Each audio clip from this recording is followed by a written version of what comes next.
Welcome back, one and all, to the North American DPC as we continue to witness the 8 best teams within the region competing to try and get the #1 slot, try to get those DPC points, and of course, build up a very strong performance to the Lima Major. My name is Snare, and I'll be bringing you the action as your host over the next couple of weeks, but I'm not alone in the studio right now to help make this as exciting as humanly possible. I am joined yet again by some luminaries. T-Panda, welcome again. Fear, Old Man Fear, TI winning Fear. Gentlemen, how are you feeling today on day number 2?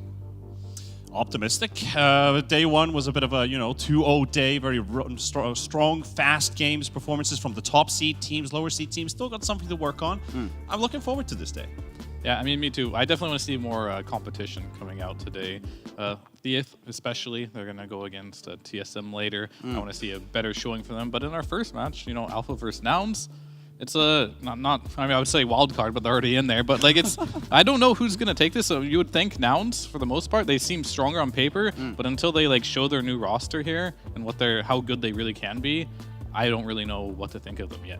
Absolutely. I mean, we don't have enough data at this point in time just yet, right? They have pretty much only played in the BTS Pro Series, but it's kind of hard to try and gauge results from that because, of course, that was also being played with South American teams. So we could factor in ping, we could factor in just team acclamation. We don't necessarily know just yet what they look like in a competitive environment. But speaking of this matchup, one of the reasons I'm quite excited to see it as well is Alpha. Technically speaking, we were speaking about this in the green room.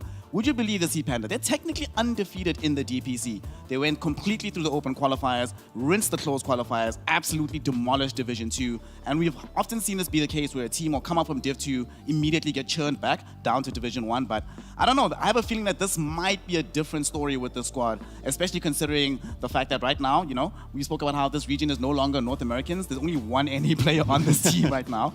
But that actually might inject some South American flair. What do you think about it? Well, you're absolutely right. They haven't lost a single game in DPC. They don't have luck in the TI qualifiers. All the other tournaments, they don't matter. They're just third-party events and stuff like that. It's DPC when matters the most. So yeah, good track record coming into this. And it does give a bit of a spice to it as well. I already talked about the international roster that they have. A lot of capability. Are these young guns ready for the challenge, Going up against Nouns is definitely going to be an exciting one. And I hope, I'm putting emphasis on the word hopeful because we didn't have a lot of that on day number 1, that we potentially have something spicy up today. Yeah, I don't want to see that many 2-0s, but that's always been an issue here, unfortunately, within the North American region, right? That there's this massive disparity between the teams at the top. And for the longest time, it was just EG by themselves. Over time, Quincy Crew gets added to the mix, TSM got added to the mix. And so far, Nouns in the last couple of seasons, even when they were the 4 Zuma side, they also started to get involved in that situation. Is this season maybe the one where we finally stop having this massive disparity in teams and start getting a bit more parity in the competition? Maybe. I think teams like Alpha really have to step up if we want to see that, or we're basically going to see the same thing as the previous tours, minus Quincy Crew. But yeah, I think it's very exciting to see, from the last season, how Alpha came up from Division 2, undefeated. I kind of put Nouns still ahead of them just because I know both the players and how much success they've had in the past, but that's a lot of momentum coming in, right? And I think that's going to be really good for them, and I think it's really good for the scene, too, if they can put up a show here. One of the things that I loved about Nouns and about Alpha, right, is the fact that their coach, he had this idea that, this season, it actually could be a lot better than last season. He felt that the longer schedule that they had last time around allowed them to train, practice, and really get good. But this season, of course, things are a little bit different. It's not the 6-week extravaganza. It's been condensed into 3 weeks, and we have still 8 teams to go. Not all of them have been in action just yet, but just a reminder for all of y'all, if you don't know who's going to be participating in this upcoming tour, we've seen Shopify Rebellion participate. We've seen TSM in action. We've seen Wildcard and Theath. Today, we're going to be seeing Alpha and Nouns, but we still have yet to see exactly what's going to be happening with Five Red Sports Staff, but especially Bates. Panda, that's the team that all of us are really waiting to see exactly what they're made of. Dendi back in the mid lane. Talk about the fan power. Dendi definitely the guy to watch and always has been the one to watch. And that is going to be exciting. That's later on during this week. I think also one interesting team what we're going to be seeing is 5 Rat 4 staff as well, especially with the addition of Stamanen into the roster, who's one of my favorite pause forward players coming in from Europe and coming into North America. So that's one team to also watch. I actually wanted to ask Sphere, outside of Rebellion, is there some other team or some specific player that you're really looking forward to? I'm actually quite interested to see how Laylis is going to perform on support. Like, he moved on to Nouns, and now he's their POS 4 player instead of the offlane player. Yep. I'm very curious to see how that transition's going to go. Yeah, very curious to see how that's going to go. Of course, we've had a lot of different changes in terms of how these teams have looked like. Just to remind you of how the first day went here in the DPC of North America. It was an action-packed day. Despite the fact that it was 2-0 all the way through, we still got to see some pretty impeccable plays. And I think one of the things that impressed me the most, Panda, is on the side of TSM, how quickly it felt like they were acclimating to each other's playstyles, right? Yes, there was some aspect of, well, it's just individual performances for now, but it didn't necessarily feel like they were playing different games. It was still... You still have more cohesion to come from them, but so far so good, right? It feels like there's some hope and feels like there's some real potential for this new roster. I think so too. Like TSM, of course, like getting 3 new players is always not an easy spot to start your tournament off, but going up against an opponent that you know that we have the potential to take this team any day gives you that confidence to push forward. I think Kasane made a really good performance on his Lycan he got in both 2 games. Maybe a bit of a drafting fault as well on the opponent's side that they kind of let it through. But still, at the same time, I feel like Kasane tied up with Tomato. If we're going to see more of these damage-dealing offlaner heroes instead of just the good old boring stun blink combinations, I think we've got some really good potential in flex, and especially flex drafting in TSM side. Yeah. I mean, I also wanted to add with TSM, I think the biggest hurdle they're going to have, and kind of we had the interview with Ryle too, it's like they don't have a true leader on the team right now. They're all so young and talented that they're just kind of going off individual skill. I think if that team succeeds, they're going to be super scary, but if they do fail, it's going to be because they're lacking some leadership and someone didn't step up to the plate. Absolutely. I mean, Whitemon, despite the fact that he's been brought over from Southeast Asia, the time that he spent on T1, he was under the helm of Cuckoo, and everybody who's played with Cuckoo is like, yo, this guy takes care of everything. Like, he is the mental engine that was making that team function. So hopefully Whitemon has brought in some good lessons from that side, but you make a very good point that if they don't find that leader, eventually it will start to come back to bite them, right? Despite the nature of the individual performances. I mean, we saw with EG, when they were still EG before they were Shopify Rebellion, when they lost Fly, night and day difference. It's not like the players got mechanically worse, but the game just didn't feel like it was as cohesive as it should be. And a lot of games that they should have won, but ended up losing anyway because they lacked that leadership. Yeah, that always kind of arises the question, like, is it down because of this one player left who held the package together? Was he the glue? I mean, we still got talented players, we still got players with a lot of perks and stuff on the line, but was he really the one we needed to get things together? And now that he's back with the roster, added with that extra player with Saberlight, and I think actually looking at these clips from day one, Crit, man, what a player. Like, I was really enjoying watching Crit play, really ready to start up DPC. Yeah, Crit really came to play. So did Arbet as well. And it's very interesting that we see him back on these kind of heroes, like these ODs and whatever. We were talking about this in the backroom here, about the nature of the draws coming out of EG, and you were saying that he has this capability, the potential to play a wide variety of heroes. It just so happens that they don't necessarily pick them for him. But with Saberlight being in the team, Fly mentioned it in the interview, right, that him being there and Saberlight's wide hero pool as well opens up more options for Arbet, so he's not going to be as constrained as he might have been in prior seasons. Yeah, I mean, for sure. I think them having like a true offlaner, I think before they really catered to their offlaner, whether it was Nightfall or Ramses, right? They were making a transition, so everyone was like trying to help them make that transition, making sure they played something they're comfortable with. So I think Abud got really stuck on like the Storm Spirit, the Puck, the roaming type of mid, right? Every single game. And now I think he has the option to hopefully pick his Meeple up, you know, very famous Meeple player, be a little bit more greedy. We saw the OD yesterday, but he has a big hero pool, but generally speaking, the team just doesn't pick it for him. Yeah. Well, that is Shopify Rebellion, but they're not in action today. Of course, we have some different teams that are going to be in the mix. We did see TSM in some of these highlights, and they will be playing later on in this day. And of course, we do have the side of Alpha versus Nouns. The thing I love about having these kind of days, right, is for a squad like, let's say, a Nouns, for a squad like a TSM, squads that are intending to do really well, they're trying to build momentum as quickly as humanly possible. But Theath Gaming, teams like them, teams like Alpha, right, they need to find answers with immediate effect. And I think Theath is also a team that is, this is a very rough way to start a competition. Like, you go up against potentially the best team in the region, you go up now against the second best team in the region, in a couple of days they take on the third best team in the region. Yep. What a grind it's going to be for them to try and make it out of this. I wouldn't want to be them, to be honest. Like, at least considering the start of the tournament. But it could also be a strength. If you think it that way, okay, we've got the worst opponents we could get all out of the way. Let's start playing some Dota. We've had some time to look at stats. We've got which heroes are good. Can we combine these into our drafting or our gameplay style? Maybe some comforts coming in. And maybe a pocket ace coming out from those scrims that they're playing on the off days as well. That could prove to be a strength for this team, or teams like these. I mean, I definitely think this is good for them because realistically, I don't think they had much of a chance to qualifying for the major, but they could have got some false hope, playing some of the worst teams first, and then True. now they're in a situation where they're going to learn a lot now, and then hopefully they can use that to win some matches later and stay in Division 1. I think that's probably like best case scenario for them. Yeah, momentum building. Yeah. Momentum building is quite important. Obviously, we also have another series, right? The first one of the day, which is Alpha versus Nouns. And one thing that was interesting, I think, about the Alpha team, their coach, Mags, he wrote a blog post about their experiences during Tour 3 last time around, the one where they rinsed everybody.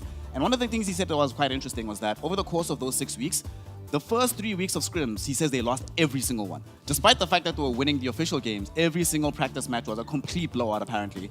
And it's one thing if it's a 6-week tour and you lose 3 weeks of games, it's fine. But it's only 3 weeks, so you can't necessarily afford to be losing scrims time and time and time again. So in terms of like building up that confidence, building up like the ability, they need this win. Yeah, right? there's a saying in Finnish culture where we talk about winning culture. Like just the game of winning games and kind of building on top of that, and like we don't even look at the possibility of loss or defeat. We've got the grit, we've got the soul, we've got the power, we have the willpower to push things forward. And I think that's some of the most important perks that you can bring along onto your team, is understanding that if we find the right mentality, we find the right mode, the so-called mooder mode that we see in our pub games as well, in some players' nicknames, it is a driving force. Absolutely. Of course, their opponent's going to be the side of Nouns, right? Who all of us have placed quite highly in the top 3 at the very least. You're a bit more optimistic about the squad than we are. But the thing I love about this Nouns team, they've obviously reformulated a little bit. They've replaced Costabile with Yamsim, and they lost Z-Freak, and he got replaced as well. At this point in time, the last time that they played, right, they haven't played in the DPC in quite a while. They failed to do that well in the TI qualifiers. But in the BTS Pro Series, they beat Infinity, and that's not a bad team at all. And they went 2-1 against both EG and Beast Coast and Fear. Those are some really stacked rosters on both of those teams in South America. And yes, they ended up losing and being knocked out of the tournament, but I don't think there's anything wrong with losing to those 2 squads, right? Yeah, definitely not. But like the problem Nouns has is like you look at them and you're like, they can beat any team, right? They could take a game. And in fact, I think it was last tour they beat the previous EG early on in the season. Like just, I was 2-0 or was it 2-1? 2-1. But either way, like consistency.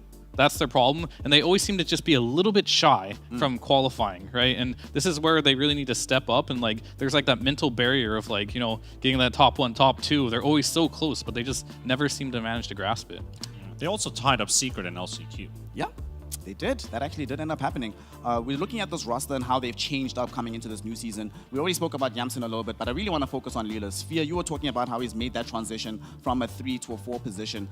So in terms of history, right, that's actually a fairly rare move. Most of the time, if somebody transitions from the off lane, they go in and play past 5. Or every now and then you'll have a Zai who'll be playing past 4 and move to past 3. The last time out, Panda, that an off laner moved to position 4 was actually Moon Meander. And by Brile's own admission yesterday, he was not too impressed by this particular move. Yeah, the transition especially, like when you look at the lane is still familiar, but you're doing different things and you're moving out much more actively. Even though we see like in today's Dota, even the pause 3 might be rotating pretty early on, like 33 Broodmother already going to mid-level 2, stuff like that. But still, you're kind of familiar with what's happening. The matchups are going to be somewhat, you understand what your core player wants to achieve, and you see what the opponent is looking to achieve, and you're trying to prevent that from happening. You've got a different kind of perspective to it, because you've just recently grinded this role for such a long time. Yeah. You see how it just rolls out. One thing that is good about this, though, is that within his hero pool, the kind of heroes that are very popular in the 4 position right now are heroes that even when he was in the 3 position, he was playing already. He was already playing these tinies. He's already very, very good at playing these more active heroes on the map. He was already capable of playing this off-lane Tusk. So in terms of the transition, he might be in a better position to be able to make that happen. But I think for me, the more interesting thing is exactly how is he going to synergize with the other support, right? Because the core trio of Husky, Moo, and Gunner, they've been together for a very, very long time at this point. They've grinded it out. They have a lot of chemistry. And sometimes I think the most important thing with support players is the chemistry between the 2 of them. So how do you think? You've played on the same team with these gentlemen more than once. Pretty much everybody on this roster, you've been on a team with here. So Well, most of them, yeah. in terms of synergy, what do you think? How's it going to go? I think the synergy should be well. Like I think Laylis switching over, like it used to be pretty natural to be like, your position 3 goes to position 4 because like you're both gankers. And times have changed though. Like the position 3 now is more of like a farmer. I think Amar kind of like shifted the meta a lot with his razors and Timbers picking that up. And now you're sometimes going to be playing these Rubiks, these type of range, these Mirana range type of heroes. I think that's not something a lot of offlaners are super confident in. And we're not seeing a ton of like these melee, like we see Tiny, I guess, but like oftentimes his Tusk is going mid, the mid is being the playmaker. So we'll see how they want to do this, but if Laylis does end up on like a ranged position 4, I do want to see, I won't know until I see it, I want to believe in it, but I want to see how he does with these ranged position 4s. And if he's good at it, then I think it's a natural fit. I also want to see how they bounce with Moo in that lane. Like, do they do something maybe a little bit different? Is there something unique to the pairing? Yeah. And obviously, is it going to be one of those dominating off-lane duos like we see in every region? Like, there's this one pair that just seems to rock everyone. Yeah, I mean, Moo specifically, he doesn't necessarily like playing the initiators, right? The Blink Dagger and Goes. Well, Laylis kind of does like playing that, so I think they're going to probably go for that. Moo kind of just wants to win his lane and be more of like a core. And he's a great laner, too. So as long as the synergy's there, I think they have every chance to dominate. And I think they're going to build their lanes as well to dominate, because that's just kind of Moo's playstyle. Speaking of dominance, obviously they're playing up against the side of Alpha, and they've played them before. Both times it ended up being a win for the side of Nouns, 2-0 in the entire history together. At what point, Panda, does that start to work against Nouns, right? Because usually you get this long-running record against a team, right? It's like the monkey off your back, but that could actually make Alpha a little bit more motivated to beat them than they would any other teams. Like, guys, we can't let them do this to us a third time in a row. Yeah, there's a old saying basically which goes, don't play or don't fight the same enemy in every war because they will learn your way of warfare. But 2 series is not enough to tell us that, or this could be another 3rd series, and still they find new ways. Dota is still a very adaptive game, and you find new ways to work it around, the meta changes and stuff. But with Alpha, I can see some strengths pushing into their favor, maybe through their carry player, maybe there's no instant cohesion with the Lelis and Moo duo basically in the offlane. Might see an opening for it. And Yadomi and Wish, I feel like these supports have to be super active and read the game well. If Nouns is slow, that's their time to strike. If they are good with their rotations, if they're good moving around with the map, if they have the heroes that are able to do that. Because we were missing a lot of that support rotation movement from yesterday. Yeah. Very passive, very defensive gameplay, and not being the aggressors. Just, just grab the whip and just smack them. Just go for it. I mean, you gotta be the leader in that. I mean, these are South American support players, and if anything if you don't know anything about South America, you'll know that aggression is always the name of the game from that side of the world. And these 2 players in particular, I'm expecting them to just come out the gate swinging, right? The one thing Definitely. I am concerned about, though, Fion, is they've never played together before. It's a brand new support duo. Usually, a team will have like a long-standing support member. One person will come in. It's not all that common for both supports to be replaced, while the trio of the cores stays static over a long period of time. So, what do we make of that situation for the side of Team Alpha? It definitely takes a little time to get used to it, but I know both of them. Like, Yadomi used to be a position 4 player. He's very aggressive. So I think, they're both South American players, and I played with them a lot in pubs. They're both very aggressive players. So I think they are going to bring a lot of, synergy to each other by naturally, even if they're not doing it on purpose, they're going to play around each other just because they're both aggressive. And they're going to be on the enemy side of the map. And I think we are going to see a much more aggressive side of our aggressive matches today than we did see yesterday. Yeah, hopefully and also closer matches, not just the aggression, right? Yeah. You want to see it be a bit more competitive. Speaking of competitive, though, one thing that I found very interesting about the Alpha lineup is, despite the fact that this team did really, really well recently, right, since they formed together, all of them have been grinding Dota for a long time, and many of them were doing it without actually finding natural success, right? The trio core of Rises, Monster, as well as Black Soul rather, when they came together, none of them had ever actually been able to find a competitive environment that worked for them, right? We had multiple relegations. Rises found himself relegated once, Monster's been relegated twice, Black Soul's been relegated like 3 times from the DPC, so at this point it feels like this might be their time to have a breakout season, right? After all that failure, when you find yourself in a situation where you're suddenly finding success, you're gonna be like, well, this can work. It's kind of like the story of basically putting up a bunch of misfits together. They've got a common cause. We need to find success, and that could be a good motivation for Alpha to push forward. I'm having OG flashbacks now when you mention Yeah, this. a little bit for sure. I'm not sure if it will necessarily get to that level or where they'll rise to that occasion. But let's talk about heroes, though, gentlemen, because that is right now where most of our games end up being won or lost, right?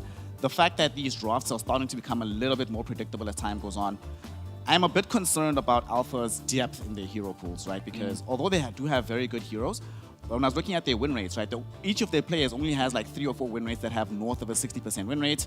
Erstwhile on the side of Nouns, it's like 5-6 heroes per player that has that kind of accolade to their name. Is that going to be a factor in the draft, do you think, Fia, where it's just easier for Nouns to be able to draft, given that they have more options and more depth in that regard? Yeah, it always gives you like more opportunities if you have a bigger hero pool. I know, like, I played with Monster for a while. He's the type of guy who really likes. He's a classic offlaner. He likes his Pango. He likes his Mars. He likes his Legion Commander. He's kind of like your Blink Stun type of guy. Whereas Moo, he'll play those guys with a good game for it, but he also has like the Visage on top of it. He'll play the Dawnbreaker. He'll play like some of these offlaners you don't always see all the time, but he's a specialist on those type of heroes. Specialist players are always very interesting to watch and see exactly how they get themselves into the game.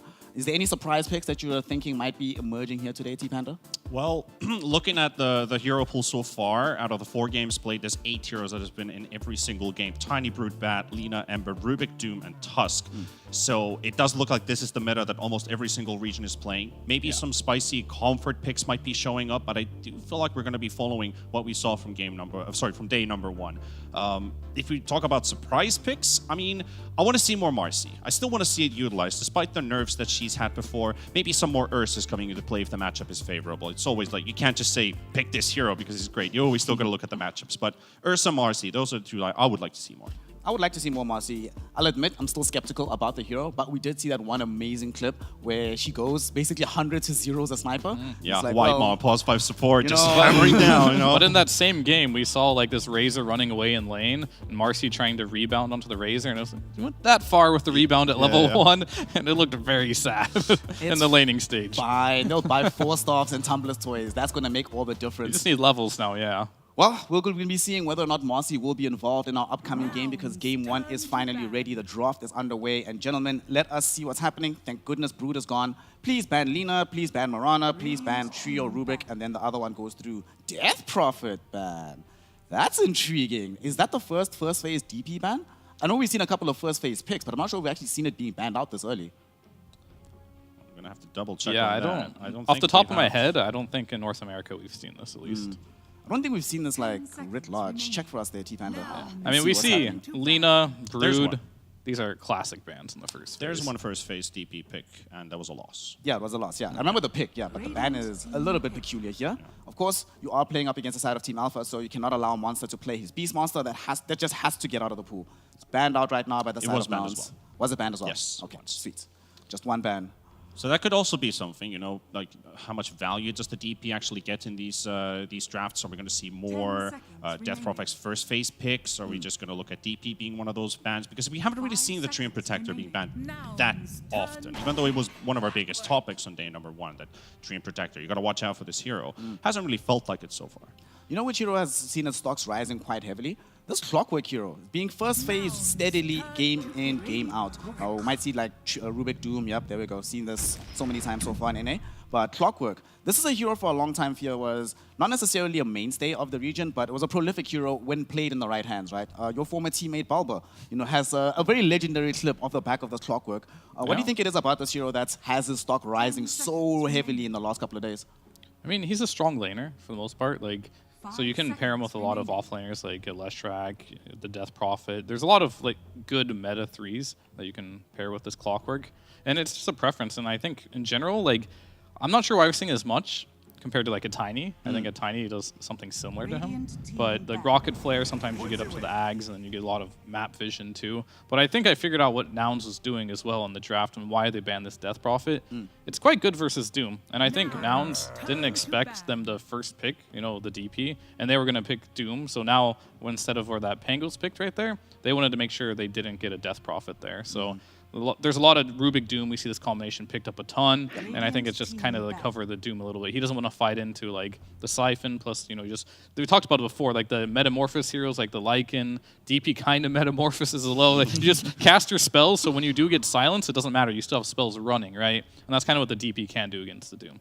Yeah. Doom, Rubik, yeah, very common duo, but like I like the fact that both of these heroes are great at every phase of the game. Like, we talked about the skill set Doom has, how strong he is currently. All of his abilities are great, and the way that he itemizes also gives a large variety of adaptations. So reasonable first phase pick. Yeah, his itemization, it's pretty static right now, but it's really good. Like, you just see every game, he's just Midas, just be greedy, get your farm. He's going to sit in lane and farm for a while, then he's going to come out of the BKB, he'll be ready then. Yep. He'll get a dagger, he'll get the centaur, then it goes into like Octarine core, and then you get the shard, and at some point, like with that reduction, you just like are perma-stunning people. It's really obnoxious, there's a lot of damage. Your Doom cooldown, when you get the talent at level 20, is like, 70 seconds or something. And you obviously get Ags as well, just for the AoE Doom, and he just keeps scaling throughout the game. He's a monster. This Doom hero kind of ridiculous, and just inherently the nature of Doom as a spell is just actually broken in the game of Dota 2. In this game, I am glad that Alpha at least has this Pango, so they have a hero who can, similar to what you're talking about with transformations, right? You get the roll started before you get into the fight. At that point, Doom has no value in actually casting the spell onto you, has to find a different target in the midst of the fight, and hopefully you can create enough chaos that he can't necessarily reach that target, and you bring down his HP low enough that you kill him before he gets there. But that requires damage and a lot of it. And of course, right now, Nouns ensuring that the heroes that would suck to play into are gone. So there's no DP, of course. Naga now gone, no sniper either. So long range going to be banned out. There's no Lina. Do Alpha try to angle themselves for a Drow Ranger before Nouns bans it in the third phase of bans at this point? Yeah, I don't know if they mind too much about a Drow at this point. Yeah. We'll see what... I think this is going to be a Moose hero on the Doom. He's banning for himself, basically. He's like, he picked Doom. He just gets to pick 3 heroes that he doesn't want to play against, basically, right? Yeah. And it's a really good hero for Moo to play. Like I said, he's more of like a farm-heavy type of like off-lane player, whereas I wouldn't be surprised if this Pango might go to the off-lane, but it could go mid. I think it's stronger mid, but I just know Monster's just, he's like Grandmaster Pango. He loves his Pango. Grandmaster. And since both of these teams have actually left Phoenix and Mirana open, like one semi counters the other. Phoenix has been really strong these days. Very hard to focus on the target that's being healed by Sunray. The classic broken record of that. Sunray is really strong. But there's the Mirana coming out early. So it's kind of like if you pick the Phoenix, at least we've got the leap and the attack speed to kind of break through it. So we kind of throw the ball to Alpha now. And now you also create some problems with the Clockwork as well. If he gets a bad angle on his hook shot, you're going to die every single time. So like what I'm seeing here from the side of Nouns, enables also a lot of movement across the map. I always like to see teams, when you're playing with a Doom especially, to be able to buy him some time and space. So this Mana can make that movement happen around the map. She can show up middle to ensure that runes get picked up. And Arrow, I'm not sure if you guys saw the Southeast Asian games earlier today, but this Mirana hero is just...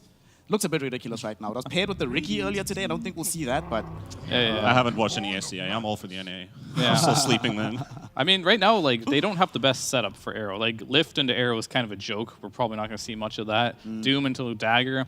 Ember's banned. That was a good combination. Naga got banned, too. So, like, I do like the idea of this Mirana, especially if the clock is positioned 4, because, like, you have the leap to always get out of the battery assault. But on the other side, too, you got the Rubik who can always toss the clock out of the cog. So they kind of, Nouns have taken the approach of like countering the clock in the laning stage here. I think it's pretty good, but what they do need to do now is they need more stuns in their lineup. I think Gunner for sure has to play a stun, and I'm thinking they might have to pick a carry with a stun too to really complement this Mirana. Like a CK, a Sven could be good. Naga was a classic one, that's what Tundra used a lot, right?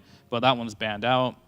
So they have to find something creative here, and if they don't go that route, I think this Mirana hero loses a lot of value if you don't have an easy setup, because then you're like back to 2012 Dota where you're just throwing an arrow and hope it hits and hope you get a kill. But that doesn't really work so well anymore. Yeah, that's the first Maga, the first Dark Willow.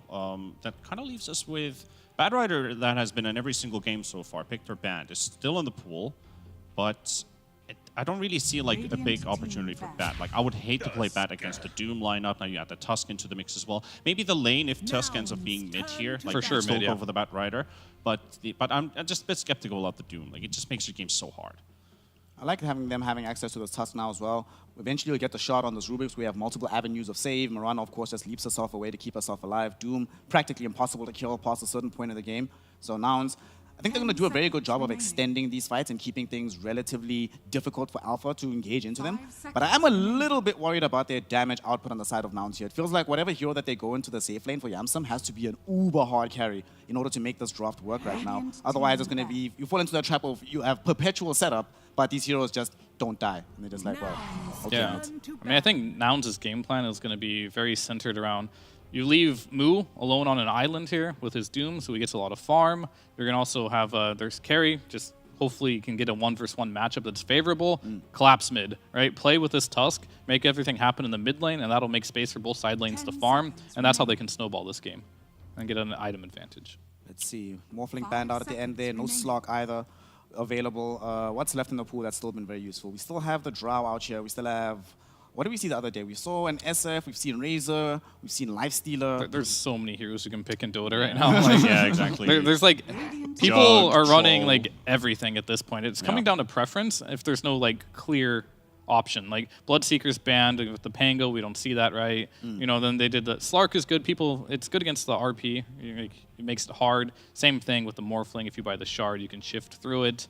I think the Lifestealer suggestion was quite good. I think it's a very good Lifestealer game if they do want to run that route. You know, it's funny. Yesterday we saw Lema playing, and you know, we were talking about how Troll Wallet is his most successful hero.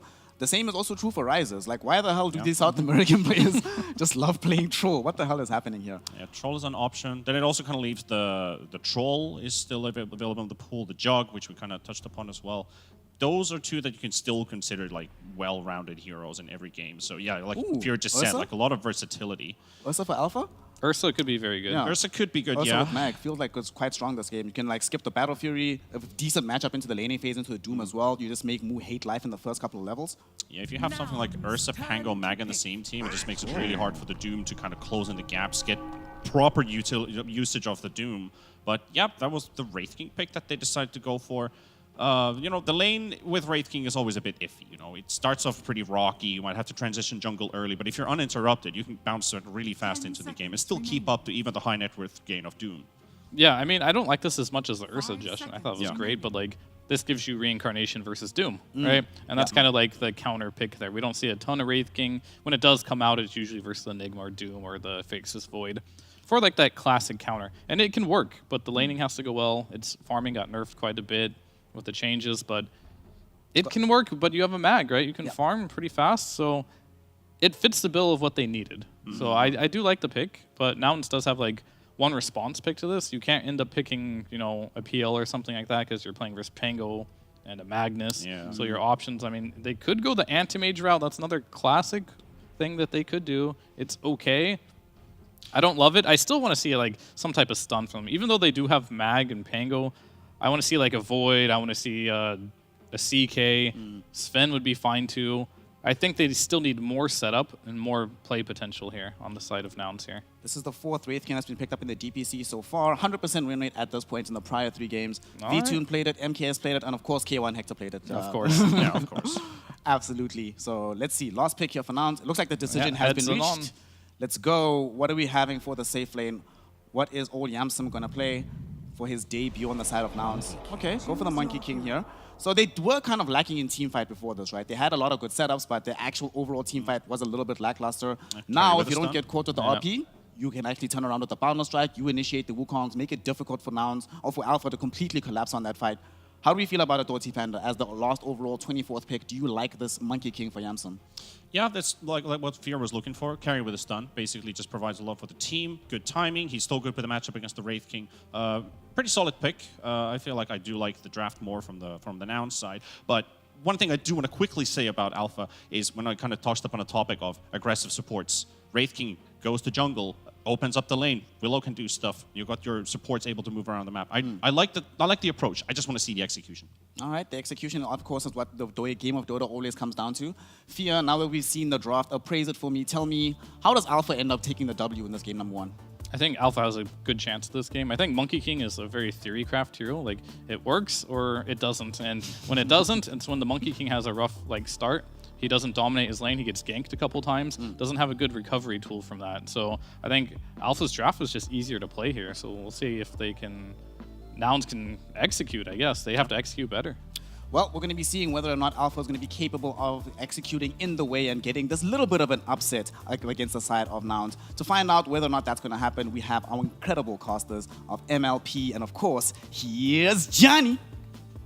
Much there indeed. We do finally have John X5. Jonathan, I hate every single time you're late because I look at Twitch chat and they're like, where's John X5? Where's John? Like, it's my fault that you're not here. Every single... Where were you, John? Can you explain to the classroom why you were late again?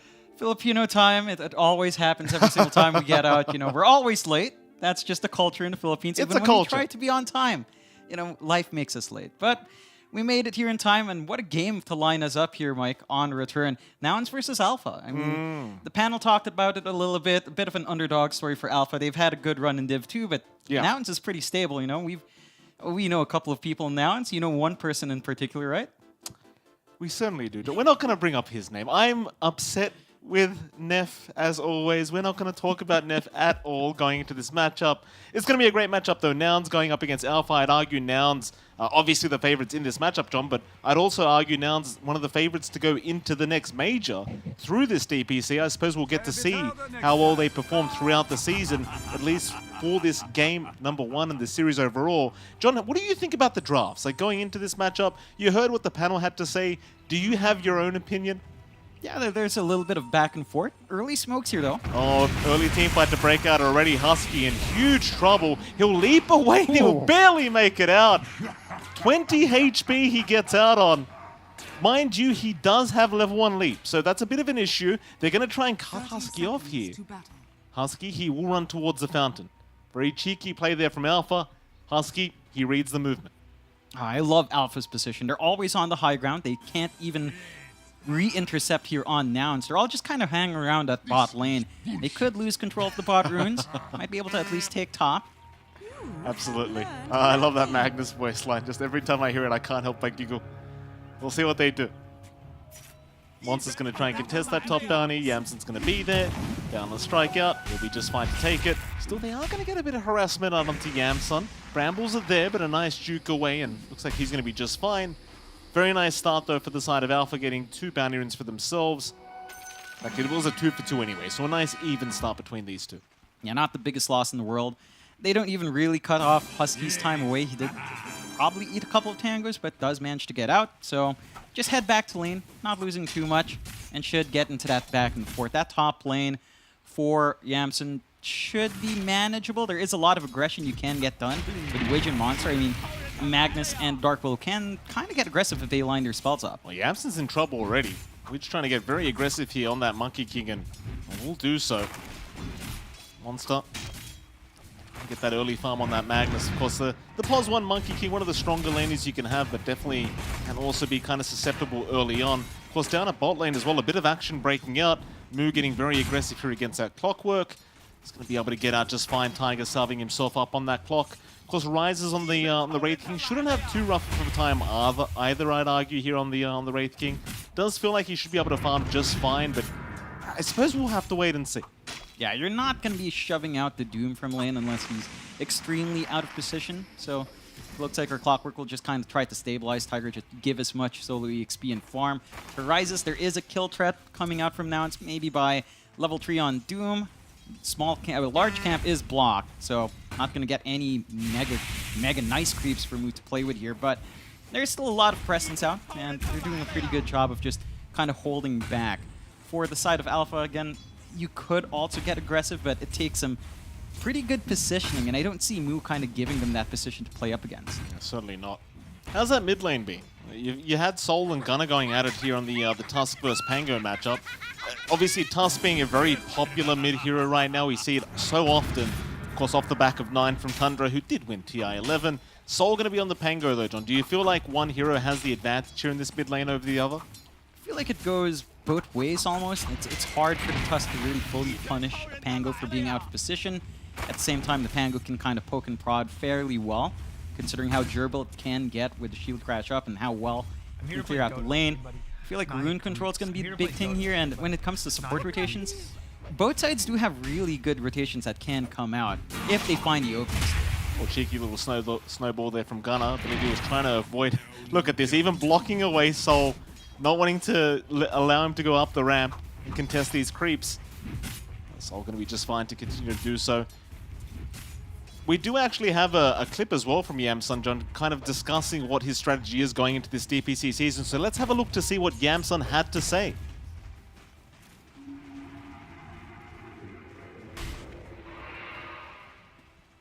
As for coming into the new DPC season, I think the team is pretty excited to actually get together and put some of our ideas to work. We're planning to boot camp for this upcoming season, and given that it's the first season of the year, it's usually where, you know, some of the most exciting stuff can happen. I think a lot of the teams don't really have particular expectations. They just want to kind of put themselves out there and show that they belong in Division 1 and they have you know, the right to compete for the major slot. So I think we're pretty excited to actually make our mark, basically, as a new team. That's a very modest opinion from Yamson. I mean, not very confident whatsoever, just very modest, you know, he just wants an opportunity to contest for the major. Yeah, I'd argue Nouns are still one of the favorite teams to go to the major, John. Yeah, they're pretty much looking in top form if they maintain that momentum that we saw them have in TI with a different roster in those last chance qualifiers. They've got a pretty good shot. Always find it a bit funny when they say it's fun to meet up because, you know, we have a net as well. Yeah, that's not very fun, let me tell you. I mean, I haven't had the displeasure of it yet, but I can imagine. I can only imagine what those poor boys has to go through every time they have to deal with that man. Nevertheless, going back to this game number 1, John, no kills happening so far. 0-0, 4.5 minutes in. Very slight net worth lead for the side of Nouns, but you kind of expect that considering they do have Moo on the offlane Doom. Not too much aggression coming up from either side. But you look at the drafts, they do kind of start to get aggressive throughout the mid-game. So you kind of expect another few minutes before they do try attempting for those first bloods. It seems like neither side, though, at least for now, are intending on trying to get too aggressive. Yeah, you're just really wanting to work these lanes out. Both sides do have offlaners that do want some build-up and farm and EXP. Monster on the Magnus, of course, just wants to try to build up, try to work towards some durability items, get some auras going, maybe try to play around with level 6 with the RP, but it does feel like it's more on the supports. They do isolate Moo for a bit here. Oh, nice cogs out as well from Tiger, just locking him right down, but Moo is still going to be able to walk away, like turning around for a cheeky Infernal Blade and a bit more damage back out onto Rises. Understanding how far he can push the hero. He does have a salve available anyway, so he should be just fine to remain within that laning stage. Though Rises, he's going to keep going. They've got another cogs up. Laylis is this time the one in trouble. He'll still try to run and might just be okay as Moo now is going to intercept and try to body block. And looks like they are going to be just fine. Yeah, they're using those cogs really well on Nouns end. You know, that pushback, running away from two melee heroes that can get blocked by each other, does give you a pretty good avenue to get back. And at some time where Rises is not hitting creeps, you know, you're stopping Moo from finding his own creeps, but it's a Doom. He's got Devour, he's going to work into Midas. You don't care all too much, and I like that Moo does have the Arcane Boots up. Going to be easier to keep spamming those Mid spells lane. out. Oh, Gunnar, he's getting aggressive now. Soul barely able to swashbuckle away. Uphill miss as well from our Mirana, so Husky unable to get the final pick off. And Soul will barely be able to survive, and once again, John, 6.5 minutes in, no kills coming up from either side. Plenty of close calls, but not quite all the way. Yeah, and from that mid-rotation, it does look like Nouns is trying to pick that initiative up themselves, Husky. Well, he's in big danger now. One more click will do it. No, Fairy Fire is there. Nobody wants to be the first guy to give that first blood away. Everyone's surviving. Husky even sticking around for a couple stickers in the mid lane before he does leave. We'll see which team can secure that first blood very soon, I'm sure. I think either side, like you mentioned earlier, just very happy to keep that farm game going. Mill especially on that Doom, top of the CS board and probably top of the net worth board as well. Naturally building into that classic Midas build up for the Doom as well. Everything just kind of going according to plan for both sides, I'd imagine. Yeah, the one big thing is losing 2 couriers in a row does give Nouns a pretty nice amount of gold going their way. So if you don't have first blood, that's probably better because it benefits the entire team at the least as the game stays pretty static. I think if the game does keep up this pace, it feels like it's going to have to be on probably Alpha to get a little bit more aggressive. You do want to play with, say, level 6 Clockwork with Hookshot. You kind of want to get use out of your Dark Willow as well, because these are really aggressive supports in the lane, and they just haven't been able to line up for that kill opportunity just yet. No, certainly not. Almost 8 minutes in now. I suppose with these power runes spawning up, maybe we get a bit more aggression from these two teams. Still a very close matchup, and might I add, while we have a second, Jonathan, of course, our betting partners, esportsbets.io, they did provide odds on this matchup. In fact, hold that thought, because we do have Witch getting jumped on right now with the snowball. Soul's going to go right for the Rolling Thunder. Gunnar in a very awkward position. He'll try to go for the shards out. Invis Rune as well. Can they guess where he's gone? No, they cannot. Gunnar's going to be fine for now. Moving back in, no detection available. Gunnar, he'll be just fine. Back to the point I was trying to make, John, we did have odds provided by our betting partners, esportsbets.io. Of course, Nouns are the heavy favorites, 1.21 in comparison to the 4.17 of Alpha. I'd say those odds don't look so great right now, considering how even the matchup is, but never mind. I've completely cursed Alpha. They lose Soul in the mid lane. Husky, the first one to pick up first blood. Yeah, it only took about 8 minutes 40. We've seen a lot of those back and forths. Gunnar just playing fantastic, timing his rune usage really well. Alpha probably not expecting just a lucky Invis rune to allow Gunnar to slip away, and he's already off to rotate off the back of that kill. Absolutely, why the hell not? Down to the bot lane they go, Tiger. He'll cop the snowball here from Gunnar, and it's going to be a nice, easy pick-off, I believe, here against Tiger. He'll fairy fire up, but it should not be enough. He'll rise as he tries to get involved now. Moo, he'll be the target, dropping rather low with these brambles being committed, and that's a great trade. Alpha, they'll be more than happy with that. In fact, Soul now rotating over Lilith. Well, he's going to try to run, but there's not really too many places he can go, and he will drop. So a 2-for-1 trade in the favor of Alpha now down at that bot lane, and again, that's great news for this Radiant team. It's a pretty big loss to drop Moo. At the same time, you are getting Gunnar off to that running start. 2 kills back-to-back for him with that rotation at the least. The gold is flowing into that momentum-based Tusk on mid. And you are buying a lot of space out for Yamsen. Like, Monster can't really do much to stop the Monkey King from farming up. And we heard Fear talk about it, right? Like, if Monkey King does fall behind in the laning phase, can't really farm too well, though. Well, mid lane again. Looks like they have got Soul on the Pango, but the arrow. Oh, Husky not connecting with the arrow. It's that damn staircase again. It's always so challenging to land any kind of hook or projectile on that staircase, and Husky, he doesn't connect. It's just that vertical axis, you know, it throws you off. And something that looks like it should be easy to land just doesn't connect. Yeah, Trying to make moves here, though. Trying to connect onto the Monkey King, but he's going to be just fine to walk away. Well, they do have the RP available on Monster, but they surely didn't have the follow-up damage for him, so they'll just let him be for now. So 2-2, very slight net worth lead, still standing for Nouns. You do have the Wraith King Rises, top of the net worth board at the moment, so he's having a great old time, and really is just completely uncontested. Has the armlet now up as well, so his farm should escalate.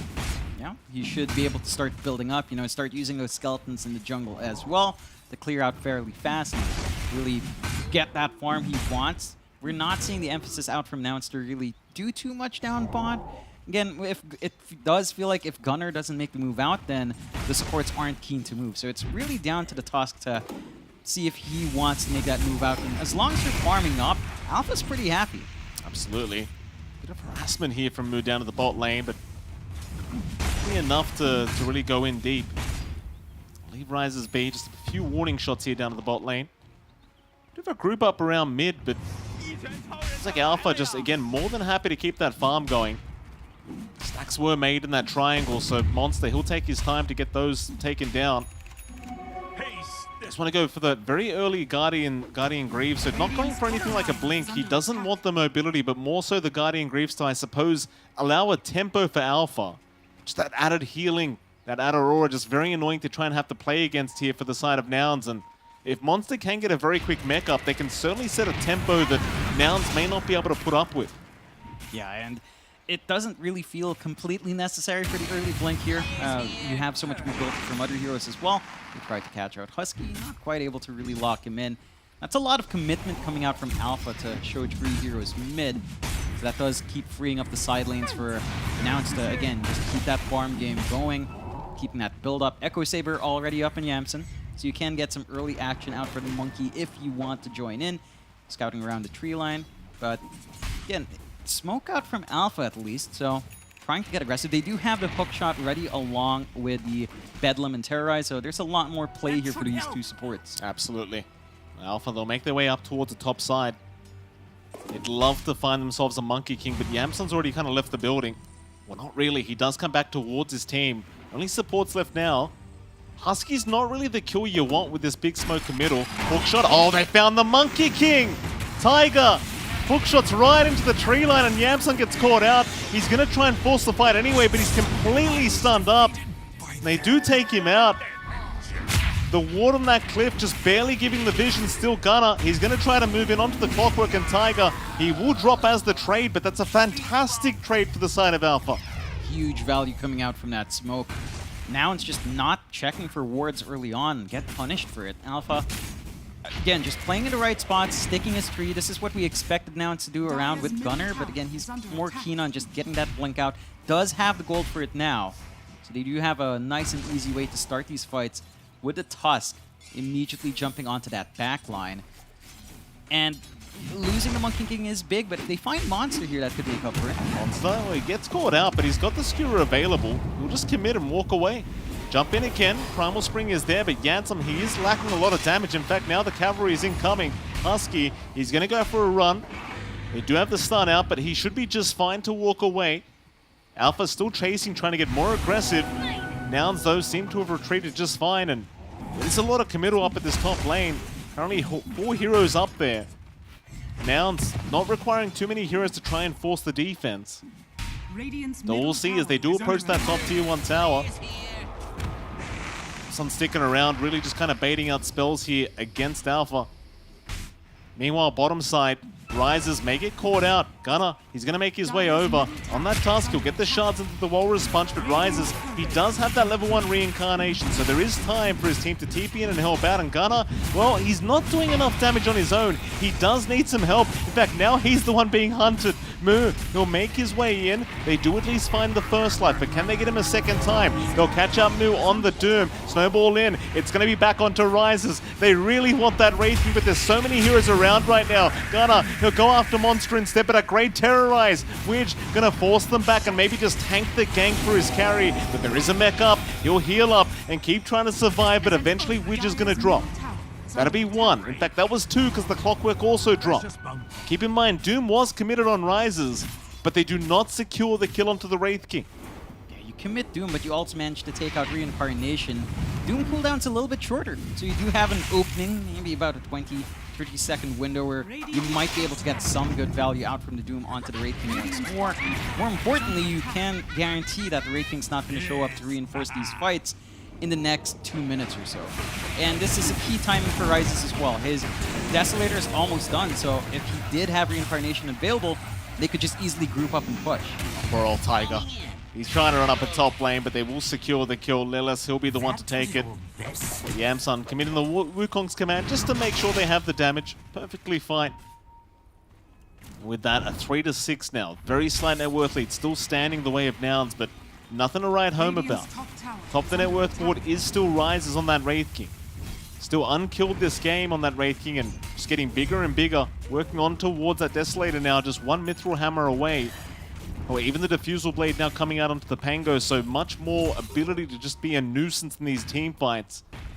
And Nouns, I mean, I must admit, John, I'm slightly worried for these guys. Like, it does feel like if you're Alpha, you're hitting this tempo now, you're hitting this timing. And once the Desolator's up, I think they can just go. Yeah, they've got to play around that Desolate. They've got to take some of these objectives, shrink the map to make Yamsum's farming a little bit more awkward, sharing it with Gunner and with Moo. There's probably not enough space to really sustain that. They are grouping up top now. Play around with that, and they should get a nice little push up here as the Desolator starts flying in. Their Reincarnation is still down for a minute, though. A minute 10, so there's an opportunity for Nouns to kind of punish if they want. They're just going to go trade themselves down bot as well. So just going to trade spots on the map, kind of opening it up for both sides. One big thing here, though, is that Lelis did manage to steal Empower, so Yamsun's farming pace is just picking up despite not having any real farming items. And something we were talking about before while the draft was going on, right? But the Rubik just has so many spells to steal, and one of the easy ones to steal is always going to be that Empower. It's just when no team fight's breaking out, you just want that ability available to just hand over to Yamsun every single time, and no Battle Fury required here for Yamsun. And it's shaping up really well in terms of that farming pace. Triple BKB timing is going to line up for all the cores right around the same marker here. So you're going to be really active on Nouns once you do have all those BKBs on everyone up. And again, it's just a little bit awkward to go all in on those pushes. You force out the Fortify, Reincarnation still down for about 20 seconds with the Deso up. They could probably look to aim at mid. They still have this really big team fight ability out from Alpha. They have a really good way of starting these fights with a hook shot, follow up from the Dark Willow. So you have a lot more play on Alpha in comparison to how it takes Nouns to start these fights on their own terms. Tiger, nice hook shot. He finds Moo. The Doom, still a tanky boy here, trying to get through those cogs, but they've got the Rolling Thunder around. RP, it's going to send him out of the cogs, but they should have enough damage. They'll take him out the first time. Moonlight Shadow's there. They might try to turn here on Nouns. They'll move it onto the Magnus. It is somewhat of a trade ticking down Monster. In fact, now Tiger, he also gets caught out in the clockwork and will get taken down as well. So a 2-for-1 trade. A lot of commitment here from Alpha, and well, now with all those spells being committed, Nouns, they might feel confident to try and force a team fight. Immediate smoke out. Got a pretty big target in Rises. He does have Reincarnate back up though. This can be a little bit trickier to get done. Oh, Rises still by himself. He does get the TP away though. Very, very nice timing from Rises, sensing something was awry. Does back his way out. And so Nouns, they will not find anything for this smoke rotation. At the very least on the brighter side, you do have your BKB now up on Yamsen, so he's certainly going to be feeling a lot more confident to keep this kind of aggression going. But speaking of aggression, counter smoke now from Alpha. A 4-man smoke, in fact, and they're going to head right into the dire triangle. Not going to be able to really find anything there. All their vision is up top, so they can easily swing around if they wanted to, and looks like they'll try to get that done, but probably not enough time left, and a bit tricky with that mid-tier 1 still standing. Now, and so in position to keep that mid-tier 1 secure. And again, BKB timings are lining up. Only Gunner has his left to wait for. So the triple BKBs kick in. The team fight for Alpha suddenly gets a little bit awkward. Like you can stop one with hook shot and try to hope to catch out with RP. But without that blink up on Monster, relying solely on RP for really good AoE control is just not going to cut it. Absolutely not. 4-8, 3k net worth lead now for Nouns. 20 minutes in. Alpha still looking very healthy. Rise is still top of the net worth board, doing a great job farming. Yamsun just about 3k behind the Wraith King at the moment. Make that 2. Going for a Desolator of his own now on the Monkey King as well. Never hurts to have one. Just wanting as much damage as possible. Meanwhile, top side rises. He's going to be spotted here by Mu and Lelis. Just the 2, you don't really want to try and get in there. It's like Lelis just going to be trying to be annoying as bottom lane. They do get Tiger. Nice easy clockwork pick off. Back to the top lane though. Moonlight Shadow's going to be popped. Are they really going to try for this? There are going to be TPs coming up from Nouns. They do want to try and force the fight. Mind you, Rises, he just got his BKB up. Arrow is going to land, however. That'll be the first life to go down, I believe, that they do mech him up, but it won't matter. Reincarnation is gone. No, he's not going to rush him for the Doom yet. They'll let the BKB go. Meanwhile, Snowball from Gunner is just going to send him right back as Rises. He will TP out. Can they catch anyone else here on the side of Nouns? It doesn't seem like it. Everyone else going to be just fine for now. Yeah, you did manage to force out the BKB from Rises. You take away Reincarnation again at minute 40 where he's sort of vulnerable farming forward. So I think Nouns got maybe not exactly what they wanted, but something they can use. They can start to play around again, maybe look for another smoke out, and they immediately go for it with still pretty fresh BKBs on their cores. They can try to look to force a fight. And again, if you catch Rises out here, he has no save. Absolutely not.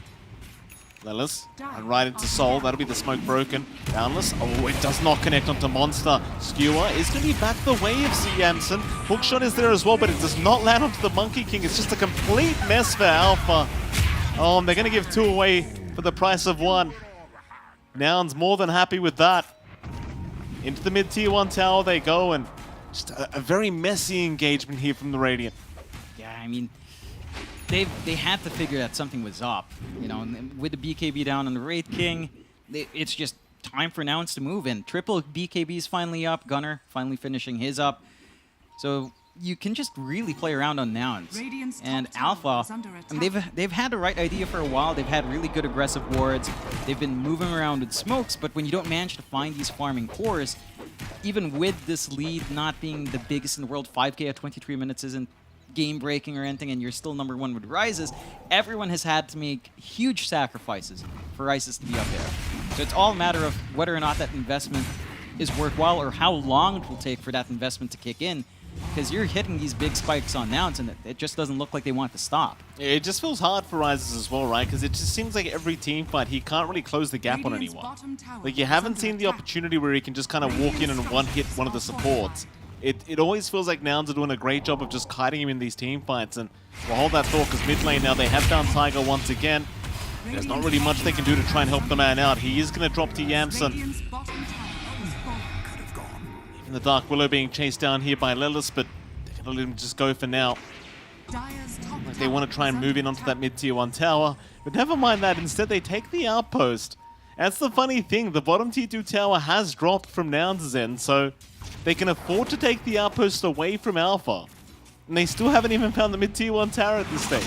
Yeah, I mean, you're not under complete pressure to take it. You've already forced Alpha to kind of dance around a map. They've just been trying so hard to play aggressive. They've been dragging Rises out a little bit forward in the map to really just try to get his farm up. You did manage to force the BKB from Gunnar there. That was his first BKB charge, trying to just kill off our Clockwork. So there is a little bit of a gain for Alpha, not really anything they can really do much about. And they are still trying to defend that mid. Even though your side, your bottom half of the map is kind of opened up, you still want that mid secure for the triangle, and you're still getting some good money out from Alpha, from Rises at least, going into the AC next, really building into that minus armor, and trying again with a smoke. See if it works out for him. Roshan is available, so if they can win this team fight, Roshan is basically theirs, though Rises, he might get started instead. He does. Roshan under siege now. Nouns, they are going to smoke up. It seems like they've got an idea of what's going on at the moment. That direction of the rocket flare coming in kind of gives it away. So Nouns, they'll move in. Gunnar will get the shards out. Yamsun now spots them out. Oh, that's a terrible position for Alpha. They're just trapped between a rock and a hard place. They'll go for the Rolling Thunder, but it's not going to matter. They'll lose Monster immediately. Yamsun, he'll keep going for Roshan. Meanwhile, Lelis, he's rolling around with a Rubik's Cube right now. Just after Rises, just zone him out. Cut Wish off instead on the Dark Willow. Meanwhile, Yamsun, he is still going after Roshan. Tiger, though, is threatening to go for the hookshot into the steal. Instead, they'll chase down Rises onto the Wraith King, force out the buyback. The hookshot in from Tiger. It's used, but it doesn't lead to anything. RP, I mean, it's going to be out, but where's your follow-up? It's not going to be there. Yamsun, he's perfectly fine. He'll just keep fighting back. Rises, he's in the middle of all of this. He goes down the first life. Snowball back in. Somehow this Monkey King is not going to drop. Rises, he's still getting kited in and out. They'll force stuff Yamsun away. He finally drops, but at what cost? At what cost for the side of Alpha? They are losing everything. Oh boy. 2 diebacks right there. Really tough for Alpha. I mean, it looks like they have that opportunity to go for a fight. Widow's buybacks with a commitment coming out from Nouns, it's just not enough. They get the RP off, but then they didn't have anything to stop Lelis. He has a stolen RP. He didn't even have to use it in that counter fight, and they take the Aegis anyway. Nouns, I mean, you can just see how well this team has worked together to kind of shape up here, and that coordination's really kicking in. I love the 4-staff itemization here from Husky, and of course Lelis. Just, you see it throughout the team fights constantly. We do see a replay here as well. It's just really tough, right? Like you catch Yamsun, 4-staff. You get close again, 4-staff. Like, this is what I was saying earlier, John. This Wraith King can't hit anyone. No, he really can't. Like he just has no way of gap closing by himself. They need the setup to come out from the supports or possibly from Soul. Probably best from Monster if he can nail that RP. But his Blink Dagger's still a ways off because he did go for those Guardian Greaves. I mean, they've got the durability, but they don't have any way of leveraging it if they can't catch anyone out. Certainly so. Now Nouns, they'll move in again. They want to try and get even more aggressive. Hookshot is there. They will make the jump onto the cockpit, but a nice rolling thunder, and now an RP being committed. They've caught a couple. That was Lelis's RP holding down Soul. He'll roll away. Meanwhile, Terrorize is out onto Yamsun, but there's no follow-up. Once again, Yamsun, he'll see Rises, but misses the stun. He does not connect, so Rises, he can jump right back in onto the Rubik, but where's the detection? Where's the sentry? Oh, it's too late. Ooh, they do at least find Lelis with the swashbuckle out, but that's all they get for their trouble. I suppose it's something for Alpha. Yeah, it's something coming out there. You know, you did manage to get a couple of BKB used up. At least Yamsun's BKB is gone. You did still have to commit at least just a Rolling Thunder. Not the biggest spell in the world. So you still have some room for playing here on Alpha. But now I think they're confident enough to just go in again. Like, losing your Rubik isn't the biggest deal. If you can still isolate certain key heroes in these fights, just say prevent Magnus from getting good RP off even while the Rubik's dead, prevent Rises from jumping anyone, then your conditions are still the same on Nouns. You still have all the control in the game right now.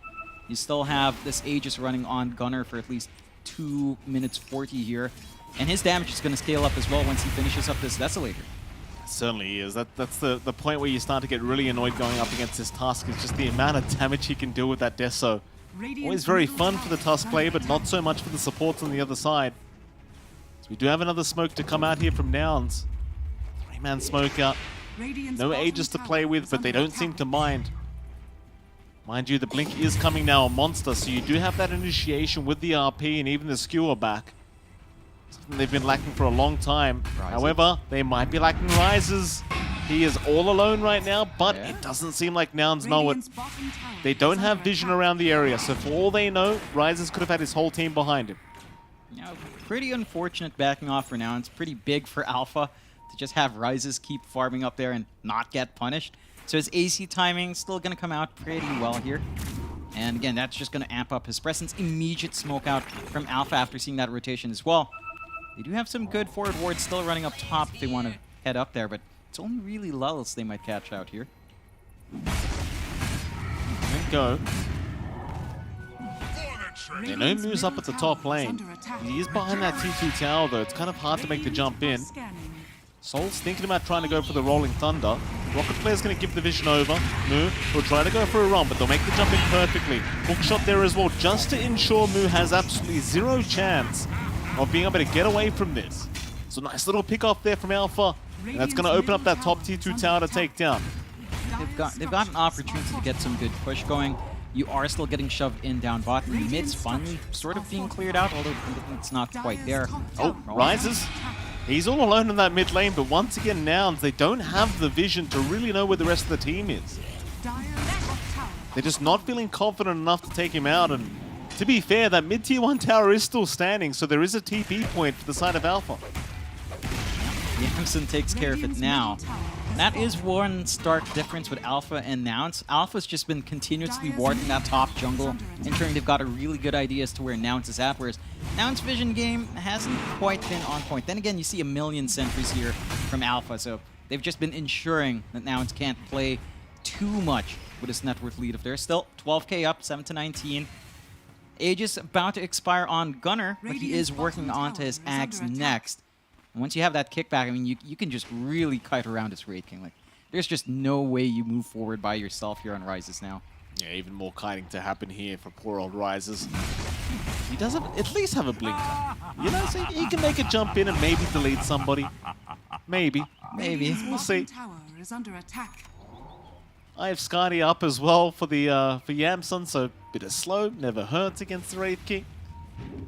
Here we go. Alpha, we're going to show on the mid lane. Yamsun will make the jump in immediately and jump right back up. So they're trying to bait the side of Alpha in. Alpha just staying as a unit. 5 players together constantly now. They want to force a fight. Nouns are still around in that mid lane, just on the other side. Big hits coming out from our Wraith King. It seems like both teams are just going to be rather cautious until maybe the next Roshan. No need to rush this game.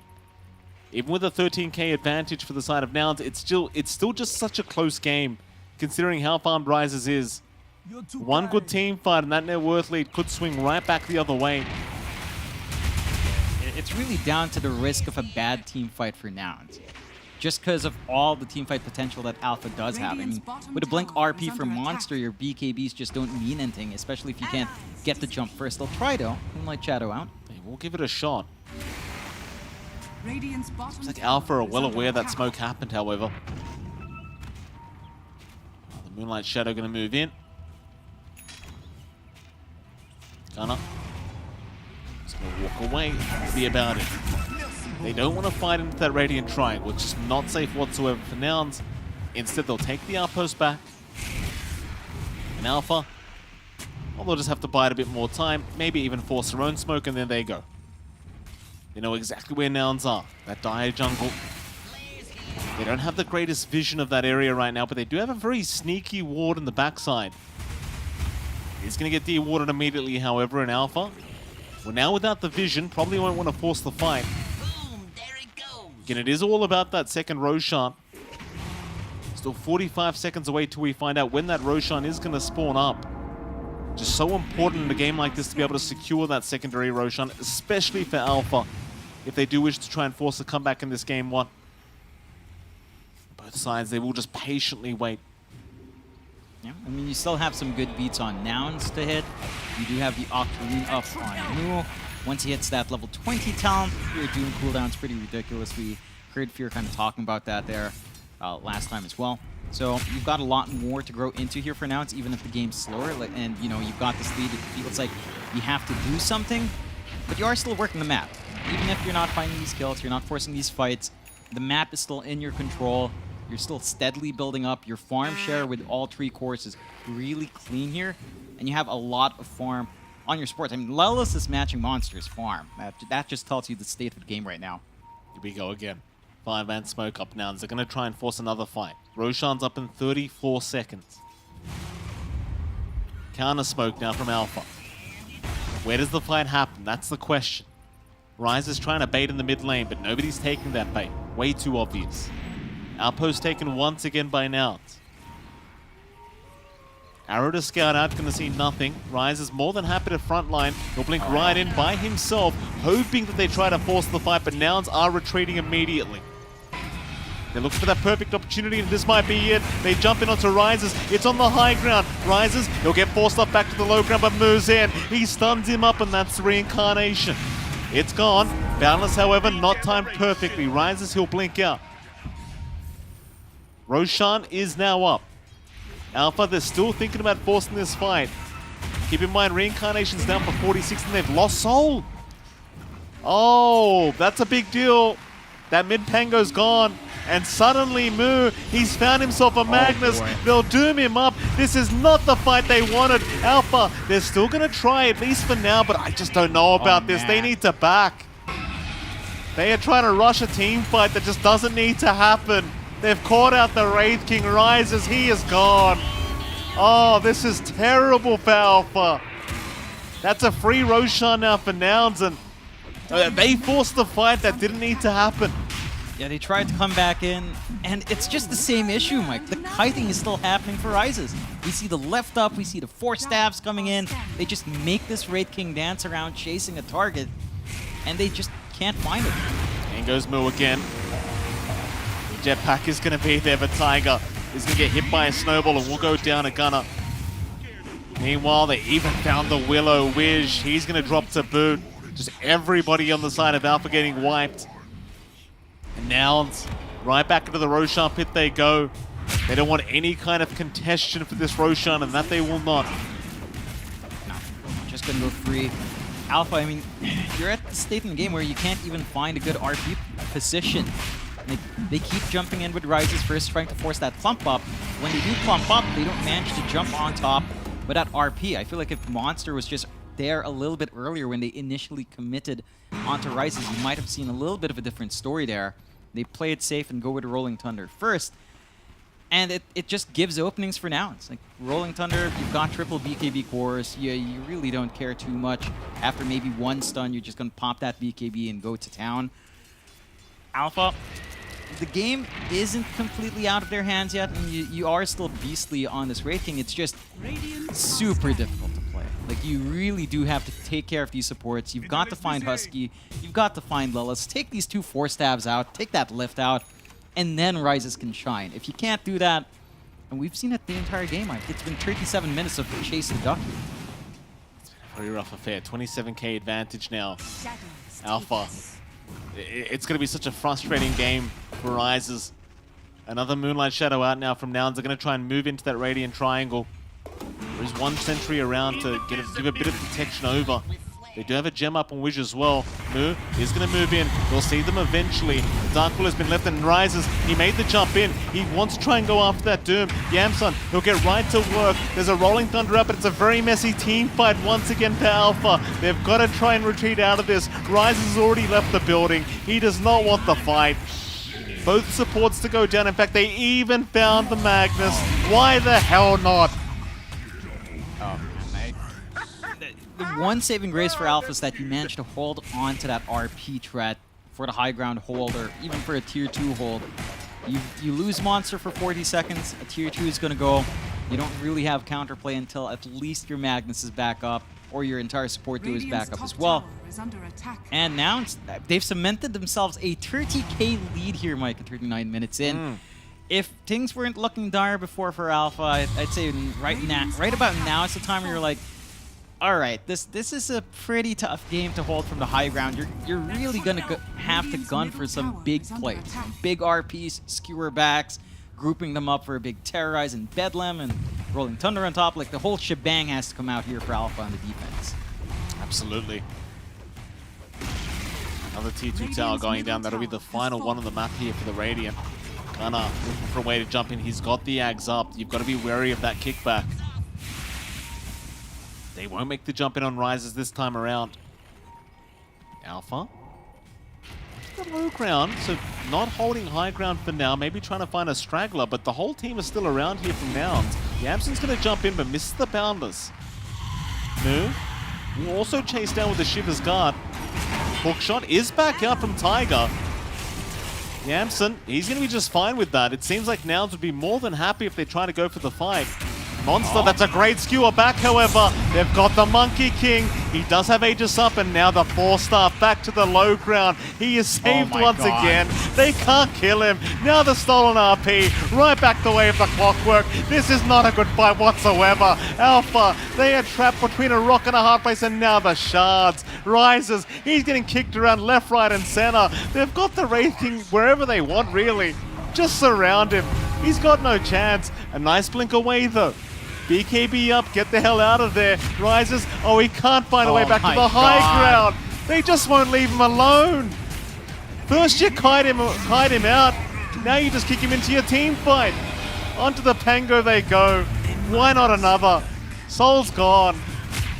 We might need to see some buybacks incoming, or we might need to see a GG call very, very soon, because this game is not getting any easier for the side of Alpha. No, not whatsoever. It's really not going to get any easier from here on out, Mike. This is a football match is what it is. I mean, not just the kicks, all the Force Staff plays. The fact that Yamsun can just jump so far and not get punished because of the supports. And one more, it's a road air. Look at that. He was full HP. I mean, what can you do? You've got 14 charges on the Deso now for Gunner. You just melt people. And that's going to be 2 sets of racks. Could even be Mega Creeps if they really want to push it. There's just no defense that I can see Alpha come up with, even with a respawn and Monster, unless he gets a skewer back into Fountain. Even then, I mean, with 2 Force Staffs in the lift, it just doesn't feel like you'll even get the Fountain on your side. Certainly not. I mean, they've got 1 team fight left in them, I think, here, Alpha. A couple buybacks available as well. They don't want to get megaed. They've got to try one last time, but they're just holding on to those buybacks. Nouns. Do they back off? I mean, they have got the Aegis expired now. Oh, Moose, he's going to jump. Oh, they found the Magnus.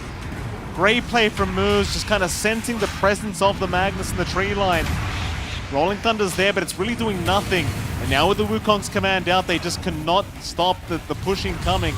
Nouns, they'll get it done. Moose still moving forward, finding the Wraith King. No, now Rises. the kickback, leave him alone. Leave Rises alone, he's had enough. Oh, they kick him back again.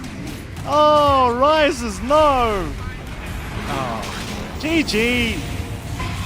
It's just disgusting. Yeah, it's a rough game. It's a rough game to be a Raid King here. They draft really well, and they play really well now, right? Like, the itemization into those double force staffs, the Shard eventually coming out.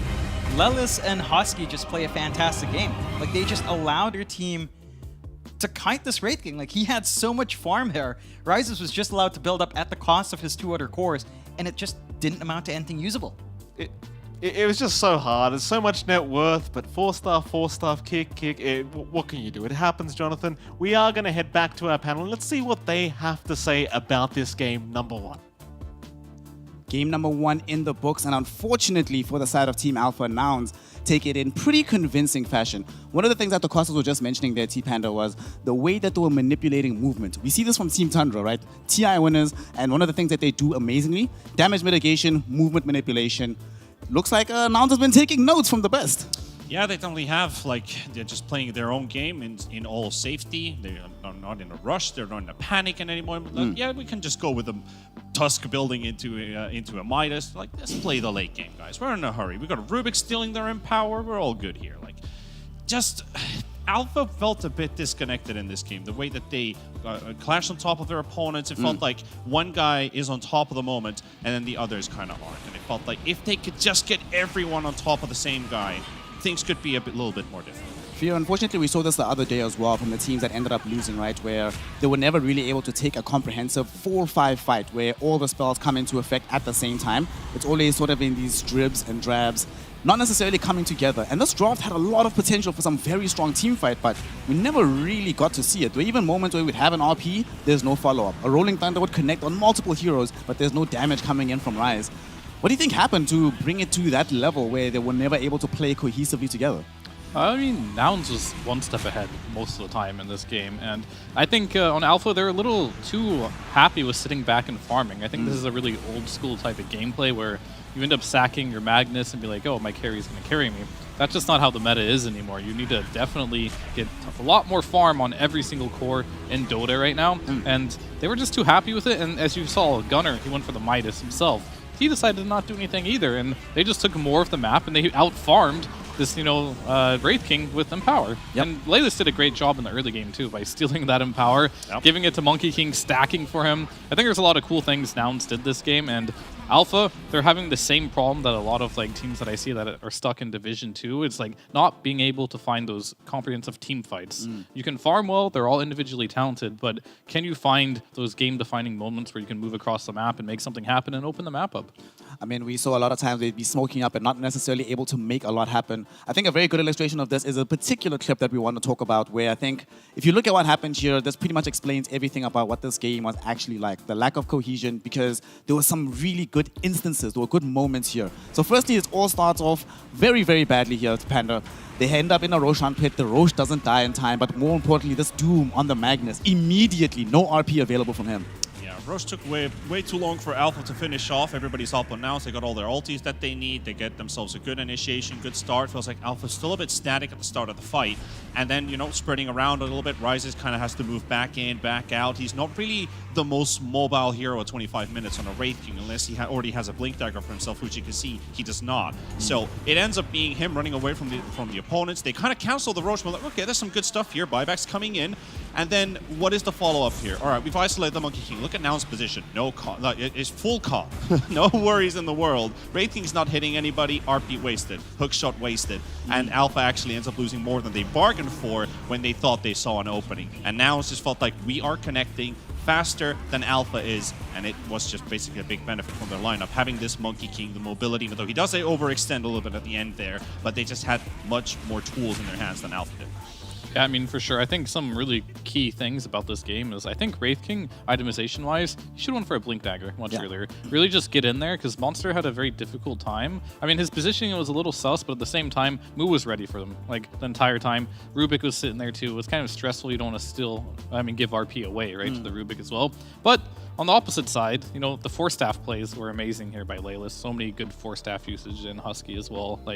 Nouns just played good Dota here. And the team that usually plays clean, team forces the more mistakes are the ones that not only win, but generally just look better, right? Absolutely. I mean, Gunnar also entered that Aghanim Scepter, really creating a mass amount of problems. The MVP at the end of the day, it looks like it's going to be the Husky Marana here. A lot of really good 4-star usages. I personally would have felt more like Leelus because of the Aghanim shot as well. Did some really good movements with that. And it just didn't really feel like they allowed anybody on the side of Alpha to ever really connect with them. Fia was mentioning the lack of the Blink Dagger here, Panda. And because he doesn't have that Blink, and Rises is their only damage dealer, once you set up and this guy is like 3-4 seconds away, by the time he arrives and everybody's dead, suddenly there is no more damage output. He can't realistically keep in the fight. He has to back away despite having the double lives. Yeah, that was basically the storyline for that game. Number one is just they weren't getting together as 4 or maybe even 5 heroes. It felt like it was always 1 or 2 guys seeing an opening. Oh, but they're already initiating somewhere else on another hero. I think one of those good examples was when the Pango got killed. So when Black Soul lost his life, one of the supports was already jumping into the next to the tier 1 area, to the high ground. He's like, I want to fight here. There's the guys who are still in the river. We just lost our Pango. What are we doing, guys? We just lost our hero. Oh, I got someone here. That's not the best approach because you're still going on to the Doom. And now it's just like, oh, they want to initiate our Doom? We're coming at you. Coming at you indeed, and Nouns, once they let the train of pain start rolling, there is pretty much no breaks. And at this point in time, it does seem like Nouns pretty much set to be able to take this in a 2-0 fashion. However, that was only game number 1. Alpha still has an opportunity to try and turn this one around. We'll find out if they have what it takes to draft better, but mostly just execute and itemize a little bit better than what we saw in game 1. We all agreed we liked their draft. We just want to see if we can like their play. We'll find out if that's going to be the case after a short break. Don't go anywhere. Game 2 will be up in just a moment.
Welcome back, one and all, here to the North American DPC as we continue with Division 1. We are right now deep into a game between the side of Nouns and the side of Team Alpha. And Team Alpha, back against their wall. They are against the ropes. They need a miracle at this point in time after a very, very convincing Game 1 defeat. We are now going to be looking forward to game number 2 and see if Nouns can replicate this feat or if Alpha will give us a bit of a surprise for the day. Of course, I'm Snare, and yet again I'm joined by T-Panda and Fear. Gentlemen, we need to talk about what happened that last game, right? Execution was a real big issue, but the drafting patterns, right? We've seen a lot of success recently, Panda, Rubik, Tusk. These two heroes are looking very, very strong, especially the Tusk from the mid lane, creating so much chaos all across the map.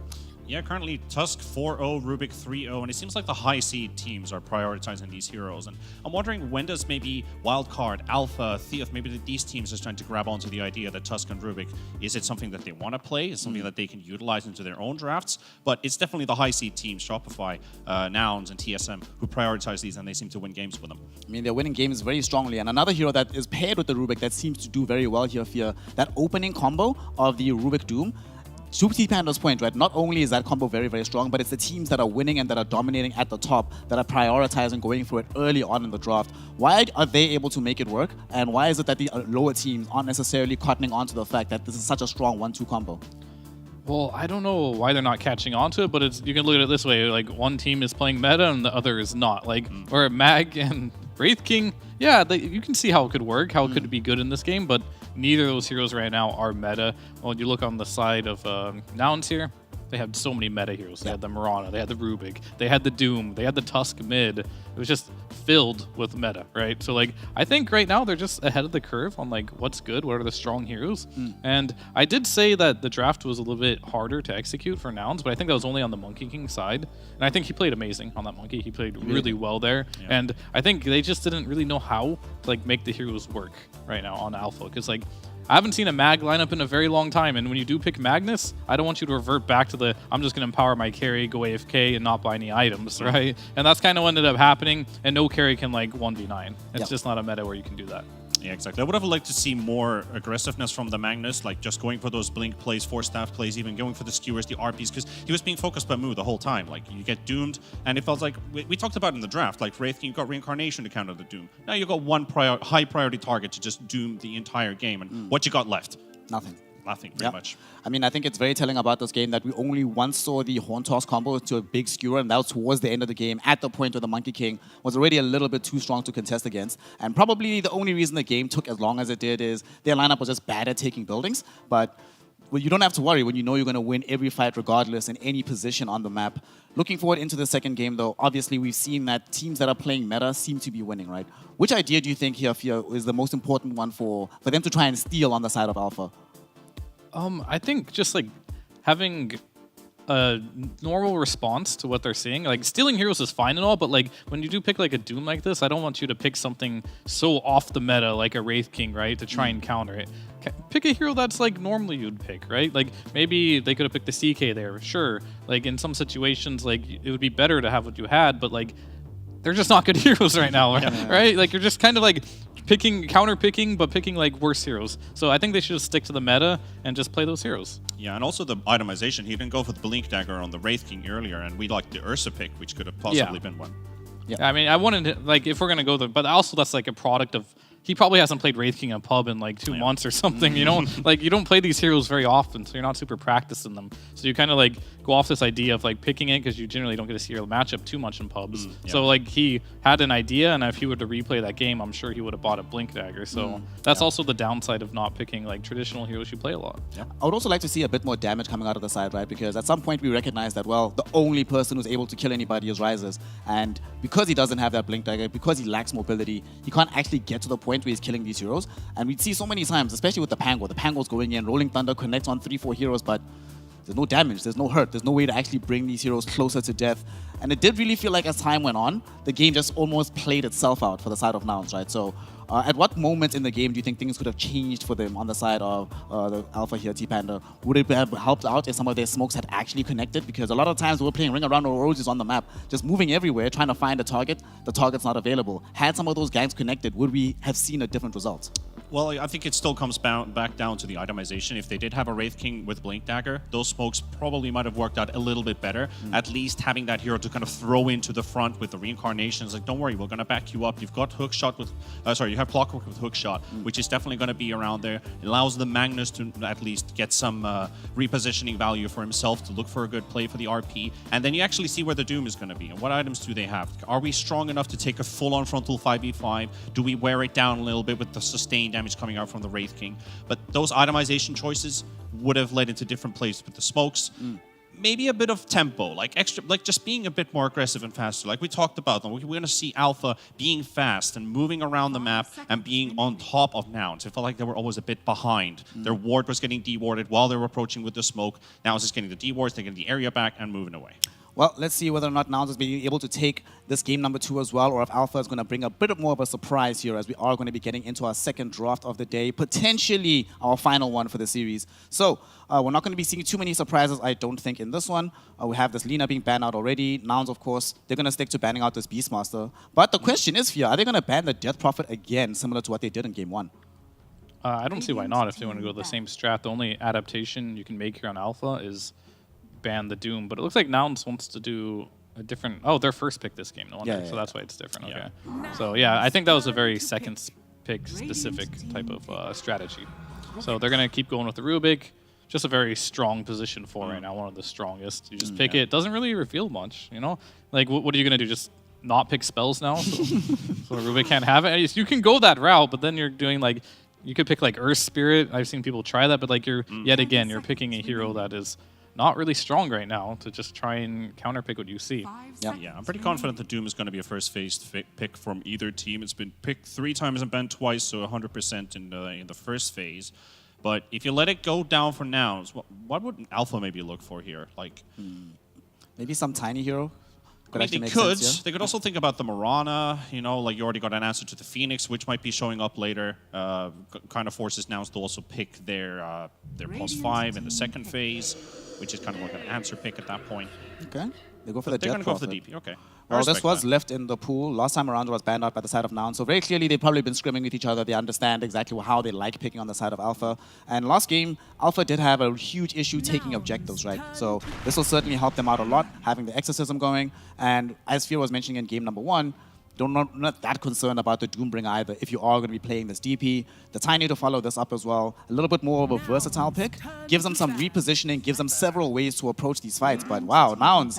Statement of confidence here for your first phase sniper. They're like, well, we think we're just that much better than you that we can get this hero super early. Yeah, I mean, it's a little surprising, but like, I think what Alpha, they kind of got in the Alpha's head here a little bit. They're like, you know, we're going to pick the Rubik, and then like, oh, you banned the DP last time. And they probably would have picked Doom there if they didn't pick DP, right? But because they forced in that situation, Alpha like pre-counter picked a hero that wasn't even picked yet. So now Nouns can be like, oh, we don't have to pick the Doom here. We're just going to pick a hero that's good for your Death Prophet, and that's your sniper right there. Most likely going to be the carry, because oftentimes this DP can go mid. I've seen it be successful, but in most cases it will be just going into the offense. And they also just ignored the Tusk completely. Yeah. And the first phase Tiny hasn't won a single game so far. Really? Yep. That's very surprising. At least in NA. Yeah. Kind of surprising given how well that hero has been doing. And of course, Nouns having to now protect this sniper at all costs. Batrider's gone, Spectre gone. The Spectre, I think, is a really big one. We've seen this hero stonks on the rise pretty much all across these regions. And especially when you're playing these Nature's Prophets, Lina, Snipers, etc., you do not want to have the instant gap close that the Spectre can represent. So good ban on that one. But I'm also just glad that despite the fact that DP can help cover against this Doom, Moo just was looking really good on that hero, so I'm glad that they just remove it anyway from the side of Alpha. Why deal with that Doom spell when you don't have to? Yeah, it just kind of shows like how scared of this Doom they are. Like they pre-counter pick it and still ban it, right? Like Moo really got into their heads. Yeah, I think this draft is like, if I were to like judge their mentality in both these drafts, Alpha's struggling a little bit here in the drafting stage. But I could be wrong, and this is a pre-planned strategy. But just from the looks of things, like does not look like they're in a position where they're fully confident. Still need to see some way for them to close the gap onto the sniper. And I just want more kill potential. Last game, as we mentioned, they just ran out of damage. Oh, thank God they I banned mean, Lycan. that's funny, right? Because like in the pre-show, we're just like, oh, these two supports are so aggressive. They're just gonna run at them. It's gonna be a bloodbath, and it was like the slowest early game Yeah. of all time. They just 7 kills. turtled up with Magnus. I mean, they had like 7 kills the whole game. 8 minutes is how long it took to get the first blood in Yeah. this game. Yeah. But something we haven't really been seeing all that much inside of North America is this Treant Protector. It's been banned a couple of times. I think we've only seen one pick of it, if I'm not mistaken. But it comes out now. I suppose in this game, one thing I do like about it, tower healing as well. Just try to elongate and extend the game, get some degree of lockdown. Now you can actually find the sniper if you are positioned correctly on this Treant Protector. It's not easy to do, but it is possible, and at least create some opportunity for other heroes to catch up to him as well. Yeah, not only just find the sniper and hold him in place, but also help live a bit longer against the sniper. The living armor is really handy when this sniper hero just starts pummeling big shots from around. It also kind of takes a bit away from the headshot proc, which is also physical damage. Yeah. So it does help in that regard. Tiny has already got a lot of armor as he heads up into bigger levels, like when we're looking at level 2 ults, level 3 ults. You got DP who loves to rush at targets. So if DP wants to be like the full-on initiator, Treant living armor, you got Leech Seed to help you out as well, the slows and the overgrowths. Like this hero seems to fit very well here against the sniper. But that's just one hero. There's still a couple more. The Centaur pick. It's also been a hero that's been a bit more on the rise as of late. Been played in a variety of different roles. We've seen a couple of support ones, mostly in the off lane still. But one thing I've loved about seeing this hero here is every Centaur I've seen up until this point, and to be fair, I haven't watched all the games, but a lot of them are now buying 4-stars in tandem with the Blink Dagger as well. So they have that amazing amount of mobility. You can actually use Stampede primarily as a salvation spell rather than as an initiation. Yeah, I mean, it depends on how your game is going, right, and what your role is on the team. If you're having a really good game, you start snowballing, you can just start buying the big boy items. You can eventually get to a heart, a pipe, be that big frontline tank. But, you know, if you're a little squishy, feel like you can't do it, you can go full utility. But what I do really like a lot here is, like, when you're playing here like Sniper or Drow, these, like, Lina, these type of heroes that if you get on top of them, they're really squishy. When you Death Prophet, if you ever get on top of the Sniper, just press Stampede, and your Sniper can disengage and get some more distance, and I think that's a very valuable tool here. Yeah, trading off ults. I think that's a really smart idea to go with. And also, when you add up the Undying, you also get a lot more power into the laning stage, which will only not just help the sniper out, even if they decide to put the safe lane sniper, could also be mid. I think it's going to be a carry sniper. You have the potential of fighting against all these strength heroes. The Tiny also gets hurt a lot by it. He doesn't really have a lot of mobility. He doesn't have the attack speed to kill the zombies or the tombstone. So I really like this Undying pick. Yeah, this Undying pick does feel strong. Give them a bit more heft in the early laning phase. And I'm just thinking it's going to be such a toxic lane. Centaur and Undying. Ugh. All right, so enjoy yourself, Alpha, whoever's going to be playing in that safe lane. We do see the Slog pick emerging now. We've seen this as a response to snipers and just high-range heroes in the past. Once you get on top of him, not only do you hold him in place, but it's physically impossible for him to get away, even with the Stampede. And I think they definitely needed an answer to this. Puck probably wouldn't have fit the bill, so I do like that they go for the Slog. That being said, though, Fear, the Slog hero needs time. This is not a hero that comes off the mark very quickly. He needs to be having a good game as well as having good time. And I'm not so sure that Niles might afford that to you the way that things are looking right now. Yeah, I think this Rubik plus Centaur lane is going to be really tough for the Slark. He's going to get spammed out. You do have a Treant Protector. It can go either way, I think, this lane. And I think it's going to be really difficult this game right now for Alpha, just like laning stage-wise, because yeah, this Undying is just going to be on top of the DP with the Shrapnel. That's going to be annoying. And I like how they picked up that Undying too, because yeah, outside of the strong laning phase that we did talk about, they just need these beefy heroes, so Rubik and Sniper here can just sit in the back and get their spells off here. And I think that's a great addition. As far as Alpha's lineup goes here, they got a little bit of everything here right now. I think they do have some tower push. I think DP Slark is a great combination as well, but they just got to get out of the laning stage here. And I think considering how last game went, like, they got to show up. They definitely got to show up big. This is probably the point where we have to start considering what Soul is going to be playing from the mid lane. He could potentially still play this Death Prophet or the Tiny. We've seen Tiny mostly played in that role. But given the way that this draft is going, it seems that the priority might be for him in this mid lane. They need him to do a lot, right? He needs to be a hero that can create tempo on the map. He needs to be a hero that can dish out some damage as well to cover for when the Slog is not actually active in the game. Anything leap out to you that can fit that multi-panda? Just kind of looking at the drafting order they went in game number 1, Nouns kind of ignored his hero pool pretty much completely. They weren't even focusing any of his, even in the second phase or even in the first phase, except for the DP, which could have been like a flex hero into mid. Alpha, though, with that Slark pick, but like they banned it the last time, and then they picked it now for themselves. So there's something that we not necessarily know why they value this hero so much. Now it's going with the Viper. Yeah, I think that's pretty much saying everything. Like, this not going to be a fun game for Alpha. Yeah, max toxicity strat. Awesome. Well, I'm very confused by that Viper pick, to be honest with you. to talk to us about it. Gunner is just going to play Viper mid? I think so. He could. He could play the Viper mid, could play the Sniper mid, and then they put the Viper elsewhere. But it does feel like they're probably going to put this Viper in the mid lane. Just have him It's just not like a Gunner hero that comes to the top of my head. It's like Gunner Viper. It's not something he does a lot. But then again, I don't see him playing Centaur mid either. So like, what they could do here, I think you just...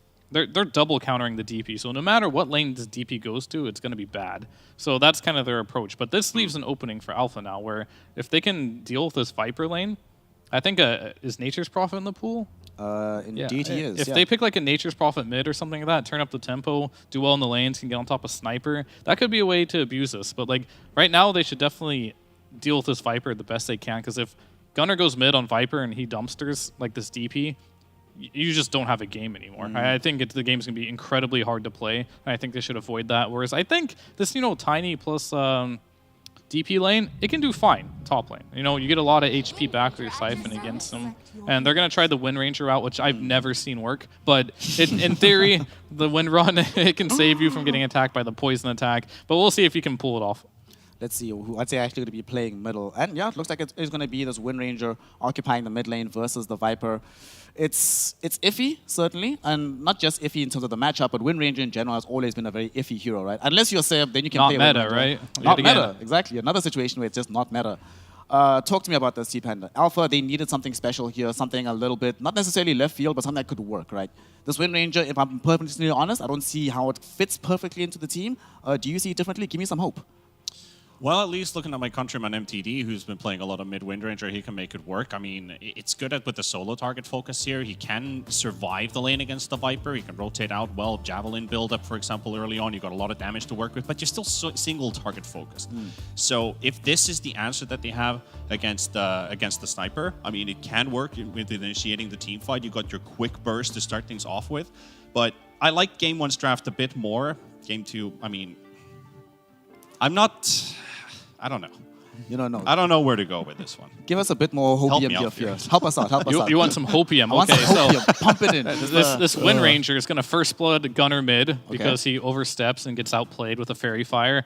Gets a DD rune at level 6 with a Javelin with that said money. Solo kills Gunner again. And now this Wind Ranger's 2 and 0. Gets the 8-minute rune. Makes a rotation.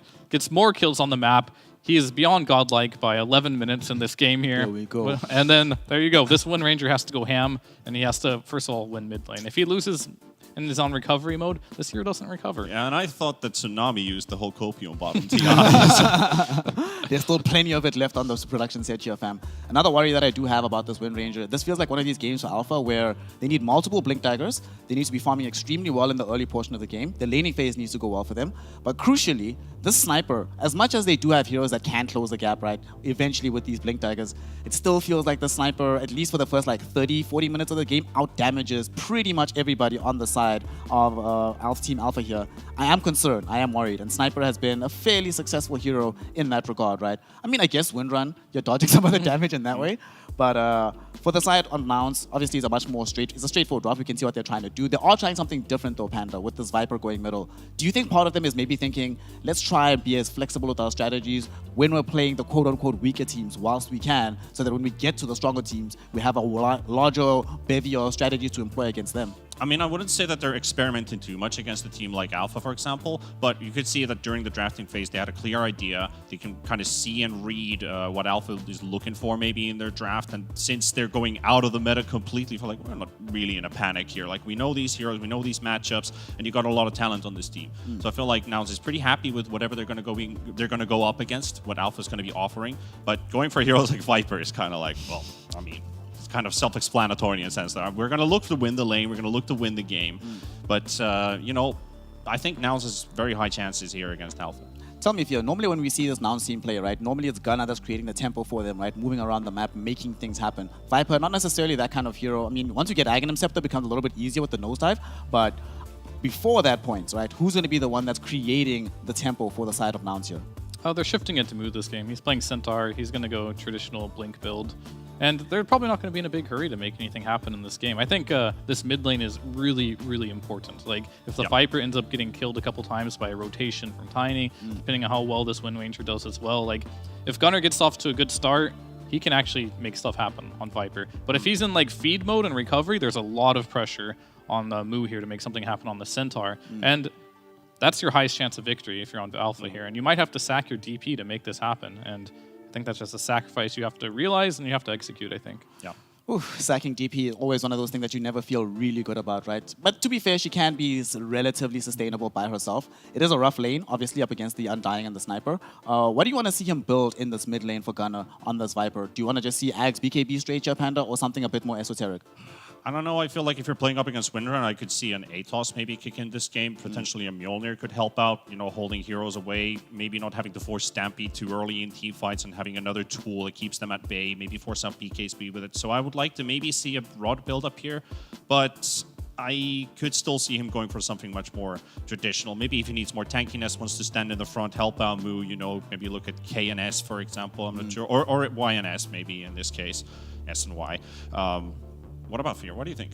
I mean, there's a lot of options. You can go on Viper. He can go the magic build, you know, the whole Bloodstone shenanigans. Or you can just go traditional Dragonlance, BKB. Eventually get your MKB and just right-click Wind Ranger and Killer. They're going to need MKBs. Whenever you play against Wind Ranger, at some point, MKB is going to be in your inventory. Yep. I mean, if he wants to be crazy, he could go for a Blade Mill, you know, type of build. Make the Wind Ranger kill himself. Halberds are always good, too. A Blade Mill's actually pretty good against the Wind. Yeah, so some type of survivability item to make sure the Wind Ranger just doesn't kill him, because that is the purpose of the Wind Ranger versus the Viper. You win run, he can't hit you, and you focus fire him down, and he'll die. But if you're behind in net worth, it's not going to work. So you really got to be ahead. Half the time that we see these Wind Rangers, obviously, they do end up building into Maelstrom for this easy damage in the earlier portion of the game. However, lately, we have not been seeing the progression in general from Maelstrom into Mjolnir. Most Maelstrom builders, Panda, have been building this Leipnir item, right? And I'm thinking that in this game, it could actually be a decent shout, given that they're playing into a Stampede. That way, you at least have some kind of counterplay option, reserve some of the spells of the Treants and the Tiny, not just to counteract the Stampede, but you use Leipnir just to counteract Stampede, and then you reinitiate after that. Is that a potential option, do you think, in the mid lane here? Yeah, I mean, you kind of answered it. I mean, if they get there. Yeah, if they get there. Like, Leipnir's a good option to build.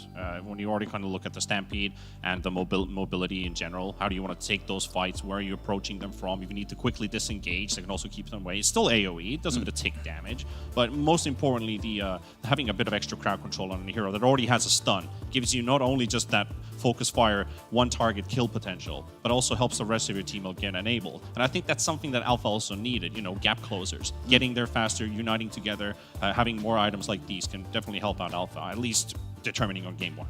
Yeah, based on game one, though, Fear, one thing that I do want to ask about, right? You've had the experience not just of being a player and moving into different roles, but you've also been a coach, right? And this is probably the point in time where the coach and the infrastructure behind you becomes really, really important after a game as difficult as that first game. It's the introduction into Division 1 as well, right? They qualified from Div 2, they came up. It's not an easy way to start your campaign, right? If you're Mags right now, the current coach at the moment of Team Alpha, well, what would you have said to them during the break and during the draft going into the second game? I mean, I think the main focus is definitely be on gameplay. Being like, you know, I know you guys are better than this. Like, you guys weren't able to find any openings on the map. You're playing a bit too scared. Just relax a little bit, let loose, play your game, have fun, and, like, just be a bit more aggressive. Because I know they have the players to do it. And just maybe it was a little bit of nerves, maybe it was draft related, but it needs to be, like, stated for sure that, like, you know, we played a bit way too passive for this meta. And we just need to just group up, make something happen on the map, and be confident. That's the most important thing. Be confident. We certainly do know that this team is better than what the showing was in this opening game. Unfortunately, we are having a couple of technical difficulties, so we're going to be throwing things to a very short break. And then when we return, game number 2 will be underway and hopefully on the path to game number 3. Stick around, don't go anywhere. We'll be right back with the resumption of this game.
Ladies and gentlemen, welcome back. We are getting into our game number 2 here between Alpha and, of course, Nouns. It's MLP Dota and John Xfire. Apologies for the delays. John, we've got 2 new drafts on hand for game number 2. What are you thinking? Do you think Alpha have what it takes to pull off this game 2 victory? I think they've lined themselves up for a little bit of a, maybe of a way coming back in and rallying in this game 2. They pick up the Death Prophet for themselves, something that they have really loved.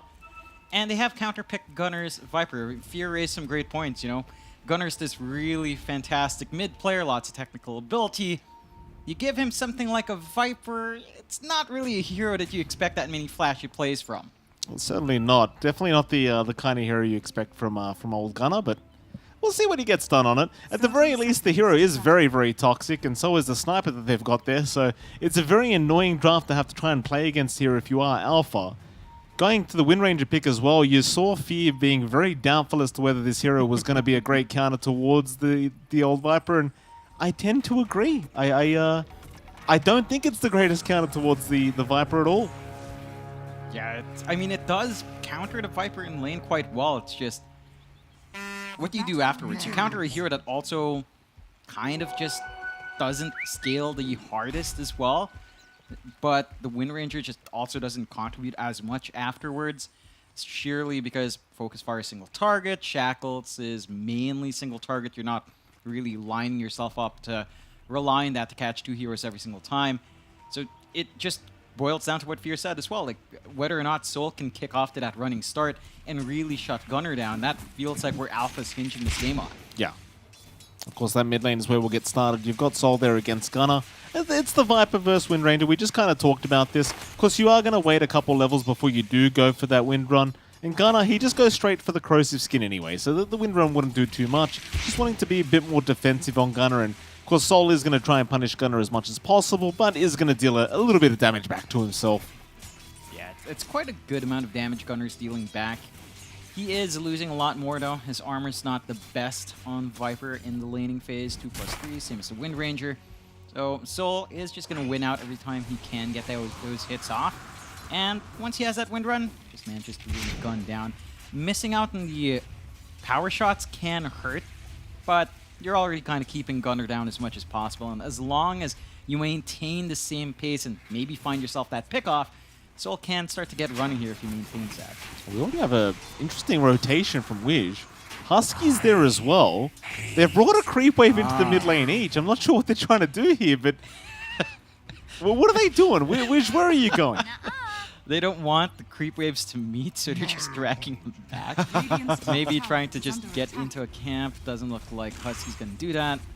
Just trying to soak some EXP. We've seen that before somehow, Mike, and I feel like it was also in NA where we've seen these creeps just kind of head towards mid. Still a nice tasty wave for Yamson to eat up. That top lane, of course, Monster on his DP that he excels on. There is a lot of aggression you can get out here for Alpha. I feel like it's a lot more than you might be able to get out on Nouns, although up against an Undying, you don't really want to clump those 2 heroes together too much on Alpha's end, or the punishment is severe. But the toss back is there. Problem is it's the Undying, and that's the target you don't really want to toss back, because he won't mind being close up. Yamsum was the target they really wanted, and they won't be so lucky as to get him. Radiant's courier has been killed. How's that bot lane going? Yeah, it's going all right. I mean, Slark up against Centaur can be a little bit back and forth there. Right. Well, with I believe we have a video with Gunner available to listen to here. Let's see what Gunner had to say. For our team after the roster is that we probably have a more dedicated captain. That feels it's easier to do because Lelis is now our captain.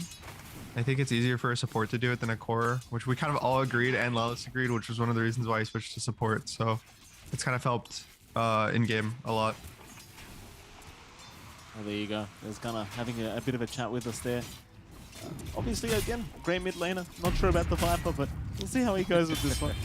Back to the bot lane, though. Bit of action breaking out. Rises, Tiger kind of going at it here. Nu obviously kind of struggling against the Slark, and you do kind of expect that, considering the Slark obviously loves going up against these melee cores.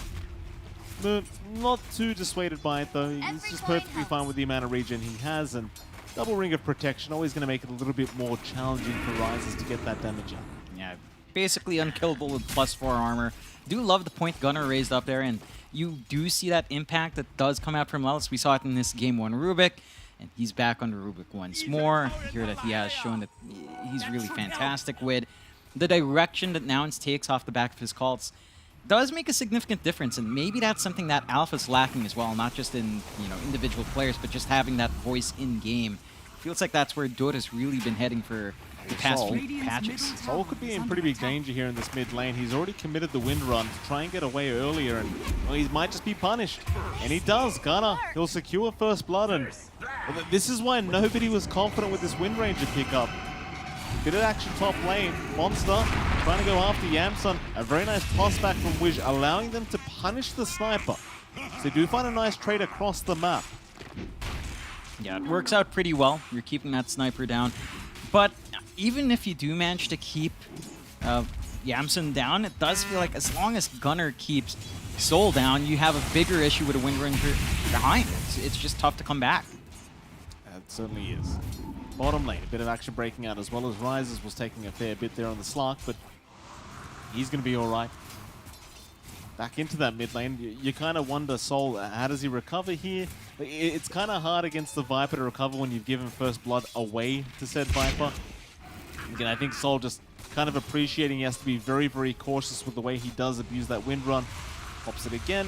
The thing is, Gunnar knows every single time you use it, he can get aggressive, and that he will. Once again with the Viper Strike, Soul, he's trying to plan a tree to block the vision, but it won't be enough. They'll have the damage.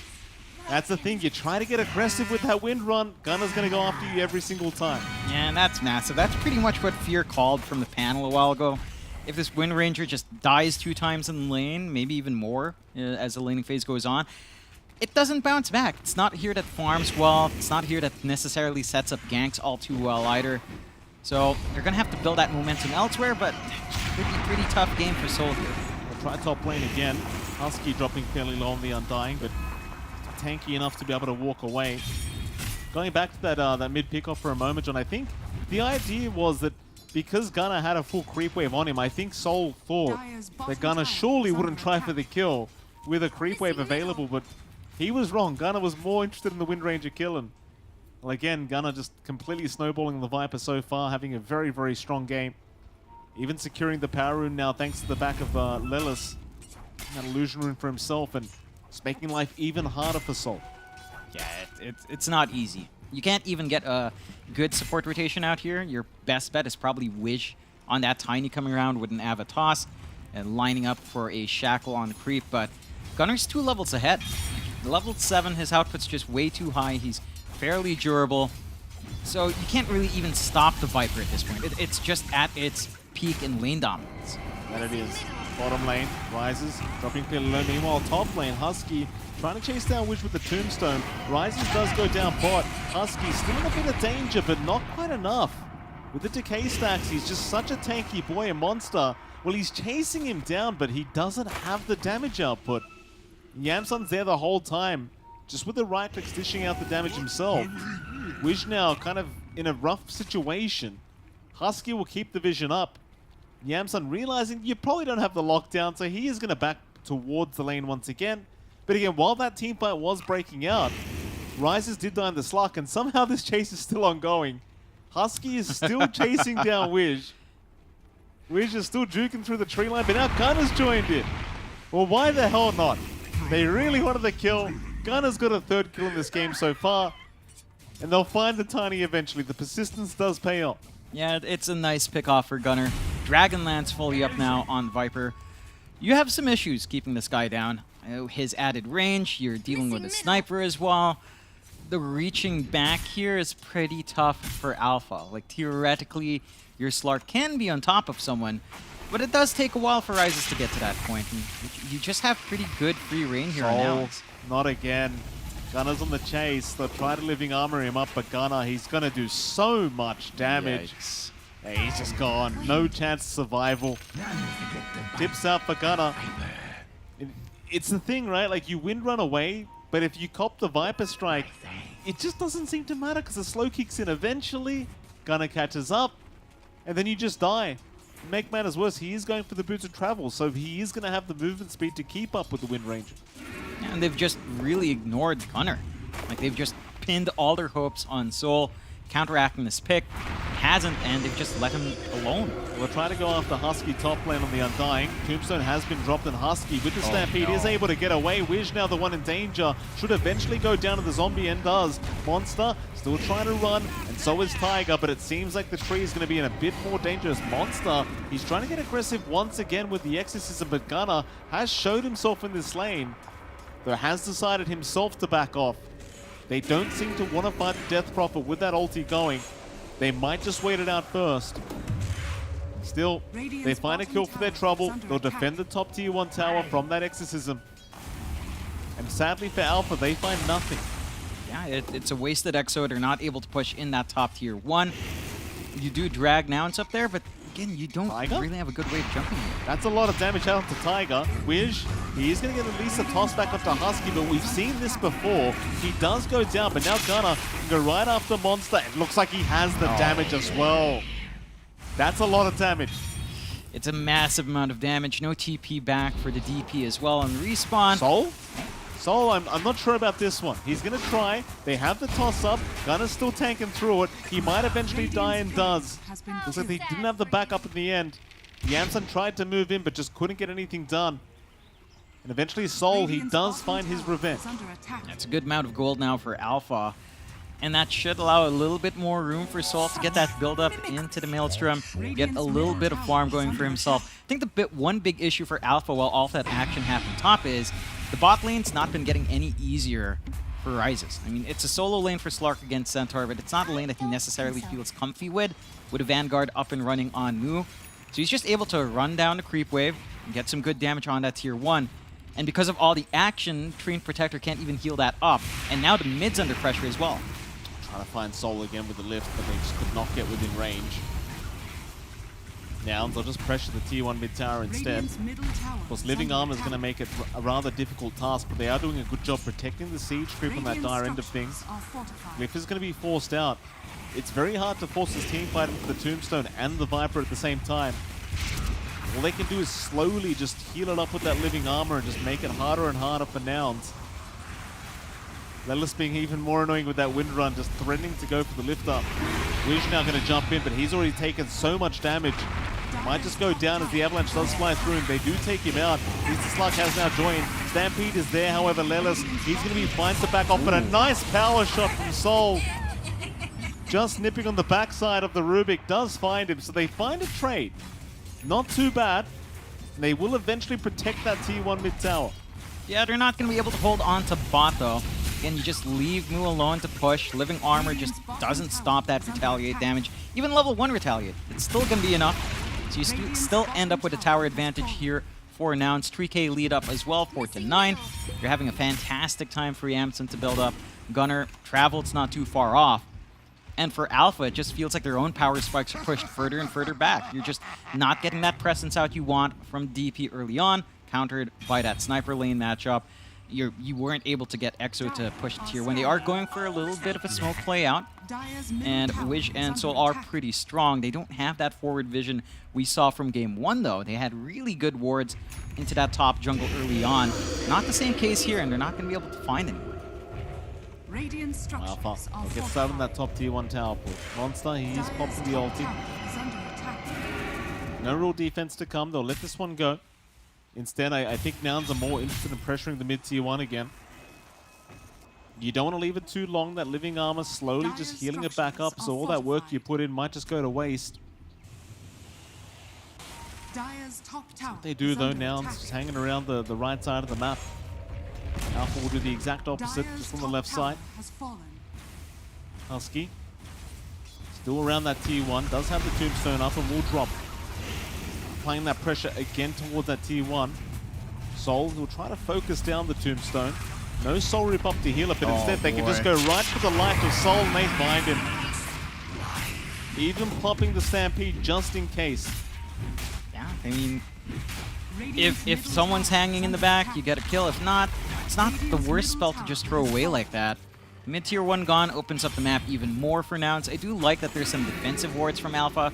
Dropped already on their bot jungle. They expected to lose that mid at some point up against the Centaur. Nouns, though, going for a smoke play on their own now. not going to be able to find anything unless they wrap around onto Wish. Again, really good wards here out from Alpha on the jungle. So if they do spot someone just popping out the farm, they have an opportunity. Now it's a little bit dark on the map, but we'll see if the smoke still lines up. Wish looks like he's going to be the target. Move. Easy jump in. Gets the hoop stomp off. Follow up. Wish. He will avalanche and try to make a bit of time for himself, but eventually Lelis just takes it for himself. Does have the follow-up in the end. At the very least, in the meantime, they have bought time for Rises to be able to get the Diffusal Blade up, so he does have some ability to join his team now. But 4-11, 4K advantage, it's pretty dire straits at the moment for Alpha. Yeah, it's still pretty rough. Like, it's almost reminiscent of Game 1, where Alpha just goes all in on Rises, the two cores buy space for him, sacrifice their own farm and scaling, and just hope that their pause 1 can just be this massive win condition. And the Slark can be. It's a good solution to Sniper if you can jump that back line. Probably going to want the Ags for that, or at least the Shadow Blade to get into that area. Unfortunately, I think Yamsun's just getting a lot more off the map. He's just farming a lot quicker with Mask of Madness, double rate band that you tend to see. And they're just not able to get a jump onto that Sniper. They're not able to push him away from that jungle, despite having these forward wards. Who do you really play off the back here? Like, your best bet is Tiny Blink, but it's still a little bit off here for the Tiny. Yeah, bottom lane looks like they are trying to make a jump in onto Rises, but he's going to be okay. And well, the state of the game kind of explains the odds we have here, of course, from esportsbets.io. Again, the odds being 1.21 to 4.17. Of course, in the favor of Nouns, and they are certainly showing why that is here in this game number 2. Still, Alpha definitely not out of this game yet. Just need a bit more time here on Rises. One good team fight could turn the game right back the other way. They just need to find that team fight though, and for now, it just hasn't been the case. Gunner, he's bot lane alone right now. Rises. Try to chip away with the Diffusal.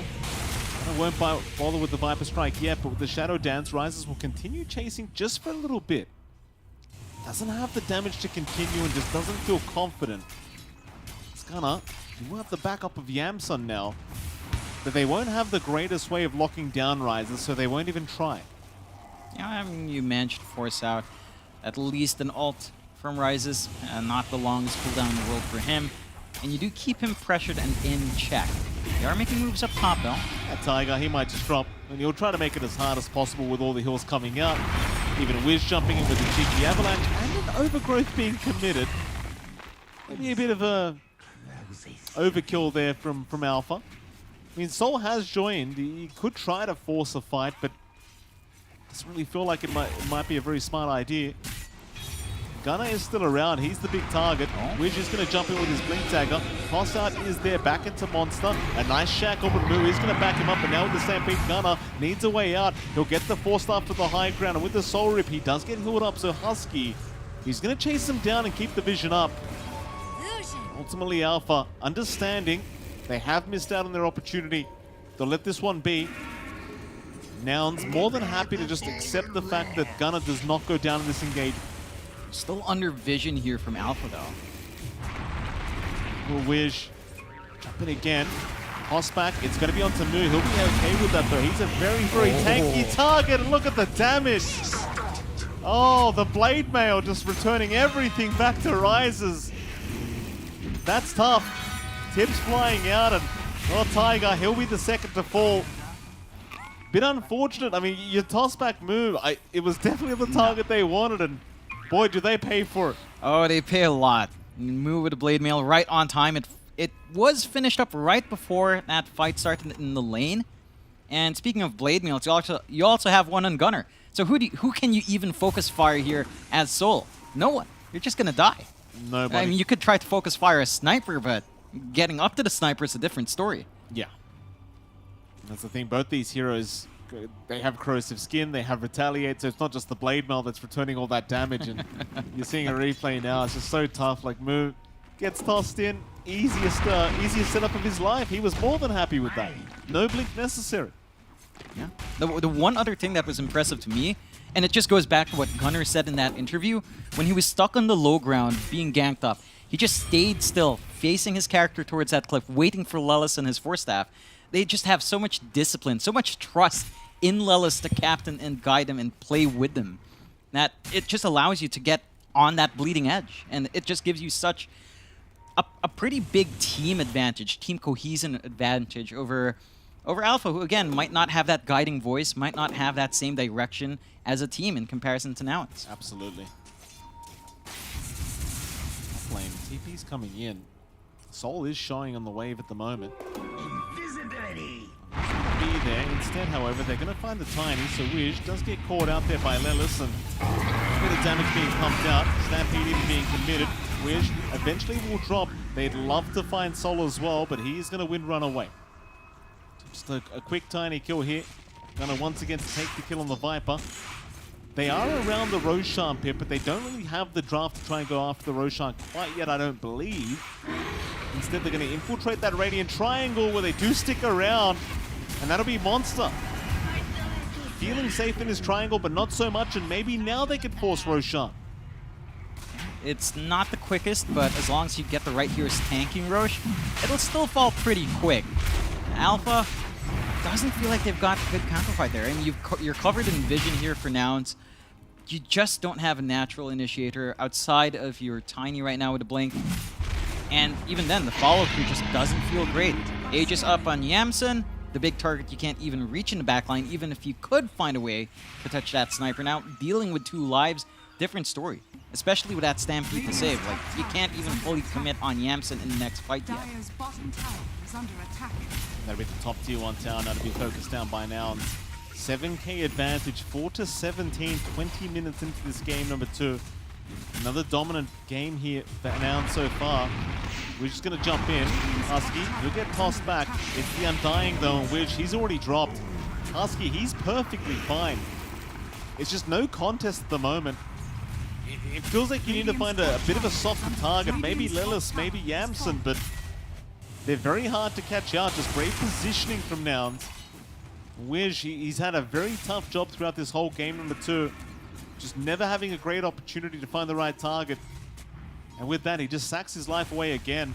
And Nouns, understanding this, they'll just chip away at the T2 top tower now.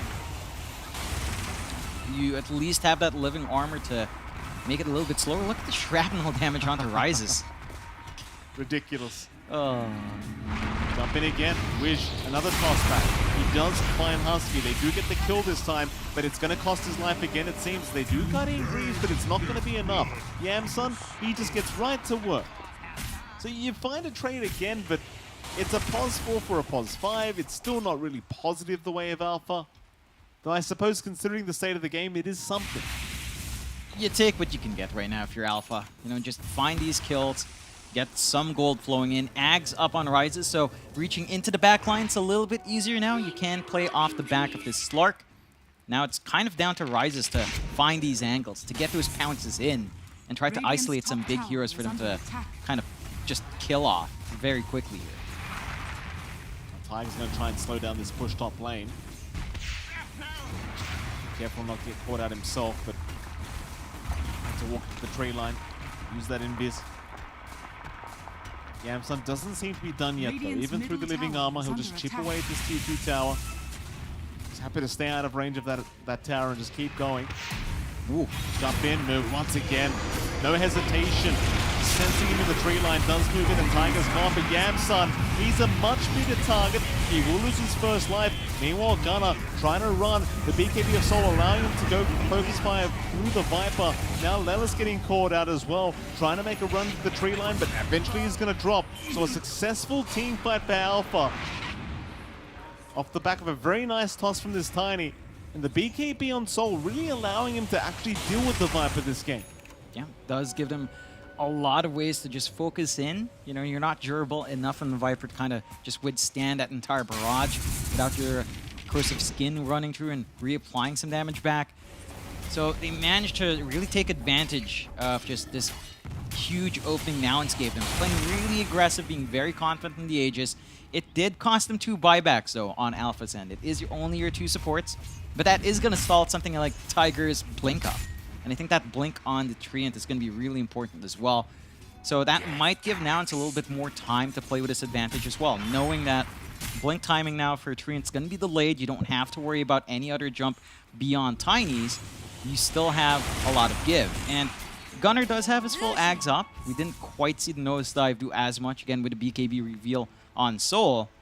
But now both tools are kind of shown. So it's all down to when Soul wants to commit that BKB, or if he gets caught out while the BKB's down for some reason, gives Downs, again, a little bit of an opening. So there's still some power left here on Alpha. They've just got to play their cards right. Jump in. They'll try on to move.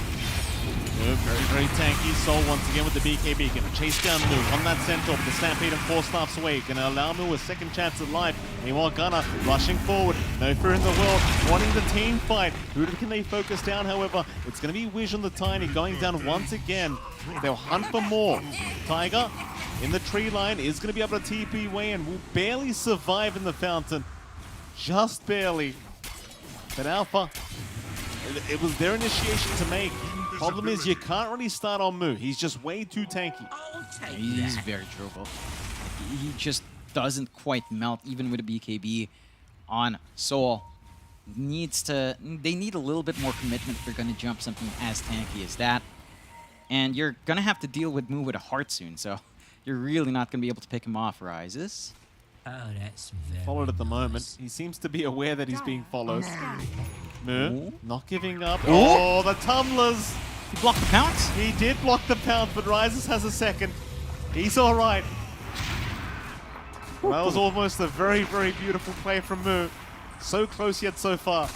I mean, if they managed to block that second pounce with all their heroes around, probably would have been a massive kill. Alpha able to kind of weasel their way out of that situation. Rises with a nice little bailout. Still, you've got a pretty strong lead still running for now. It's 8K.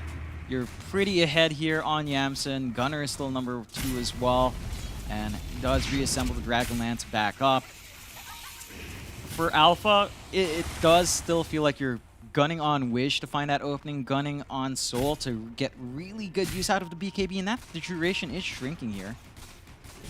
Jump in. Soul sees the sniper. Great target for himself again with the BKB. He feels very, very safe to try for this. Stampede away, Yamsun. No, he's not going to get lucky. Gunner still going to try and chase. Does miss out on the stun, but will continue going after that Windrunner. Soul still just abusing the Windrun to get away. Meanwhile, Wish be a bit of a nuisance here on the Tiny, but eventually he's going to get caught out. Still a great trade once again for Alpha. They'll find the sniper as Soul. He goes back in.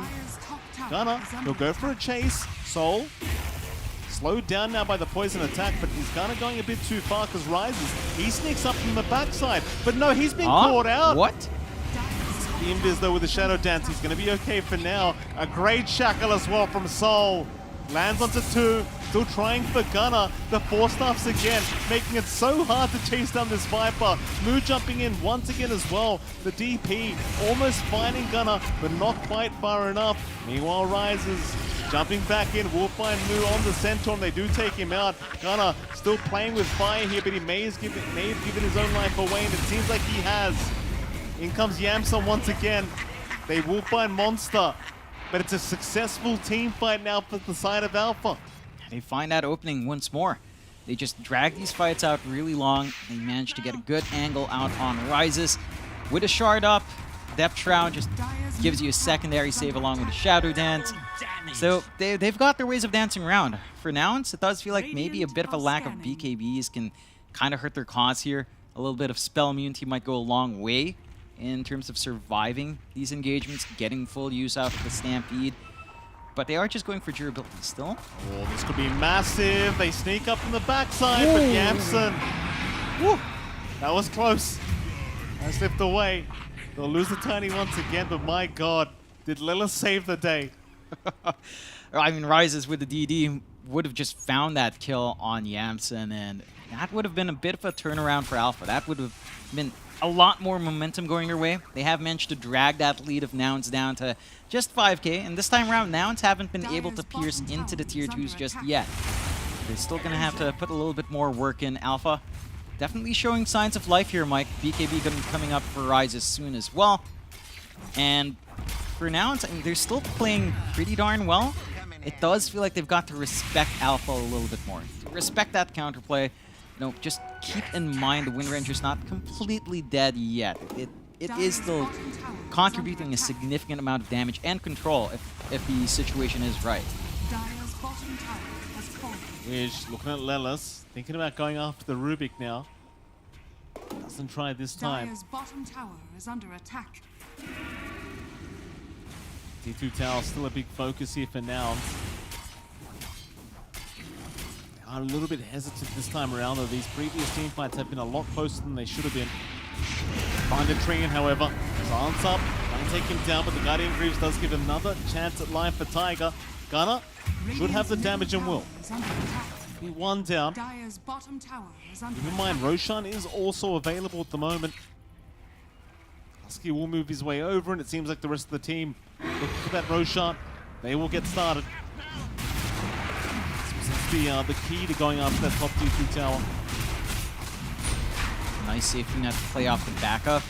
Shard can be pretty darn good as well, although Gunner already has his, so I'm gonna hand it over to Dire's Yamsen. bottom tower is Gonna under have that attack. concussive grenade to help him, again, increase the gap between him and Rises, him and Soul.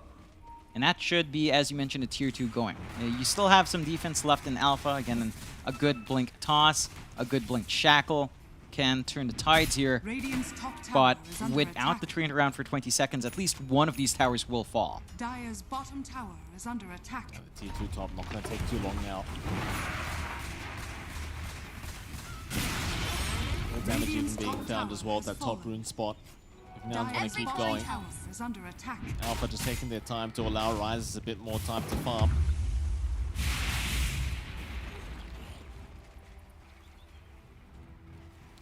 Even Soul going for that Daedalus up now, just wanting that high amount of damage. Keep in mind, he only has 6 seconds through that BKB at this point, but it's more than enough with the Daedalus to get through one of these big cores. Nouns. Man, smoke up heading towards the bot lane. Only person left there is Soul, and he does have a TP available. Might just commit it now. So Nouns might realize they've kind of missed out. Soul is still hanging around that tree line, but it's going to be rather hard to find him. He will eventually just TP away back towards his team. So great plays here from Alpha, just forcing rotations that lead to nothing. With the Aegis up on Nouns, obviously they want to try and get these fights going, but Alpha, they want to try and play the avoid game for now, though I say that Tiger is going to get caught. They do at least find a Treant for their trouble. Yeah, not the biggest kill, but again, it opens up a chance to push. Without that living armor, another tier 2 is going to be exposed to the corrosive damage coming out from Gunner. So they can just look for the objective game here on Nouns, keep kind of shrinking the map for Alpha, and make it a little bit tougher for them to play the game of attrition.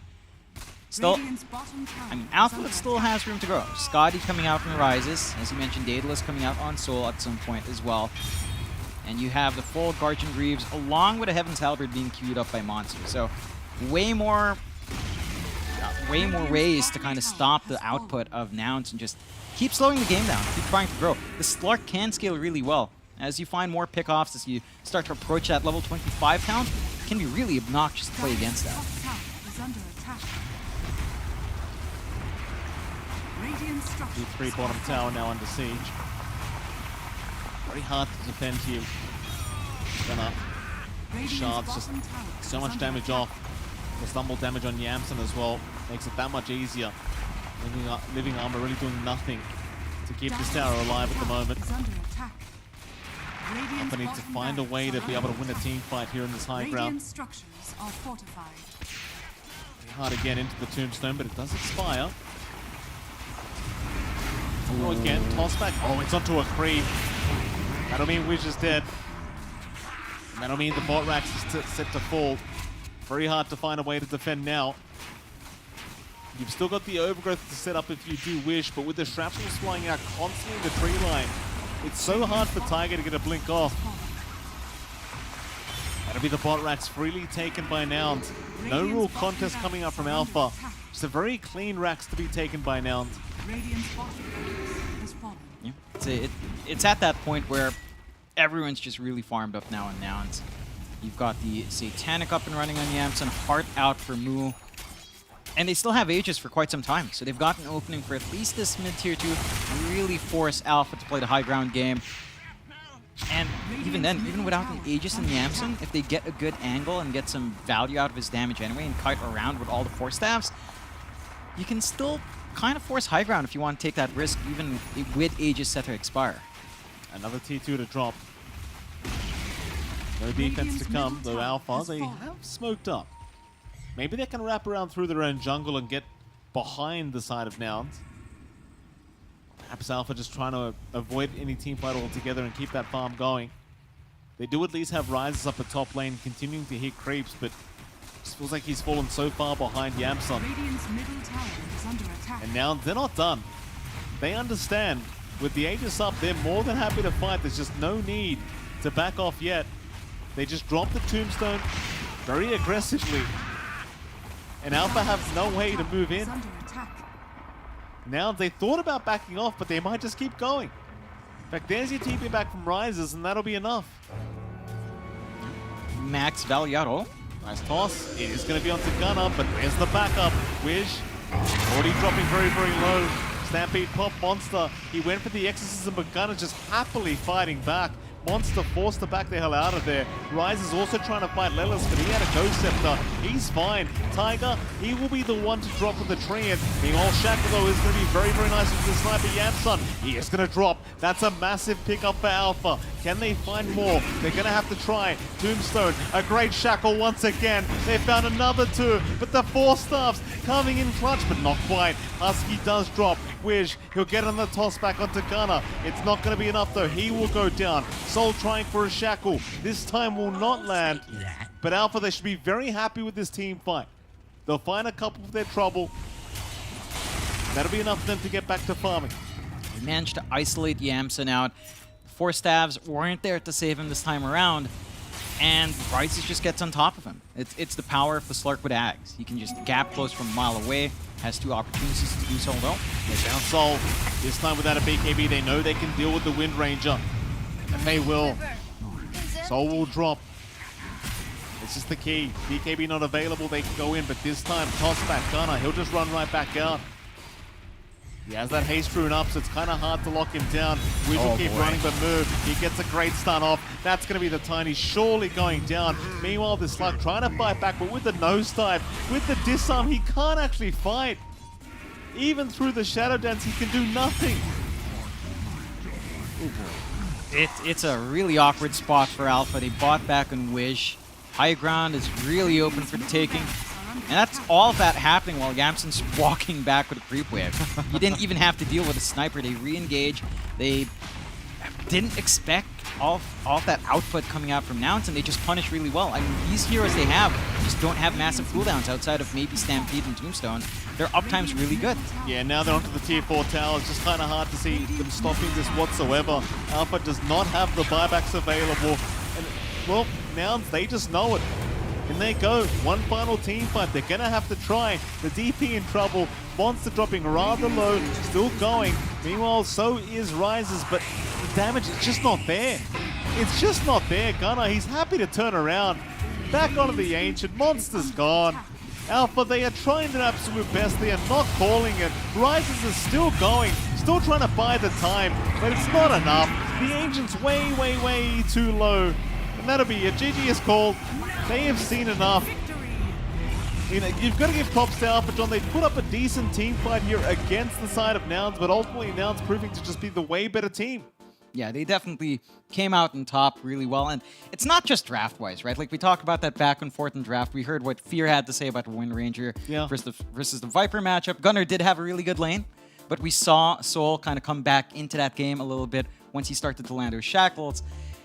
Wasn't enough. Like, I think the coordination of Nouns really came out here. Again, that moment where Gunner was just so disciplined, waiting for Lullis to come up and force-staff him out. Like, the trust they have in each other to play off each other like that just shows you what caliber for Team Nouns is. And I think Alpha is going to have to kind of match that level if they want to kind of reach that top 3, top 4 in NA. Well, we've heard what we have to say. Let's hear what our lovely panel has to say. Let's throw to them. Thank you very much, gentlemen. And yes, indeed, a 2-0 victory there for the side of Nouns, a very comprehensive victory. And at the end of the day, they just look so crisp. The trust, I think, is the very important aspect of how they play their game. And gentlemen, T-Panda Fear, trust, I think, is the more important thing because there were several moments in the game where it legitimately did seem like those were comeback potential for Alpha. They'd have a good jump in. They'd find a decent initiation. They'd even kill a primary target every now and then, but then it just... The next step was never there because Nouns, even when they were 1, 2, sometimes even 3 heroes behind, never lost faith in themselves, immediately re-engage when they see the opportunity, make life just too difficult for Alpha. Yeah, I guess you could either say comeback or false sense of security in a way because, you know, they couldn't capitalize on their opportunities or follow up on those. I felt like game 1, execution-wise, we still see the same things from Alpha. Bit of disconnection, not enough high tempo, and now it's just feeling very comfortable. They're like in their zone. We feel like we're commandeering what is happening, and Alpha's responding the whole time. That's just what it felt like to me. Fear, we spoke about the laning phase primarily coming into this one, right? And the impact, especially that this Viper was anticipated to have. They picked this Wind Ranger primarily to try and deal with him in the laning phase. That did not go according to plan. Went 0-3 on the Wind Ranger. Gunnar got incredibly farmed in this game.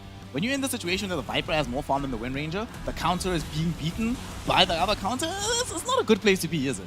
Yeah, I was kind of mentioning like what this Wind Ranger needs to do to be successful in this game, and was not off to a great start. Like he needed those 2 solo kills himself, not to be solo killed twice, right? He was the counter pick.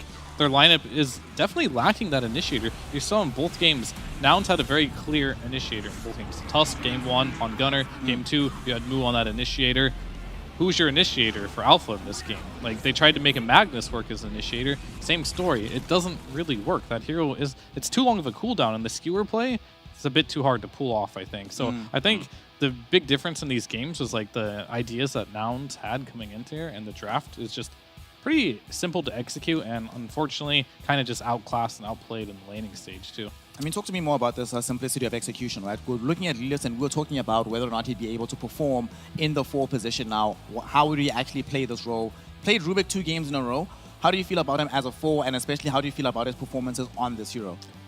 Man, I wasn't sure. Like, at the pre-show, I was like, what is this? Is he good at these type of casting position 4s? I'd personally give him MVP both games. Like, his 4 staff plays were amazing. His laning was really good. Spell steals were on point. I was really impressed by his POS 4 here. And like moving forward, for if you're a Nouns fan, Laylis being like a beast on 4, you gotta have big hopes for this team. I certainly have big hopes for Nouns. For Alpha though, Panda, one of the things that we did see in this game, and a lot of it in the first game as well, is whenever they'd find a jump, it's rare that they'd all jump at the same time on the same target. Many of the fights that they took were very chaotic, very split apart, and you know, even when it came out really well for them, when they were able to succeed under those circumstances, it always felt like they were succeeding despite their initiation, not because of it. Yeah, I think that's something that for the future days they have to pay attention to, especially coming in from their coaching role. Like, how are the comms going on during fights and when they're about to happen? Like, who's commandeering, who's giving the ideas, and who do we follow? Because it felt like maybe 2 people were giving a different idea of what's going on in the situation, and then you have 2 different outcomes. And usually having 2 or more outcomes is not a good thing because you want to go systematically. Let's take this guy down because we're nearby instead of split our tools in 2 because we're not actually leading this game. We need to maximize effort and resources on taking down the high priority targets as soon as possible. And you look at like the AoE control that Nouns has, you know, you've got the Stampede, Centaur with the stun as well, pretty useful. Lelis was very on point with his lifts all the time. It felt like Alpha, and especially Rises, would end up in positions where he wants to get a couple hits in, start building up those stacks. He would chase a target while the rest of his team is falling behind. They're focusing on another target. He's forced to turn around because he can't stay there for eternity. And he's already split the fight. You've got a lot of mobility in this hero, so you can easily kind of outmaneuver your opponents and join in with your team. When he does, we see some good stuff happening from Alpha. When he doesn't, and it's not just down to him, it's down to his whole team, you see Wish has got 15 deaths, and for a reason. He never really got the backup that he required, or the follow-up damage. A lot of times it was just a power shot from Wind Ranger, and that's it.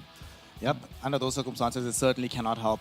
Do y'all think maybe, is this a situation where Alpha looks back on their draft and says, okay, clearly if we're playing these extremely high execution style of heroes that don't allow us to make any mistakes, maybe we rather simplify life and just go, let's say, all in on the team fight route? Because many times it's like, if you had one more hero that had a larger spell, perhaps things go better for you. What do you guys think? Do you maybe dumb it down a little bit to make life easier?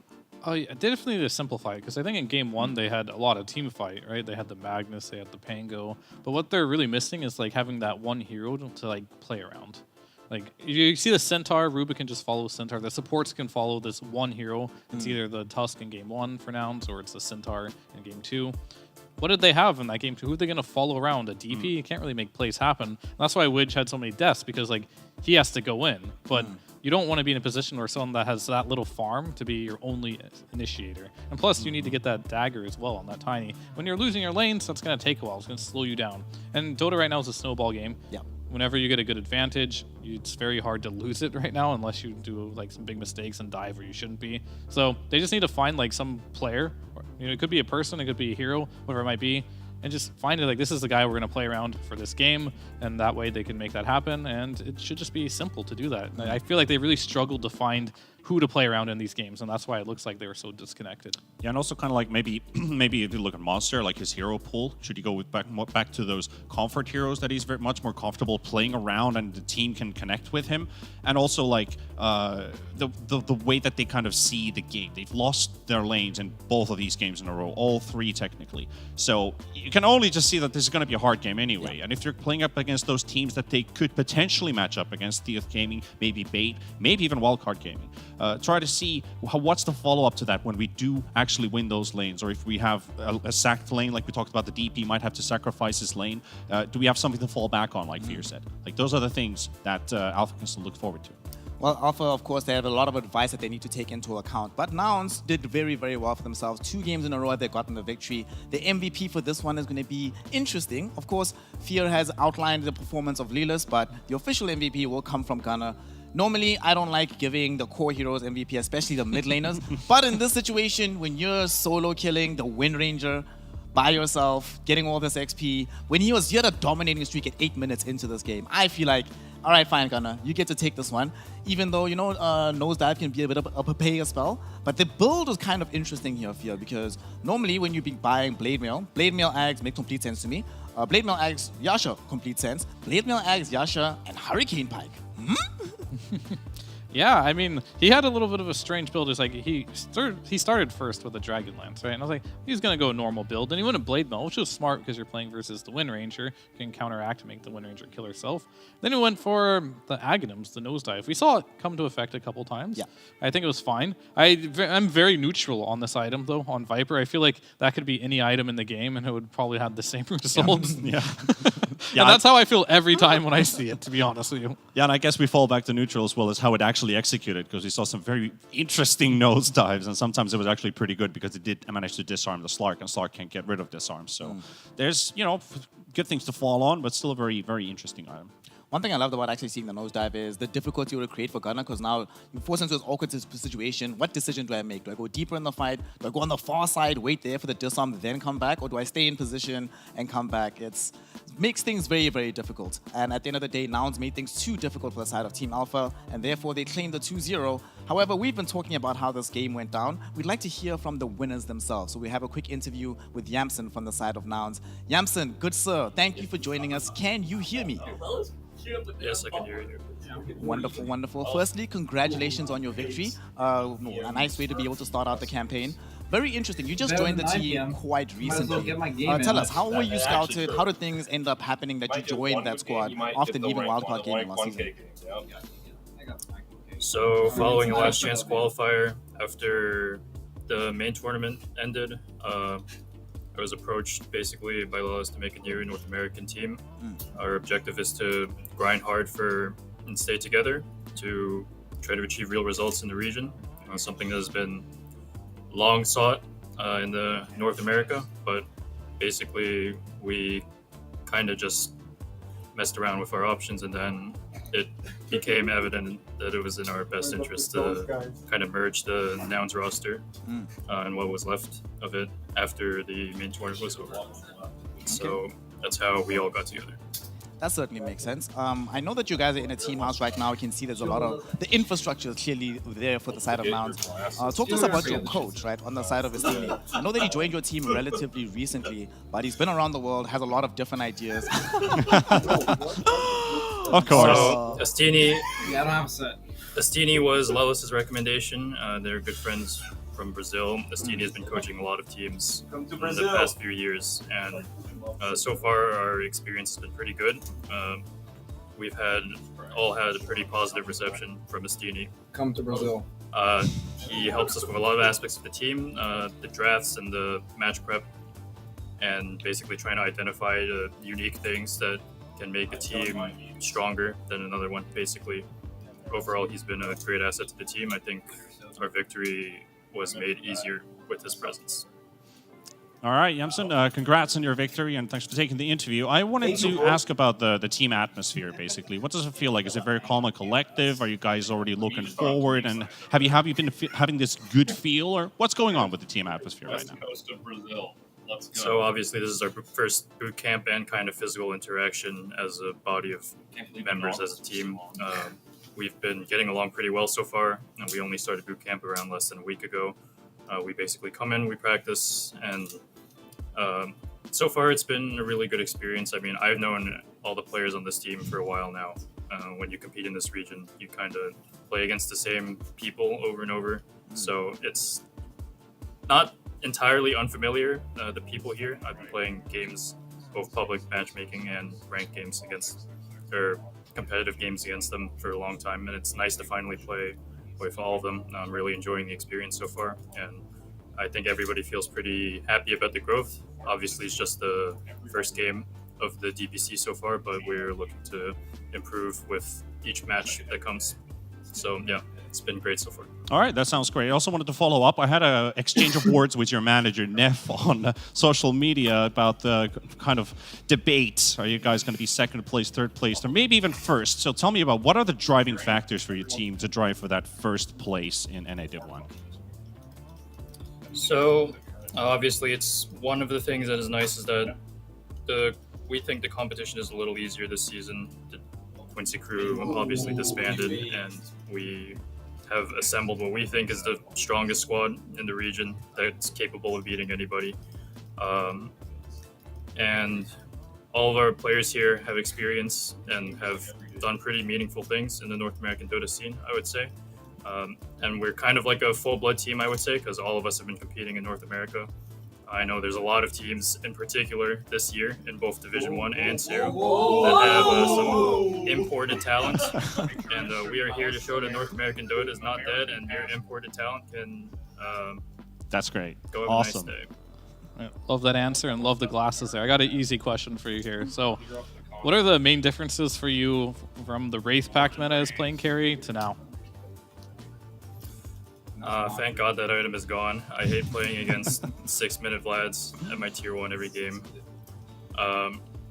Yeah, it's definitely makes it a lot easier. I think offlane did get a bit weaker this patch. People are still obviously looking for different ways around dealing with not building Wraith Pact anymore. People are looking into Greaves and Mech, these kind of other utility items. So I think we might see more interesting development as the meta progresses and the tournament continues, but so far for me as a player, it's been very nice. It's a lot more relaxing. Okay, that certainly makes sense. One more question, actually, before we let you go. The game right now is still relatively similar to the way it was in the aftermath of TI. Haven't been that many changes. If you had some degree of influence over the direction of the next patch, what would you like to see implemented in the game? What do you want to see changed? What do you want to see added or removed? If you were Ice Frog, what would you do with the next patch? I would like to see Ice Frog either do something about lane cutting shenanigans. They get kind of crazy these days. The meta basically just develops by how many clowny ways can people get away with breaking down the lanes. Or I would like them to either move Roche or put him in a new area, because the fighting in the game kind of just happens in the same places every single game for the last few years. It'd be nice to see something change up a little bit.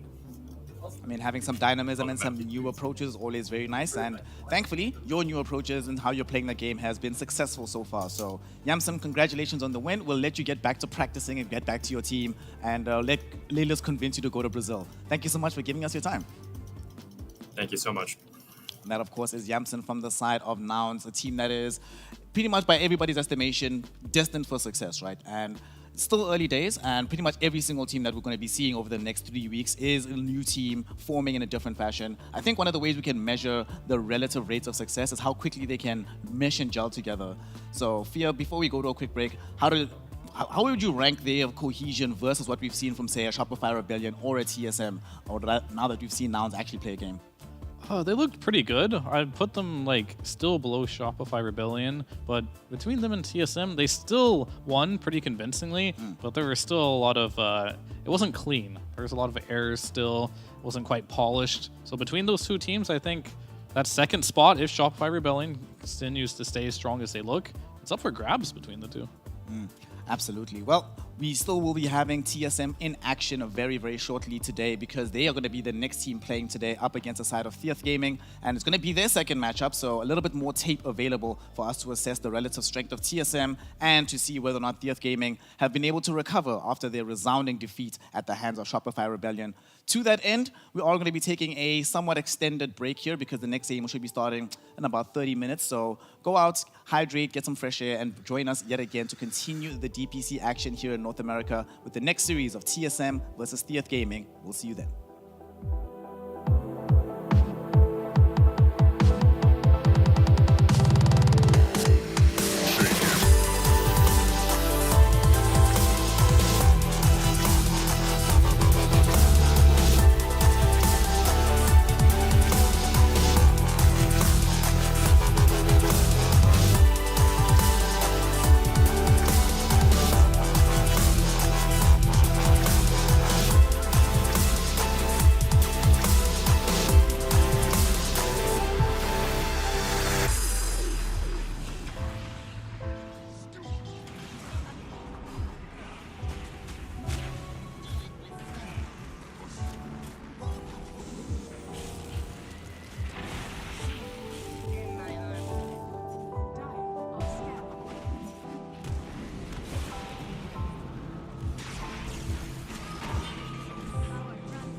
Welcome back, one and all, here to the North American DPC as we continue the day's action and continue to build up towards the Lima Major. Right now, we've already seen the side of Nouns taking down in very convincing fashion Team Alpha, and we still have one more series to go for the day, which will be, of course, Theath Gaming taking on the side of TSM. Both of them playing their second series, TSM having had a very dominant victory, Theath Gaming having a very bad defeat. So Theath will obviously be hoping to change their story. TSM just want to keep the gravy train rolling. My name is Sneh, and I'll be your host for the next few weeks, and I'm joined yet again by T-Panda and Fear.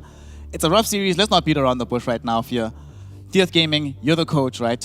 What lessons have they been drumming into their heads? They only had one day, pretty much, to prepare, right? And going from Shopify Rebellion to TSM, both really high-skilled teams, but they also play very distinct styles of Dota. Is it even possible to acclimate that quickly, given how hard the defeat was? No, I don't think they're in condition now to beat TSM overnight. You know, I think that's a steep road that they're going to have to be climbing here. But I think if they are going to this game, I think you go in there with the mentality of improving, right? Maybe you want to win. Of course you want to win. If you want to win, you got to do something crazy. You got to like maybe target Bryle, try to tilt him out of the game or something.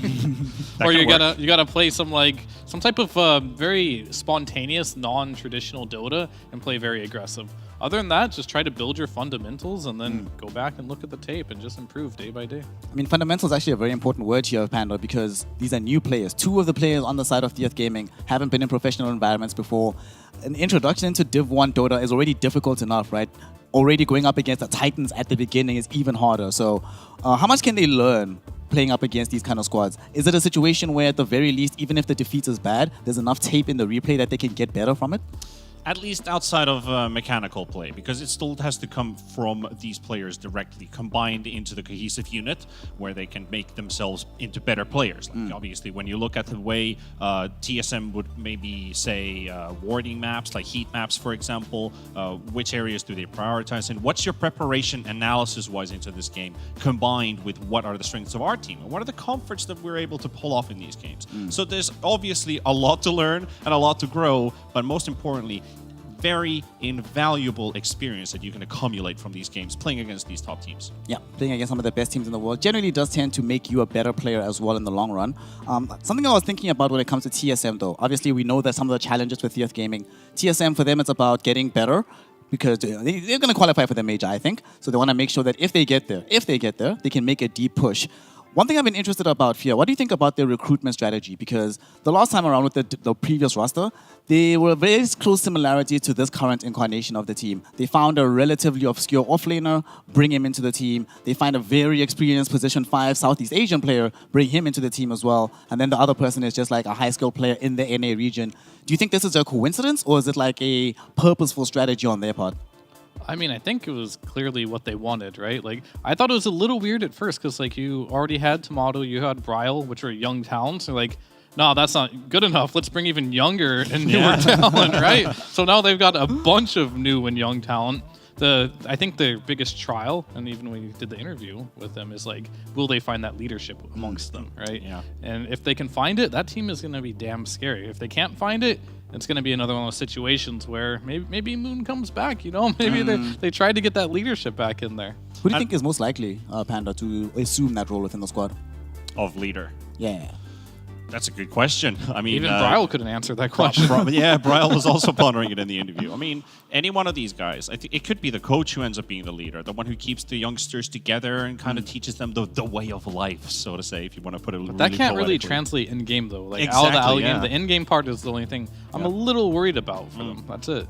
I mean, there is some precedent for being able to do this, right? Within the Chinese region, we've often seen for many years that sometimes the actual captain is the coach, and then what they'll do, and remember Vici used to do this a lot as well, because RLTK he's in charge of everything, and he would assign responsibilities at different parts of the game. So he'd say, all right, in the laning phase, the supports are supposed to be making all the calls, this is what we should be doing in the mid game, somebody else takes responsibility, and then this is what should be happening late game. Of course, though, there is a lot of differences between NA region and China in that way. Is it possible to transpose that kind of thinking into the NA region as well? I mean, in a way, I guess you could. The only thing that I'm worried about is when you have a team full of players that aren't necessarily ready to take responsibility, kind of dodging responsibility. We're still kids. Let us live our young life as kids, you know? And when you finally have that person who wants to step up and things don't actually work out when you're playing against let's say, a bigger tournament, when we're going into the major, for example, or maybe even up to TI, you might crumble under that pressure, and it might impact your own gameplay as well, where you're feeling like, I don't have confidence in myself because I can't lead this team. Who's to blame? You start looking for that. You have endless questions and just pondering around what's going on. But if you look at it on the positive side, if it works out, man, the massive mental boost you get from that, hey, things are actually working. I understand how this game is being played. I know what the meta is. And that's when you start to get like these interviews from like, say, these West European TI winners from these last few years where they're just telling everything they know in the interview that we know exactly how this game operates. Absolutely. Speaking of how this game should be operating, one of the more important aspects of Dota, as time has gone on, the larger your staff complement is, right? Generally speaking, nowadays, the better your results are. Fia, you've known these gentlemen for quite a while, a lot of the players in the region. Coaching-wise and style-wise, right? How do you think having Moon Meander versus Misery impacts CSM, positively and negatively? I haven't seen Moon Meander's coaching style yet, to be honest with you. But I think he's pretty straightforward and to the point, much like Misery was. But I do believe Moon Meander has like that special bond with the team that Misery probably did not have, right? They played together, they played tournaments, they qualified to tournaments. There's that mutual level of respect, right? And I think you have to really respect your coach to be able to take his input. And I think that's going to be very important for the squad, for them to listen to Moon Meander. And I think with all their previous success behind it, I think it shouldn't be too difficult. I mean, it's also a learning experience for him as well, right? It's his first time assuming this kind of role, and he's done pretty much everything else that he wants to do in Dota. Well, maybe not to win TI, that's still on the cards, but come fairly close at times. So it's going to be exciting to see how that team evolves. Yeah, as time goes on. A lot of new things for TSM, so not only just the players, but also management-wise. Like that's quite a lot of things to manage. Yeah, and we're not going to talk about it, but a little bit of the scratch is missing for reasons external to the game. On the other side, though, for TS Gaming, we're already talking about some of the challenges that they can endure, right? But there is an upshot. The upshot is because they're all so young, because they're also relatively new to the scene, there's not as much tape available on them. So if they can find something that clicks, right, it might be more difficult to figure them out. We just saw Alpha Gaming, for example. They ended up tanking a loss right now. But when they were in Div 2, their coach was mentioning that they were losing all their scrims, however, winning officials, and it took a while, but once they started winning their scrims as well, everything just magically fell into place. Is that a possibility? Given what we've seen already from TS Gaming, and given that it's only 3 weeks, can that kind of magic actually end up happening for them? I think one thing that serves well for TS Gaming is their safe lane duo, Leimi and Antoha, both from the same country, sharing the same language. They could just fully communicate with... These guys have played with and against each other many, many times, like in the last 2-3 years, at least what I've seen them in the competitive scene. Then you have Esk and you have Nine, two Mexican players, also have some. But I want to see how Napkin and Nine kind of click together because, the Night is still young. They can still come up with anything basically. It could be phenomenal. It could be like, well, the level is just not enough here at the first division. But laning duos, I think that's something because you can always rely on Esk. Like if Esk is going to be that aggressive mid laner, we like seeing him play heroes like the Leshraks and stuff that allows him to kind of dominate the game. This is where these lane duos kind of click into place. I really want to see these lane duos, but personally, I just want to see a good, easy to execute draft coming out of the side of TS Gaming. I don't want them to overcomplicate things. Just pick Rubik. First pick Rubik, pick Tusk. Simplify your life in that way. Fia, you were saying that it's unlikely that in the time frame that they've had, they would have been able to fully adjust to take on TSM. But at the very least, have they seen enough from what other teams are doing that they might have a bit more confidence in just stealing someone else's draft and say, well, if our ideas aren't working yet, let's at least just focus, like T-Panda will say, on the fundamentals. I think for any point, like, these players are all amazing. They're really good, like, high-ranked players. And, like, that's transferable in a lot of ways, but what isn't is the teamwork. So, like, you can copy strats all you want. I'm sure they play all the heroes. I don't think there's an issue with them playing any given hero. Well, maybe there might be an exception here or there, but for the most part, it's going to be down to execution. And as we saw in the last series as well, Alpha, their drafts, they're okay, not completely meta, but they just could not execute, simply just put, not at right? the same level, yeah. Yeah, because, like, it's a teamwork. And teamwork is something that is the difference between, like, the Rebellions, TSMs, Nouns, and, the Alphas and Thieves right now of this region. And if they can really work on that, and that's through watching replays, by the way, so they need to sit down, watch the replays. We should have initiated here. I'm going to be confident next time. We're going to do it all at the same time. And that's when they're going to improve as a team, once they finally get that together. Yeah. One of the things that I've seen from the more successful teams all across the world is not just having good execution, but execution around item timings. The moment an item is picked up, hell, sometimes even before the item has fully arrived, they're already on the move to try and make something happen on the map. Earlier today in Western Europe, we saw this from Tundra. 33 initiates a fight while Mech is en route. Immediately as it arrives, he turns the fight around. Something amazing happens. Earlier today, Panda, when we saw Alpha playing, they had a Deso on this Wraith King, right? One of the worst fights for them in the entire series was that disastrous fight around Roshan. But thinking back on that game, they were in a situation where they could have taken Roshan for several minutes beforehand with that Deso being available, right? So how do you inculcate that within a squad and make them realize move immediately as soon as this item is available? Well, there's a no pun intended, but don't give in to fear. You know, you just gotta play the way you see it is. Like you hit those item timings, 15-minute, 14-minute item timings that you see, like Helm of the Overlords, Desolators, Blink Smokes, and all that. Is really understanding what are we going to achieve from this, and already put yourself 2, 3, 4 steps ahead in your planning. Like item timing is one thing, execution is second.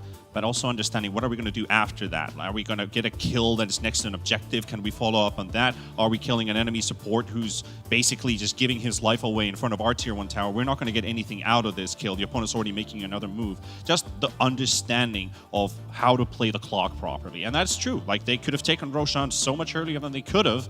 And that's just maybe one of those big fundamentals that kind of just playing a bit too safely and too passively. I think that's a big thing that sometimes, like when you win a team fight, a lot of teams, more amateur teams, I'll say, like they kind of like win the team fight and there's like, it's kind of like celebration time. You're like, yeah, good job everyone, we did well. Instead of like celebrating there, you need to think about your next step. Be like, oh, you get a kill, what can we do now? Can we go pressure? Can we push? Should we shove out all the lanes? Should we do Roshan? You have a lot of options that you can do, but it's like microsecond decision making too. The moment you go to the wrong spot where you're celebrating your head, yeah, we won a team fight, that's wasted time. Yeah, exactly. And Dota's a game of fine margins, right? Like every single second in this game counts. How many times we saw today, just throughout every single region, that if you smoke and make one decision of, we should go there, no wait, let's rather go there, suddenly the target is gone and the moment is over. You get there, it's too late, you've wasted time. 4 heroes are now out of position, not really accomplishing anything on the map. But Dota is high pressure, it's difficult, right? Yeah, you can't trust on luck if you're not playing an RNG hero. Rip Spirit Breaker. I want this hero to come back into the meta. For the side of TSM now, is this an opportunity for them? We sort of spoke about it when we were looking at the game previously between Alpha and Nouns. Is there an opportunity potentially for them to try and slightly experiment, knowing that they can not necessarily take the opponent with disrespect or be not serious about the game, but strategies that you wouldn't necessarily be confident enough to employ against a Shopify, against the Nouns? Is this maybe a potential proving ground for them to say, let's workshop this and see if it can work in an actual game?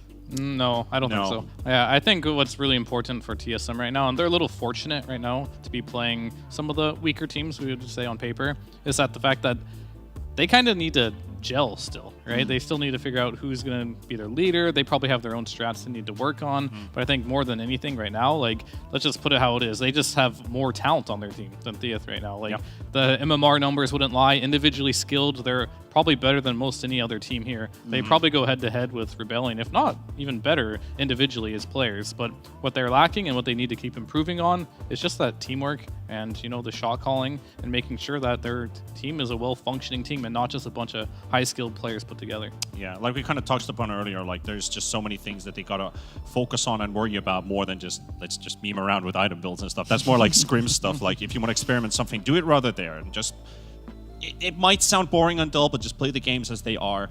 And that's how we see where we really are, because it's actual factual knowledge. I mean, the team that has been dominating this region for a very long time, formerly EG, now Shopify Rebellion, one of the things that made them so good was that they were, no matter who the opponent was, they'd play the same. Consistent, day in, day out. They had a system and they worked at it until it became practically perfect. So the template for success is already available within the region here. I'm very excited to see whether or not TSM is capable of following that down the line. And speaking of, I also want to see Whitemon play Tree, right? I want this region to experience this pain and see and understand why it kept being banned against them no matter what by everybody. Despite the fact that it hasn't necessarily been that successful in North America, this Tree and Protector hero. I like it, but I don't know. Like we sort of spoke about it the other day, right? That whenever you have these heroes that seem so dominant, it's a 50% win rate right now. It's because everybody plays it, so that means the good teams and the bad teams. And it's hard to always assess exactly what makes that hero so strong. But why do you think that hero in itself feels so broken in the hands of great teams and feels a little bit lackluster in the hands of some of the lower ranked teams. Well, it's a little broken in pub games too, and I think the reason why this hero can be very strong, or the reason why it can seem lackluster, is you kind of need to play the hero like you're playing a pub. Like, this hero, like, he's really strong in lane, he'll win your lane, and then he just kind of sits in the side lanes, keeps his towers alive, you know, is a nuisance on the side lanes, and over a lot of professional teams, they feel like they need to do too much. And this Treant is now making rotations, it's going to the mid lane, it's trying to gank, but that's not what the hero does, right? So, like, you can't just, like, see this hero successful and be like, oh, I'm going to go play it like play like a Clockwork or something. It's a completely different play style, and sometimes if you don't like play hero to its strengths and you try to play the same way as you did with a tree as you would a clock or a tiny, it's not going to work out for you. Well, we're going to be seeing today whether or not it's going to work out for either of these squads if he ends up emerging. But we do have a draft on our hands at long last. Theath Gaming versus TSM, Game 1 draft. You're very happy, Panda. You got the Tusk. That's what you wanted.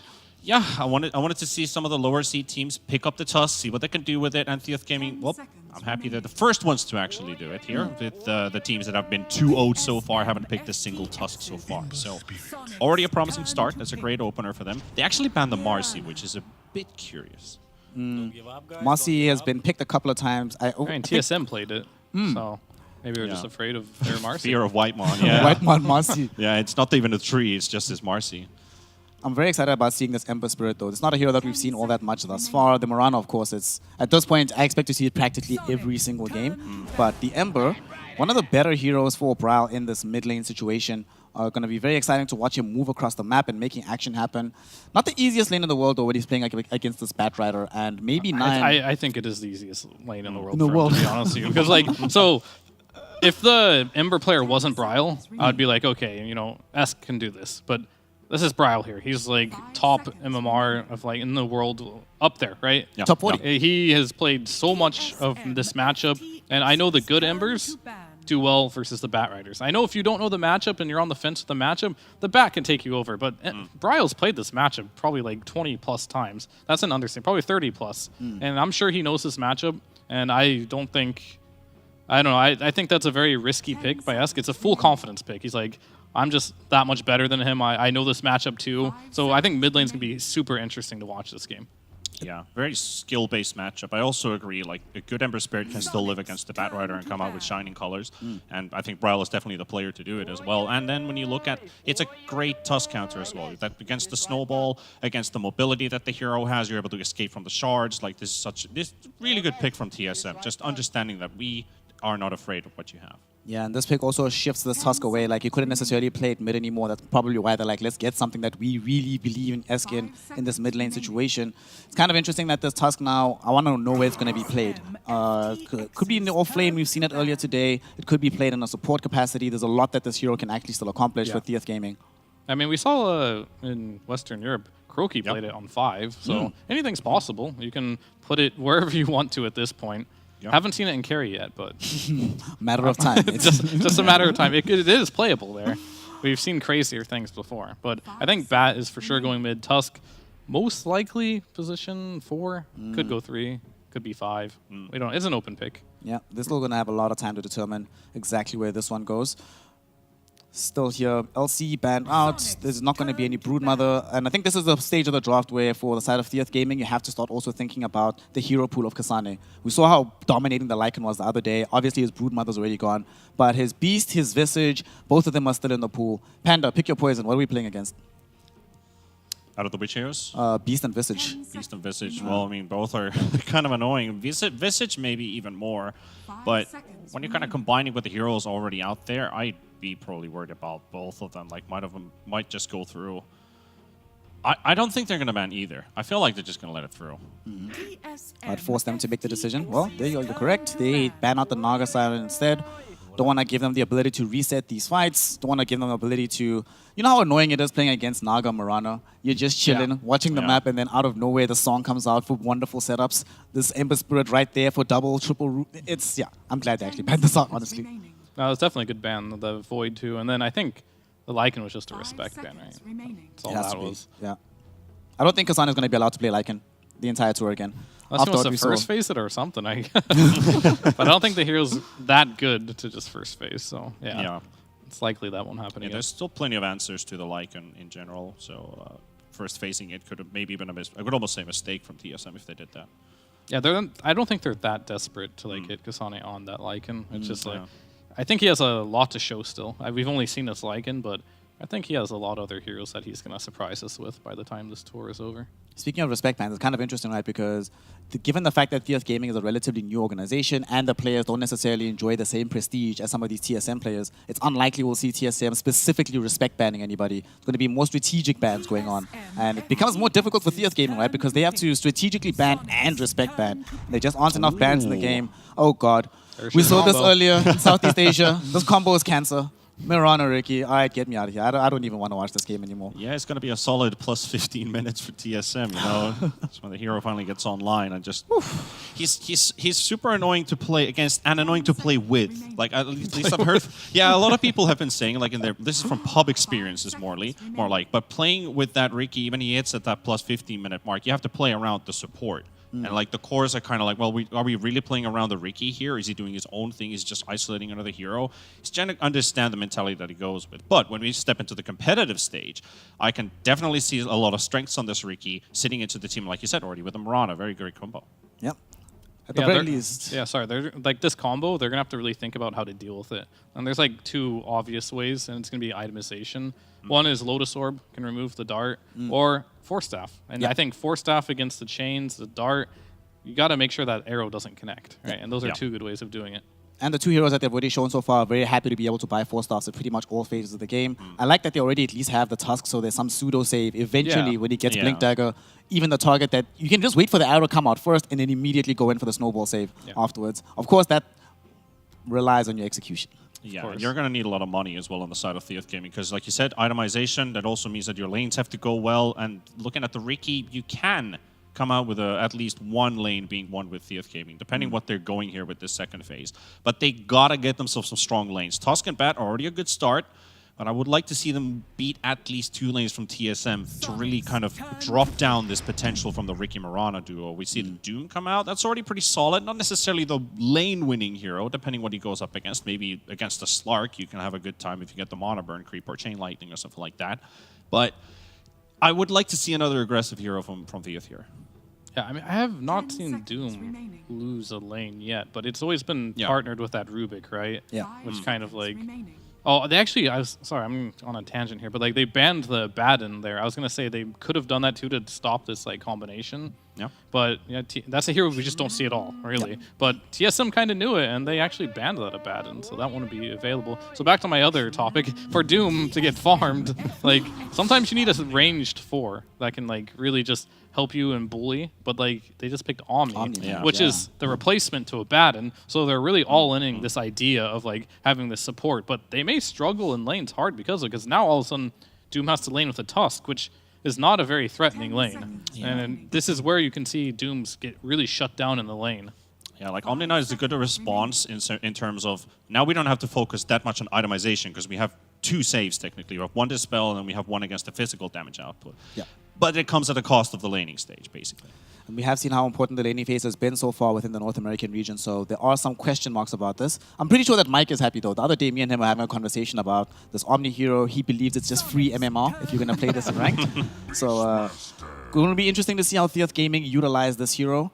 And of course, TSM, what a surprise! Beastmaster for Kasane. What a shock, what a twist. Theath Gaming had to have known this was coming. On the one hand, you know this is coming, you know you have to deal with these summons. They don't have the best wave clear at the moment, which does bother me a little bit. On the other, they at the very least have ways of dealing with Primal Roar. It's not the scariest spell in the world anymore. Thanks to this Omni Knight, thanks to this Tusker.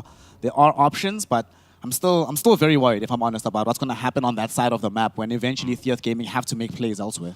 But most importantly, like this Omni Knight still looks pretty good even with the Beastmaster pick because anybody who does end up getting roared, unless if it is himself, you still got GA. Yeah.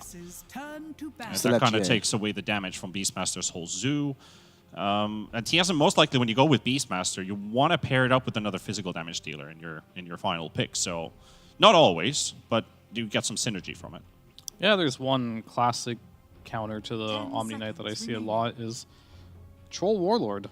People like to go Troll with the Ags because you're throwing axes now Dispel, so you can get rid of everything Omni has. So that's an option if they want to do that, or it's just going to be, whatever Tomato plays here, he's just going to buy a Nullifier fairly early. I mean, it is Lamer Troll Warlord, so one of his more accomplished heroes. If that is the direction that they're going to go for, wouldn't be too out of pocket. I wanted TSM to pick Troll. Oh, TSM. TSM Troll, but Theoth also just he could just take it. Yeah, he could take it first. Yeah, he could deny pick it. Psych. I got it first.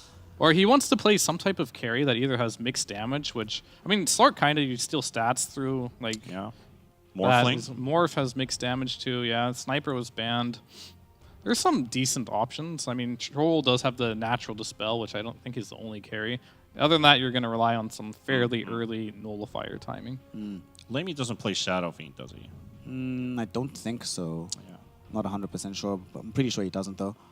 I mean, he played Razor earlier too on Tomato, which is also very good versus the Omni Knight, because obviously when you play Omni Knight lineup, you want to use your Repel on one target, right, and make him really buff.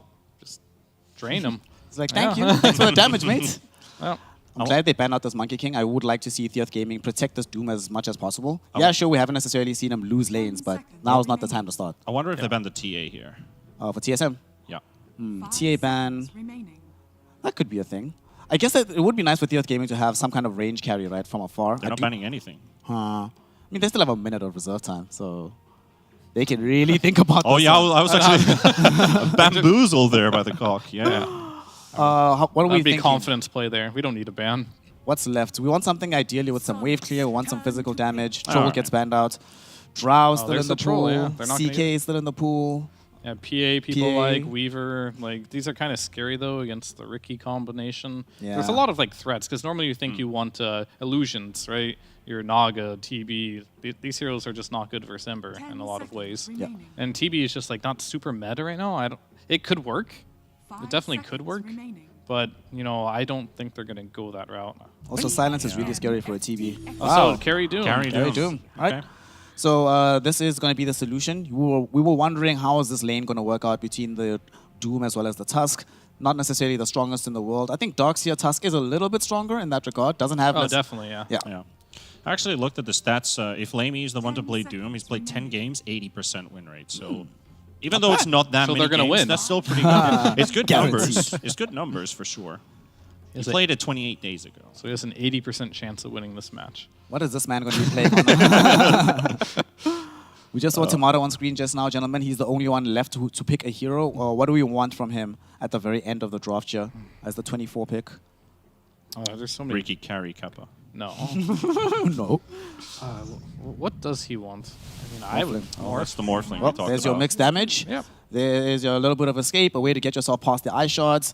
All right, I am okay with this. If need be, it's not the worst hero in the world to build Lincoln Sphere either if you're uber concerned about getting doomed the entire game. And Laszlo, right? It's pretty good. Yeah, it's pretty good against these heroes. So, gentlemen, now that we've seen these drafts, Fear, how does Theoth Gaming win this one out? Given that they are the underdogs, what do they need to do to eke out this victory? SK has to win mid. This Darkseer lane needs to get something. If they lose mid and this Darkseer gets dumpstered, it doesn't really matter how well Doom does on top lane. So, and I'm worried about both those lanes tremendously. So this Darkseer and Batrider need to have good games. And I don't think it's easy for them because I think they're both counterpicked. Even if Doom crushes, the Beast, which I don't think will happen either, but I think Doom should farm just fine. There won't be an issue there. Yeah. There's only so much he's going to be able to do with farm if his other two cores are really struggling. T-Panda, holla at me. What about the side of TSM? What do you like about their draft and how do they manage to get this W in game one? Well, the Morphling's a pretty solid pick. You've got some good scaling in the team. Pretty good answers into the laning stage. If you already mentioned the counters, I think a very well-rounded draft. I'd say they have like a 70-30% chance to win 70-30, this one. 70-30, okay. yeah. Well, we're going to be seeing whether or not it's going to be a 70-30 chance indeed for the side of TSM, or if it's going to be the 80% chance for the Doom carry to be able to win this game out. To find out, we're going to be throwing it over to our wonderful casters. We have Magic Mike and we have Gianni himself. See y'all later after this game. Take it away, boys. Thank you very much, Prince Snare. It is indeed MLP Dota and John X5. Jonathan, I must admit, I'm not a big fan of the draft that I've seen from Theoth. I'd like to hear your opinion on the matter.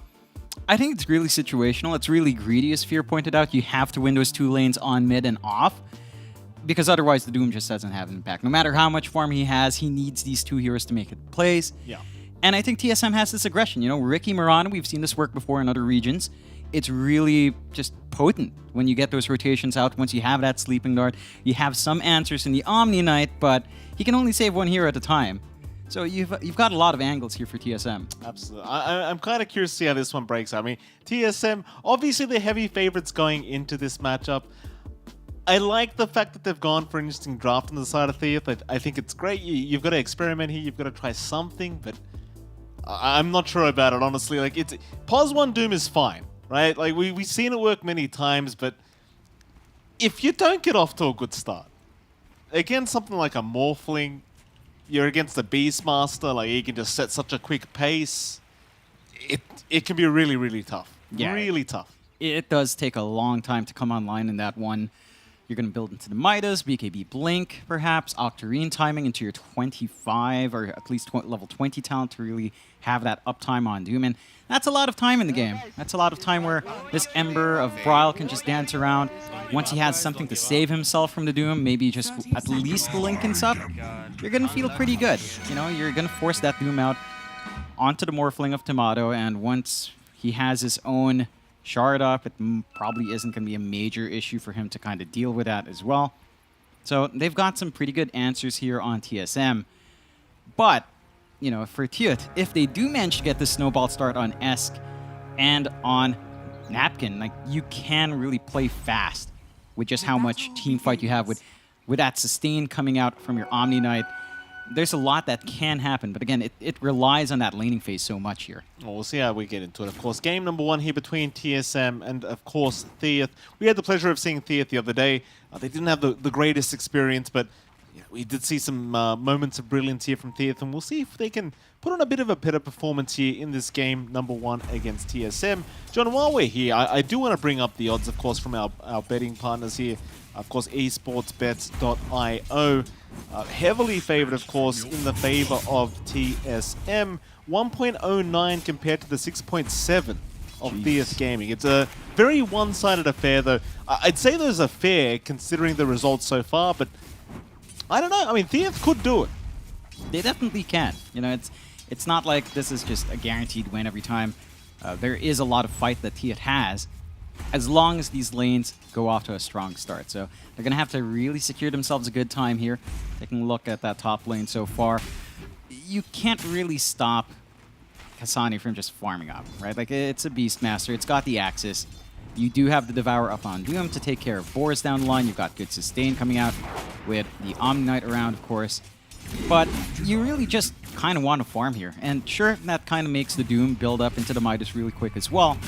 But you also don't stop this Beastmaster's critical timing into that Dominator. And once that Dominator is up, if your Doom's not there to devour, you're just going to have a really good time pushing here for TSM and force that pressure. Of course, bot lane as well. You're having a look at this Morphling Tomato copying a fair bit of damage now. Of course, early on, this Darkseer Tusk combination is going to be very painful as they do roll in onto Tomato. Vacuum back as well. Ari dropping extremely low now, and with the shard, no, not quite. Ari barely going to be able to Blink Strike out in time. But they can certainly get aggressive this early on, and it's a very painful experience here for TSM down at this bot lane. Not really much they can do about it. Like, you've got a Pos 5 Ricky here against Darkseer Tusk. Not much he can do to help Tomato. Yeah, it's pretty much just trying to stay alive in these early levels. At some point, the Ricky can get active in the lane. The Blink Strike slow is pretty annoying and does allow you to jump in well. It's just that Darkseer's a pretty good foil to that, and Tusk can punish really badly as well once you do expend your 2 charges. So it's all about just giving Tomato as much as you possibly can to build up on that Morphling and get through this rougher laning stage. Napkin is doing a great job, though, on that bot lane. As long as he gets his farm up, as long as he does apply that pressure onto Tomato, slow down some of that initial timing here, and get some good EXP flowing for him and the Tusk, then you do have a moment where Tomato's just not going to be comfy, and he might not be able to farm as much if the map is under Theath's control. So far, so good for Theath. TSM. So far, I mean, they're getting through it. I believe we do have a short clip as well from one of the players from TSM, so we can have a quick gander to see what they have to say. In fact, hold that thought, because Lamey Ooh. About to drop. Arrow does not connect there from Whitemon. Love trying to go for a run, also very, very low. Lamey actually turning around for a fight here. Understanding maybe they can't hold him down, and well, he's going to be just barely fine. Very close call, but... Oh, never mind. Kasane does find him with the wild axes. So maybe that overconfidence does end up punishing Lamey in the end. Very nice little play there from TSM. As I said earlier, though, we do have a bit of a clip here to show from one of the players from TSM. Let's go ahead and have a look at that. Dire's structures are fortified. Yeah, so the overall vibe is just very excited mainly, but confident as well. So even already, we feel like we're very strong. We really believe in each other, but also we're a very young roster of like rising star kind of players and we think that we also have a lot of potential that we'll work on throughout the year. And then hopefully we'll be peaking by TI. I think already we're confident and we all believe in each other, but we have so much more to improve on. Perfect timing. We've got a team fight breaking out in the mid lane right now. Lovely to hear from Ari, of course. Chains out. They've got the Tusk here. 9 dropping extremely low. So is S. The Heavenly Grace, though, is going to be there in time. And now the Snowball buying a little bit of time. But is it going to be enough? It is certainly not. They do at least get Ari down, but it's a pretty great trade for TSM. Zbrail is able to walk away from all this unscathed. You lose your mid Bat Rider. You lose your Pos 4 Tusk. Not the greatest feeling here for Thea. No, definitely not. And that's buying so much space in the side lanes as well. Without that Tusk to pressure Tomato, solo lane against the Darkseer is just a straightforward farming lane. So you can just kind of build up here, work onto that early Linken's for protection. And this is Bryle without his level 6. This is him without Remnants up. They can't even pin him down. It's just so hard when you do max out that Slight Fist first. All that mobility. Bottom lane, he's taking a bit of damage, already strength morphing his way pretty much to the max. They're just going to keep chasing now, understanding he doesn't have anywhere to go. Nice little stun away. Tomato still trying to find a way to survive through this. Back into the strength morph, but he needs some help, and there's no TPs coming. Tomato, he will just eventually melt. No one able to come in and help out, but mid lane they find S. They'll go for the trade on that mid Bat Rider, and they will find him. Ari able to secure that kill on the Riki. So you do get a trade in the end for TSM, but it does feel favorable here for Thea. It feels a lot nicer to kill off that Morph. It just kind of has a bit of a rough time farming the jungle without too many items up. And you are getting that strong start for Napkin already on that Darkseer, right? Like these two lanes on mid and off for Thea were just so key. You haven't quite fixed the mid. You know, it's still a bit rougher-esque with that matchup up against Bryle, and we heard Fear, of course. On paper, this is pretty good for Bat Rider, but most good Embers know how to dance around that with a Slight Fist again. Bryle's been doing so much work, although. I mean, you could try to take down Bryle, but he's dealing a lot of damage right now, though. Snowball is there, Bryle! Well, he committed all his remnants for that, and he just kind of ran out of mana. So, I mean, you get 9, but you give your own life away as the Ember. Not the greatest trade here for the Ember Spirit. Sure, Theath will be more than happy with that. Yeah, lots of EXP coming out for Esk as well, as he did get solo EXP. So he's about to hit level 6, and that does give him a lot more play here. A lot more ways to catch that Ember holding down. Kasane up top. Getting shotted up. Very nice setup here from 9. Snowball is there as well, kind of just juking up that arrow. Ember is around though. Bryle respawning very early on. Does take down Lamey, and now 9. He will also be chased down. Bryle, he respawns right into a double kill. Just perfect timing. Yeah, that's just insane coordination coming out from TSM. Getting that bait out, forcing that fight a lot longer than I think T had expected. And Bryle, you know, just recovers from that little loss down mid, still maintains his lead up against Esk. Has his full Orb of Corrosion as well. So a lot more damage coming through. Bot lane, Darkseer was getting extremely low. Esk still trying to deal with Bryle here on the Ember. More rotations incoming from TSM. This time around, though, they are prepared in this mid lane. Esk backing off at the exact right moment. Realizing there was just a few too many heroes missing off the map. 9 is there to back him up if he does get himself in a bit of trouble. Of course, you do have the Snowball to kind of get him out of that arrow situation, and they might already need it right now, but the smoke screen is going to silence him up. He's got no way out of that one. Again, nice coordination here from TSM as now 9's going to be chased down. Bryle, he's got the chains back up in just a moment. Heavenly Grace is going to save the day, though. They won't be able to follow up on those supports, but they do once again find that mid Bat Rider, and it's just been a terrible game for this Bat. 1-3-1, no real farm to speak of. And when you're playing a hero like Batrider from behind, it's just never going to be fun. No, it's not going to be fun. Your jungle's eaten up by your Doom. You're not going to have that much room to kind of build up on that Batrider. And that's why the early lane for Esk was just so important. They are going for a smoke play. They've got the lasso ready. If they can find someone to catch you, it could be good. Oh, nice pushback with the Wild Ring Ripper. Kasane right into the Raw. And another kill to go the way of TSM. I mean, this is complete domination so far from TSM. Very clean gameplay. Keep in mind, you've got a Beastmaster who's going to have a very good timing on that Helm of the Overlord. And that's going to mean some towers are going to be dropping very soon, though. Kasane, speaking of the devil, is going to get snowballed into. Really has no way out of this and might just have to accept the fact that he's dead, or maybe not. He'll still try to fight 9, but won't have the damage. So Esk finally able to get a kill for himself here on this Batrider. They do punish the Beastmaster for trying to go for that push. Yeah, it's an important kill. Slowing down that take on the top tier 1, still has half HP. It's probably good for another defensive fight if they want to go for that. I think you are giving a lot of space out to Bryle, though. You're just allowing December to really right-click hard. And speaking of Bryle, he's right back in onto Esk. It's just complete domination from Bryle. He is not slowing down. Ari, he'll be the one to take the double kill on the support Ricky, but I mean, why the hell not? Get that gold up, get the shards on time, and once the sleeping dart's available, things get very annoying for the side of Theath. Oh, yeah. But, I mean, you do, again, have a Dispel on hand. At least would have an Embrace, but... I mean, you'll probably be aiming the Omni. That's the problem. Oh, yeah. Napkin. He's going to move in. Bryle. Still happy to play around here with the side of Theath. Of course, they want to make sure that mid-tier 1 tower doesn't take too much damage early on. They will try to protect it as best as possible. TSM, they'll just keep hunting. They find another. Right into 9. They should have the damage, and they will, no problem. Bryle, he'll get the job done. Yep, just casually picking up his 5th kill of the game. I mean, this Ember is just a massive problem. Outside of Doom and Lasso, you really don't have that much control here. And those are pretty big ultimates to throw out. This is going to be a massive pick off Lamey, that Pos 1 Doom. He's already been having a pretty rough game, and it's only going to get tougher. 0-4-0 is the scoreboard right now for this Doom.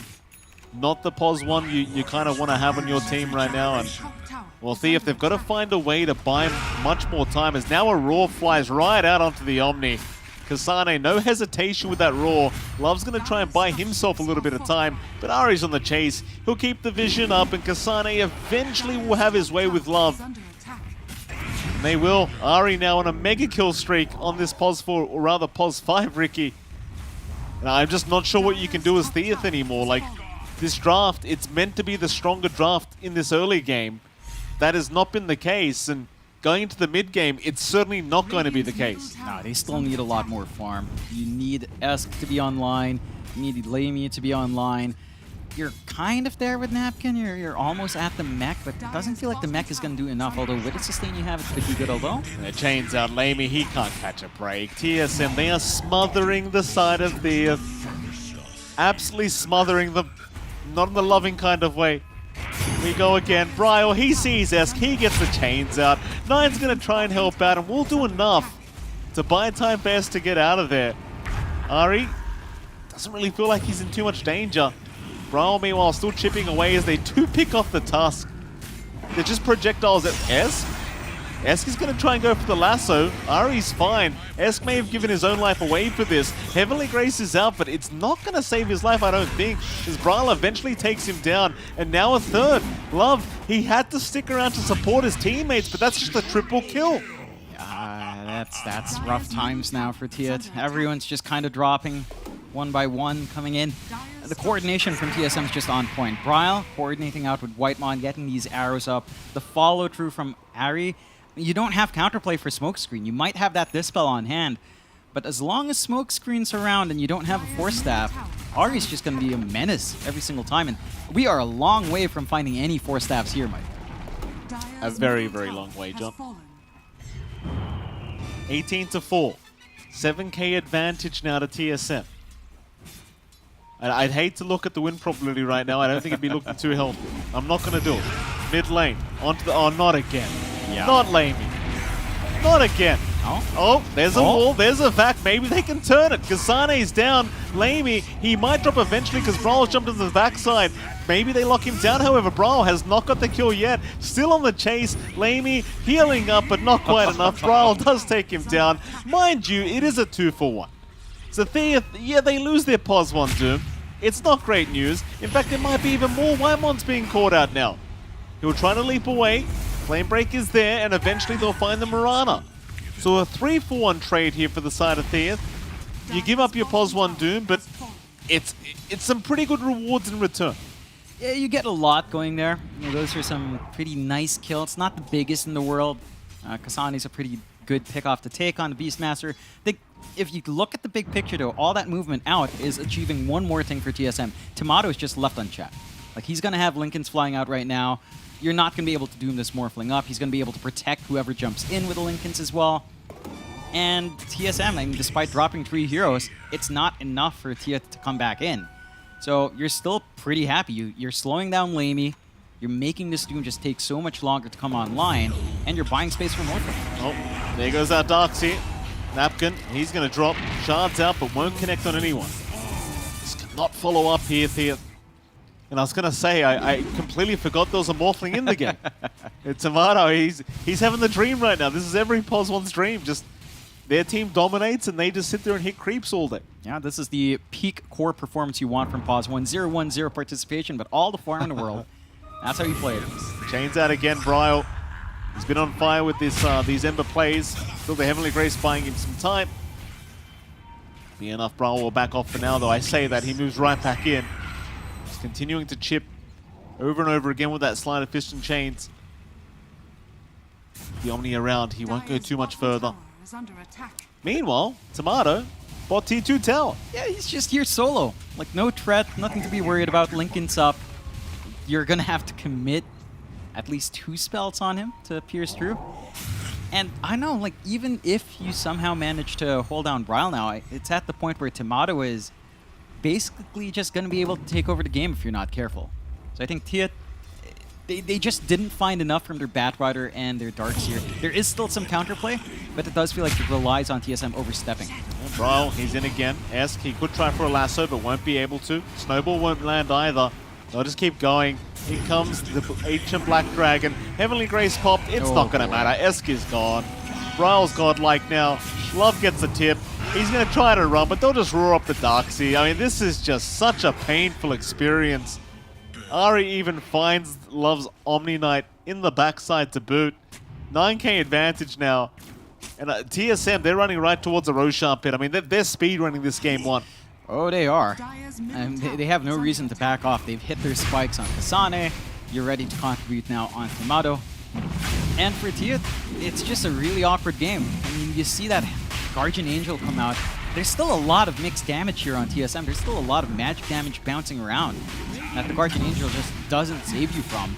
And again, even if you get that Dispel off, the smoke screen is still there. There's still no Force Staff, so there's no solution to that control, follow-up control that Ari does have on hand.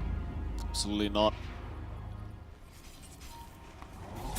Building damage, I mean, you look at the numbers, it's just kind of ridiculous, you know. There's literally 0 on the side of Theath. They have not touched a tower so far. That's probably the first time I've ever seen that.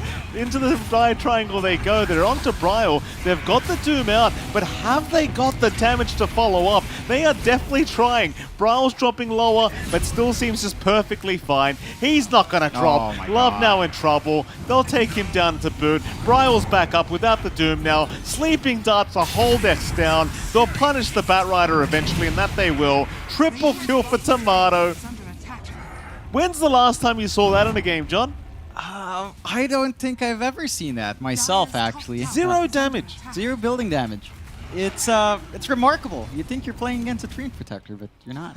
No, it's just all the towers are still standing. The pressure TSM is applying, it's just overwhelming.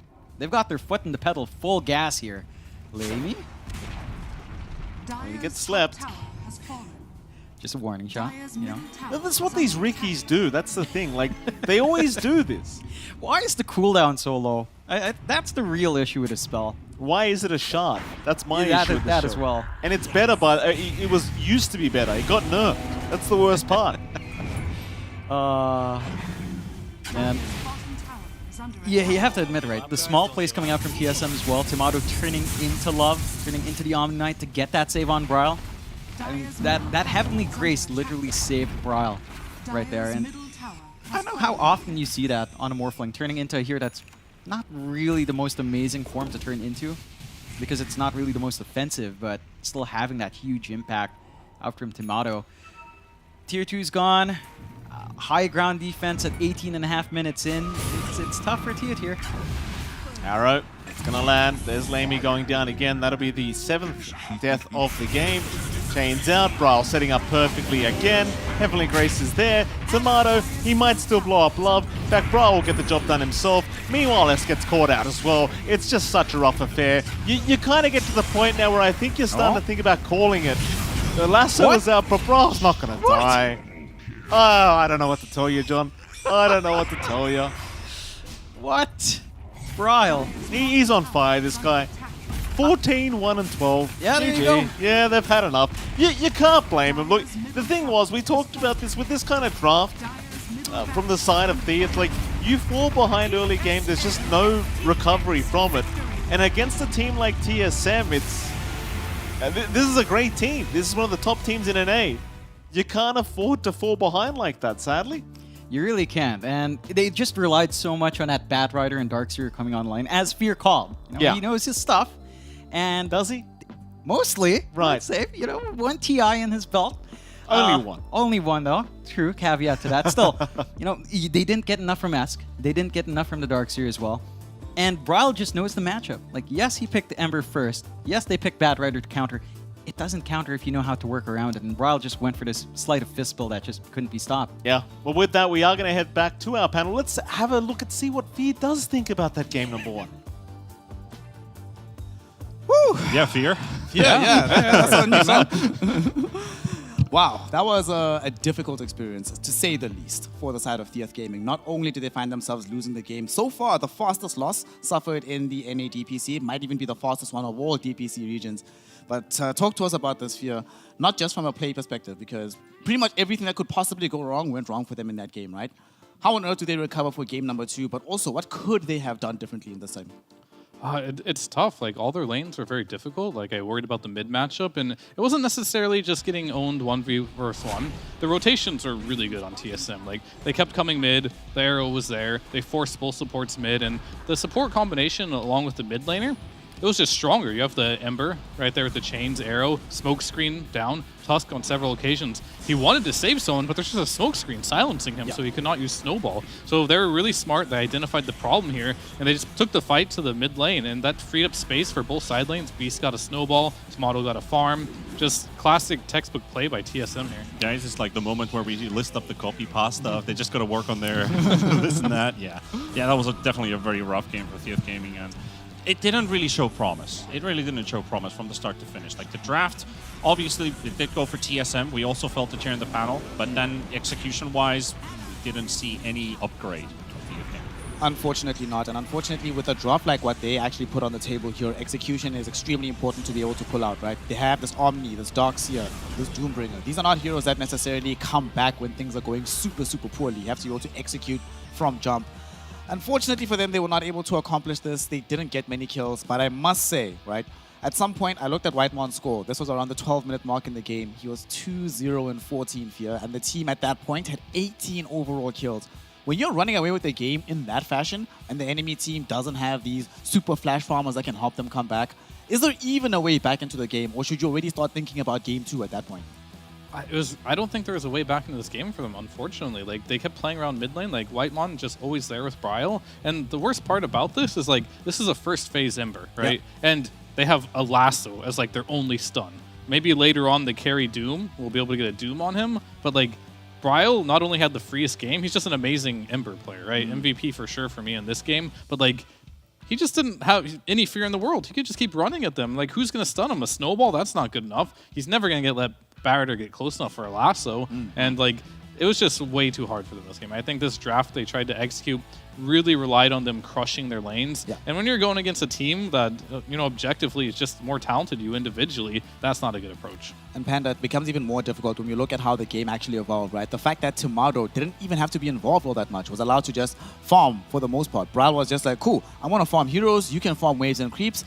And honestly, they were playing half of this game 4v5 and still overrunning Theath Gaming the entire time. That has to be demoralizing for them.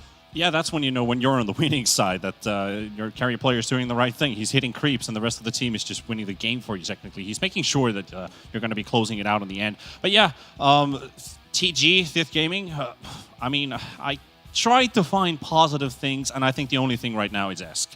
He's still got some good performances here and there. He's playing the heroes that allows him to basically enable more that would help out the team, but one guy can't do it all. The rest of the team has to also step up despite the level difference between Theath and TSM. You gotta have more players to rely on and fall on if things go badly. It was going okay-ish for him in the laning phase, 1v1 against Brawl. Things obviously become much more difficult once Ari and Whitemon start to get involved. Ari did end up taking the MVP award on this one. What did you make of this combination, the Ricky Marana? I told you it was going to be toxic, right? Did it live up to the billing? It was exactly that.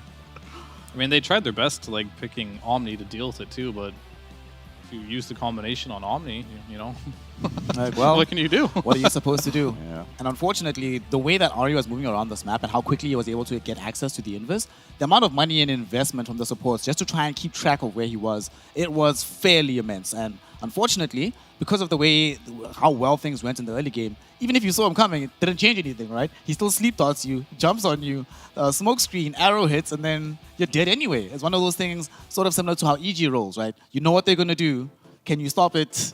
Turns out you can't. And this was, as Fia was saying, first phase Ember Spirit, and it's still allowed to get away with this. Before we go into a quick break, T-Panda, what one thing that they can adapt? One thing for Theath Gaming in the space between Game 1 and Game 2.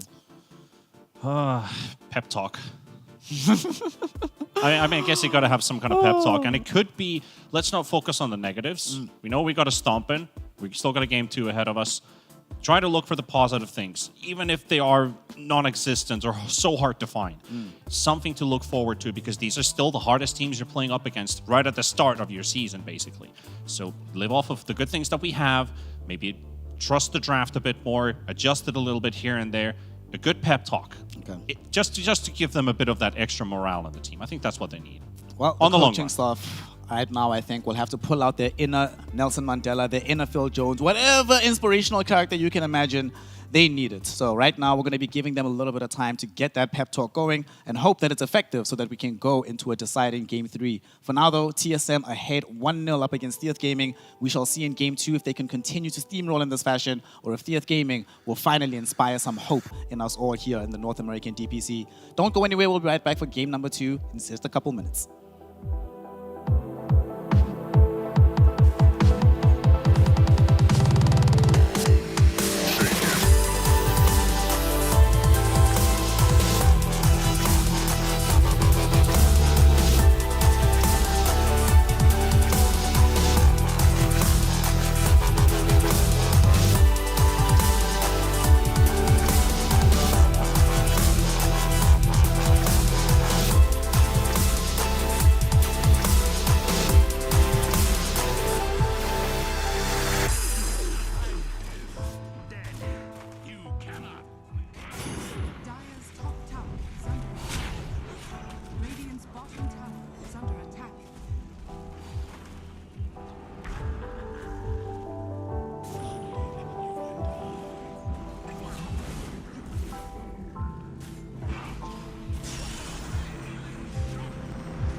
welcome back one and all here to the North American DPC as we are continuing with our second series of the day, the final series of the day, and we are in the second game, potentially the last game as well, between TSM and the side here of Theath Gaming.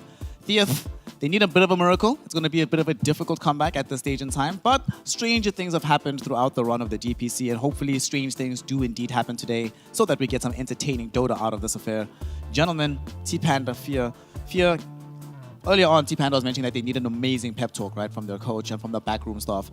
From a draft perspective, what can they do differently, right? Because we did see the very early pick on the Ember Spirit. It wasn't necessarily addressed in that way, right? Do they have to start now focusing on whatever the centerpiece hero is for the side of TSM and say, you know what, just at least deal with something. Don't be in a position where we don't really have a way to address any one of their core heroes in the game.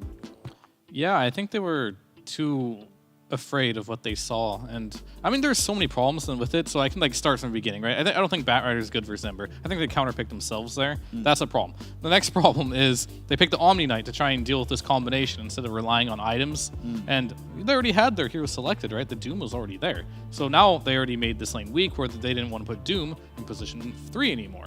Okay, next problem. They shift the Doom from there instead of sacking him to carry. Yeah. And then they pick a Darkseer, right? And now, so with all this said and done, they're playing very reactionary. They don't have a single reliable stun for this first phase Ember. And yeah, well, that's pretty much breaks down everything that went wrong in my opinion, but that's a lot in a draft to mess up. So like, I got what they were trying to do, but they really put themselves in a situation where they have to crush their lanes to be able to win this game. And that's never where you want to be. It's always complicated, T-Panda, when you're in a situation where, because you have to crush your lanes against a team that's mechanically better than you, whenever you're in a literally drafting yourself in a corner where there's only one win condition, there is no other recovery aspect available to them. Going into the next game, right, what would you like to see them pick differently in order to try and address some of the problems that Fio was bringing up now? I think Theath should just go with second pick and have some kind of surprise for the end of the draft. I think, you know, just banning out the Lina, most likely the Broodmother in the first phase, allowing TSM go for the first pick. They've only had 1 out of their 3 so far, and that let have Theath Gaming the final pick of the draft, which could give them some kind of extra push. Maybe it's a surprise hero from Esk. Maybe he gets himself a really good game, or maybe for Me. Like, I would like to see him thrive on that carry role because he's played some really good games in the last 1.5 years, but so far in these first 2 days of NA Div 1 just hasn't looked like the player that I know. I mean, we're mentioning that Esk is one of the people that's been able to do a little bit better than the rest of his squad, right? Do they maybe try and transition, do what EG used to do back in the day, play a carry from the mid lane and rely on his individual skill to try and carry them through? I don't think that's a bad idea because right now they're just not picking any carries. So it'd be nice to get. It's like the problem I have with the way they're drafting right now is like their lanes aren't even strong on paper and they're not picking carries. So like you're in a really bad spot where you're picking to not even have a carry and you're losing lanes. Yeah. It's like a disaster. And if you can't win like that, you're clearly like outclassed. And that's like why I have a hard time coming up with anything for Theath on like how to salvage this. So like I think they really do have to win their lanes and then they just have to do better on their side lanes. I think they've been really struggling throughout this whole tour so far, even though it's only match number 2. But I have not seen any signs of life from either side lane so far. I mean, one of the last teams that I remember seeing that didn't necessarily pick traditional carry heroes and had a lot of like mid-game tempo heroes and still succeed was Entity, right? The last version of Entity when Pure was still on the squad. But that's a bit different though because Pure was #1 ranked leaderboard for quite a while, and just the team had a lot of cohesion. And it might be a little bit difficult for a squad like Theath Gaming when they are so new, and very clearly they haven't had as much time as they would like together to make everything click. Because when you see that Entity squad, it was like a well-oiled machine, right? Like everything just worked perfectly and per second. So let's assume that they don't change their drafting pattern, right? Have you seen enough from the squad, Panda, that you have confidence that they could ever reach that kind of level? Still going to see a bit further on. I mean, still coming back to the topic of playing against these top seed teams in this division. When you talk about Entity in that manner, I'm like, well, the world knows them from TI and they're capable of adjusting the drafts in a very good manner and still be comfortable with what they pick for themselves. does anybody know Theath Gaming? Who knows their players out there? We're trying to bring out the storylines, but right now there's just not much paper to write on. So maybe later on during this division, maybe even now. Like, if I would be surprised if TSM kind of sleeps past their luck and Theath Gaming could get a competitive Game 2 out of this. Well, we're going to be hoping that Theath Gaming can have this be a competitive affair, and the second draft is now ready. So let us see if they'll be able to do something different. Let's see if they can make Fear a little bit happier with how they actually end up drafting. They do have second picks. Panda, that's what you wanted, right? You wanted them to have second pick. You wanted them to have some last-minute surprise here. Yeah. TSM, they have first pick, so they don't have to worry about banning Lina. What are we expecting from them, given that, you know, obviously they're not going to have to do any experimentation, but nonetheless, they have a much deeper pocket of strategy to pull from. Sonic's turn to ban. Well, I'm very interested to see, like, what they can really change up here, because, like, I think their opening's been okay. I just don't like the responses to what they see. So they're gonna see something here, and then I want the response to that to be make sense, right? I want it to like actually be like, oh, that makes sense, instead of like, oh, you know, that's actually counterpicking yourself like last game. So I won't be able to answer that until I literally see what TSM picks. And what will TSM pick? I mean, I think they have a lot of options here. Like, what's left in the pool? They don't really like the tree. We talk about it all the time, but nobody seems to pick it up. So they go Crystal. I would have never guessed that. Crystal made in first pick. It's pretty safe, right? It's a strong laner. It's always going to be 5, unless they're going to be super crazy. I mean, if this isn't 5, that means they're flexing this game, and, you know, some Bri will see them. Then you know that they're really feeling themselves, right? But most likely, they're going to keep it serious. Bri looks pretty serious here, so I'm going to assume they're serious about this. Yeah. And now, like, I would like them to pick something that can bully CM. We talked about the clockwork. You know, Tusk is banned. One of those melee 4s are generally pretty good versus CM because you just get on top of her and very easy kill. Yeah, I think Theath Gaming kind of underestimated the first phase Ember Spirit that we saw in that last game. It felt like it was still unanswered for. Braille had such a good game for himself. And most likely Esk on the Leshrac here, picking his hero first phase, still can flex that later on into the draft, can put it just to a 3 if they want to, and then line it up with the support. What do we have here? We have Mirana still in the pool, which is one option. I don't want Clock or Tiny. Clock or Tiny, yeah. I would like to lean onto the Clock path here. Yeah, either or is fine. Like, both of them have very good options for dealing with the freezing field as well when needed, but I think Clock has a little bit of an easier time. And Clock is just really nice setup for this left track hero at points.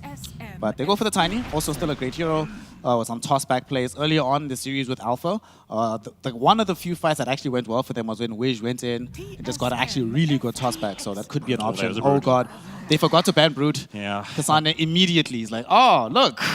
One of my best heroes is still available. Awesome. Yeah, that's the downside of having second pick when you're choosing between Lina, Tusk, and Broodmother, basically. And TSM ignored all of them because we're going to get first pick, so we throw the bottle to you, or the ball to you in this case, and Brood goes through. I would have wanted to see it banned. I'd rather see the Tusk go through instead of the Broodmother, because now you're going to have to at least get one extra hero to answer this hero.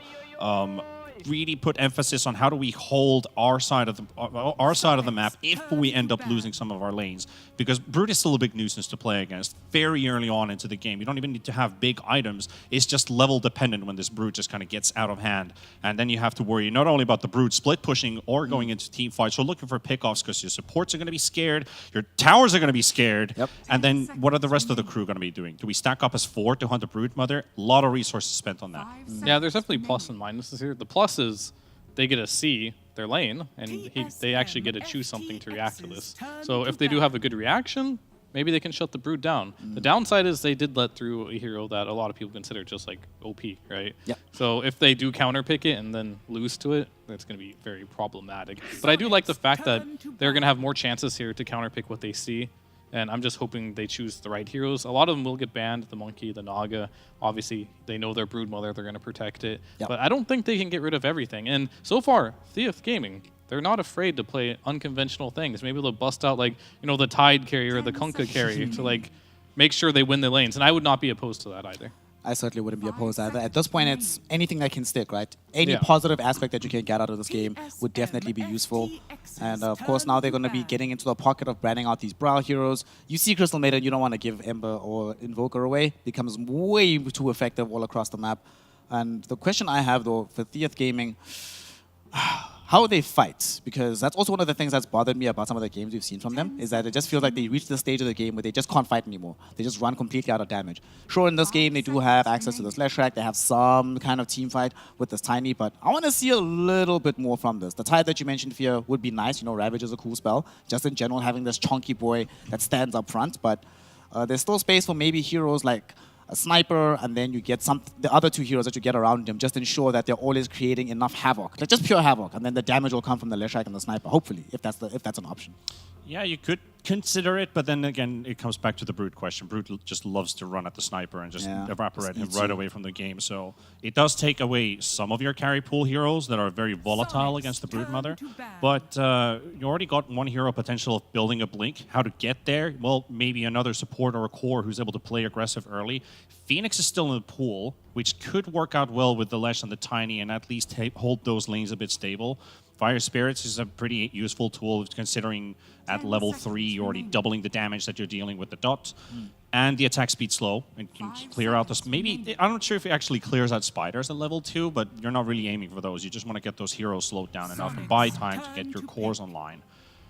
The only thing that kind of sucks about the Phoenix, though, you know, sometimes when the Brood gets way too strong, it forces you into that awkward position of, do I press R right now or die? Guaranteed we lose the team fight because I'm just being eaten alive. It sucks. This Brood Mother hero just makes life so awkward. But yeah, it feels like it deletes like 35% of the hero pool, basically, that you could still pick when you see a Brood on the table, because you never feel good about it. But Fior mentioned the Kunkka carry, which I would actually like here if they decided to go that way. Yeah, I mean, whatever route they go, I want them to either pick their offlaner in a sense where, like, any carry can lane versus Brood for the most part until he gets level 6. Then you get kicked out. And there is an alternative strategy where you can just lane swap them, right? Like, your offlaner can now just go to the Brood's lane, and then hopefully you can go jungle as a carry, and then your position 4 will just soak up, you know, the off lane, which is not ideal. It's pretty ideal if you can just have your carry sit there, even if Brood gets 6. But a lot of players don't choose to go that route, and I understand why, because you're also vulnerable to being ganked as well.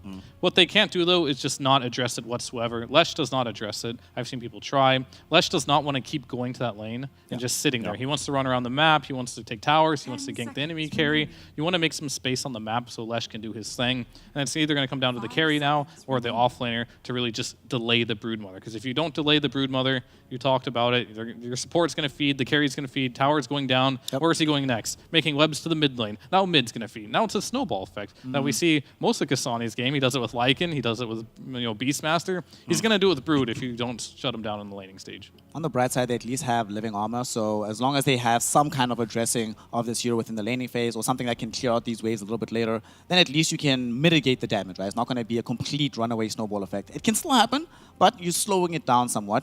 And I think at this point in time, when you lose a game in 19 minutes, 14 seconds, the fastest in the DPC so far, you want to slow things down a bit, right? At least get the chance to play Dota. If you have heroes that peak a bit later in the game, give yourself an opportunity to get to those stages of the game.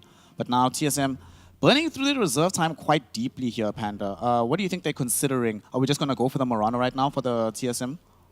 I think they're just trying to eliminate more heroes from Theath Gaming's hero pool that they're going to come up with. Because I was thinking, what does Theath really want to enable their early game and the laning stage? I had Bloodseeker in mind for TG, but instead TSM is going to take it for themselves.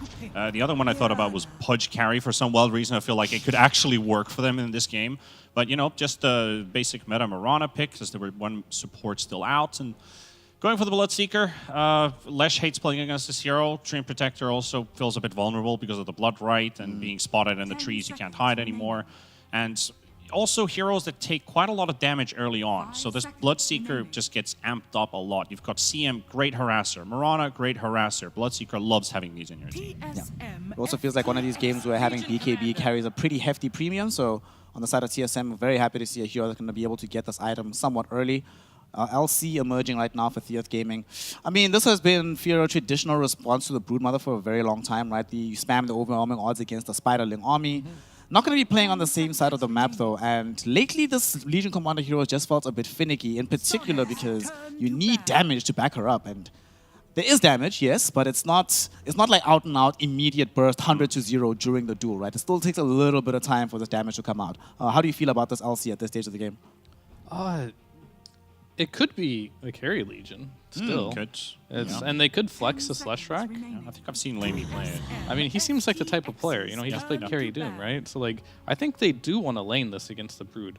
So I think, but I could be completely wrong here. It could just be going against the CM. You have the press the attack against the Frostbite. It's okay. I think he's going to get crushed if he goes into the offlane personally, so I don't want to see that. But I think he has a good chance against the Brood.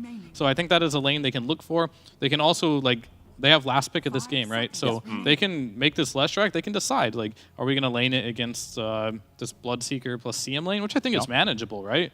Or if Brile picks something that's not good against this Lesh mid, they can just throw the Lesh mid and get a completely new offlane pick here. That's the direction I would go if I was in their shoes, but we'll see if they go that route or not. Let's see what options are still available for Brile. A lot of his heroes have been banned out. They've been focusing him quite heavily in the drafting phase here. So there's 4 of his heroes that he's played that have been removed. What else is still left that you can go into? I mean, all the good stuff that you would normally want for Celestrak is already out. How do you feel about Puck? I've been seeing this hero start to emerge a little bit more in Western Europe, and I'm looking at the draft right now from TSM, and it feels like there could be some very good synergy with this Puck hero if it gets picked in the mid lane. Yeah, it's pretty good, but I will say this, like, I'm not a mid player. Brile knows his matchups way better than me, so whatever he picks is probably better than what I come up with.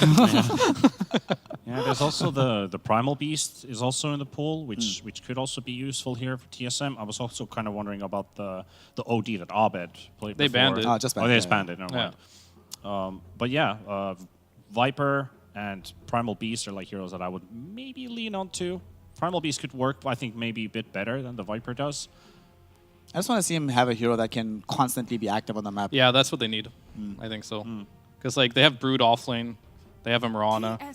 I mean, Tusk would be a no-brainer. There's no Ember. Like, his options, like, you don't really want Void Spirit for Celestrak. Nah. Is, like, what's left, though. And Tiny's not in the pool.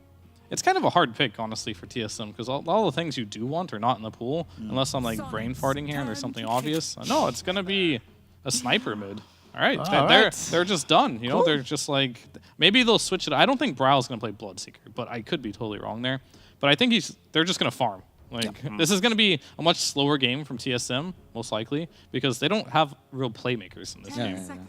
Here they're just going to get money. Pretty much all their playmaking aspects are going to come from Ari on this Mirana. Has to do a lot of work all across the map. Not necessarily the best natural setups for this arrow. You have Frostbite, I suppose. That's pretty good. But everything else, fairly mediocre. A lot of blind arrows will have to come out. But maybe this is they're like, hey, man, listen. If you want to justify your spot on this team, demonstrate that you can land these random arrows out of nowhere. So let's see what he's got. And we still need this final pick for Theoth Gaming. We do not know exactly who's going where. Lema could play this Leshrak. He's actually going to be playing the Chaos Knight, it seems, unless they're going to be putting the CK into the off lane. Nope, they are not. So it's going to be traditional safe lane CK. Napkin's going to be the one going to the off lane on the LC, and then ESK. It was his hero at the end of the day on this Leshrak in mid. Panda, holla at me. Hopium, plug it in. Positivity-wise, we've got lane-winning heroes. Like, CK is really good in the lane, LC is really good in the lane. Lesh, usually pretty okay, like, when it comes to the matchups. If you want some real hopium, we're going to see Theoth Gaming win this game. TSM falls flat. We go to game 3. They're going to be demoralized. They don't want to play this game anymore. They call GG because they lost the draft. And, yeah. Theo, do you like this? On Theoth Gaming, they have a decent amount of sustain across some of these heroes, right? Especially for the laning phase where they're not going to get rolled over as easily as last time around. Do you like what they have here? Do you think it's strong enough to contend with TSM's draft? Nope. I don't think so. Like, it's like different draft, same story for me. Yeah. Different draft, same story. I mean, Too much to learn in such a short time span. Yeah. But at this point in time, it's also about the experience, right? It's their first time playing in Division 1 for a lot of these players. It's the first time also playing in a professional team whatsoever. So it would certainly make sense. PMA. Right? We learn, we use this as a growing opportunity. So right now, Theoth Gaming, they have their backs against the wall. They have a draft that hasn't necessarily impressed the TI winner Fear. But I'm hoping that this draft is good enough or allows them to feel confident enough to at least take the game directly to the side of TSM, who are on track to take this 2-0 victory in pretty resounding fashion, in very quick fashion. Let us hope this game is a little bit more close and a little bit more exciting. But to find out if that's going to be the case, we have our wonderful duo of Mike and Johnny. Take it away, boys. Thank you so much. Now we do get into a game number 2. John, you heard the panel and the way they talked about the draft. In particular, Fear had so much to say. Just, nope. was his answer to the question. Well, what do you think? I mean, is there you can't just kind of you can't just rule him out like that quickly, surely. Nope. Nope.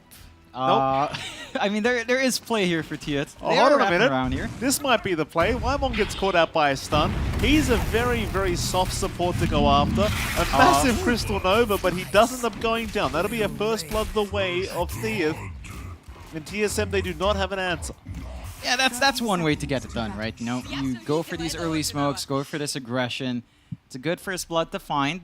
Should be able to at least get themselves their 2 runes as well. TSM, their level 1 presence just isn't as good. They don't have as much stuns. You know, a Broodmother with Spin Web isn't really that scary just yet.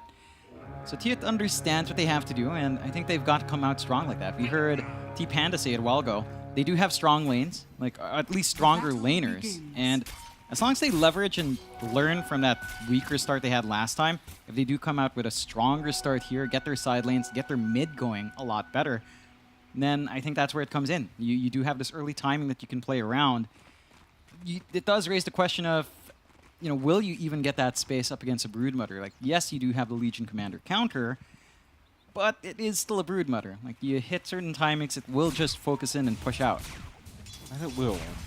We'll have a look at the mid lane to get started. In fact, never mind that, because Love is making a bit of a chase onto Ari.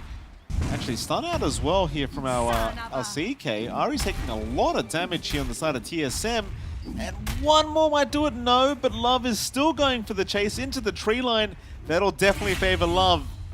Another kill to go the way of Theath. Well, Fee must be feeling very silly right now in the old green room. I mean, they are playing aggressively, right? Like, that's a good shake-up. They are just looking for these kills. They're getting those strong lanes out, as T-Panda said.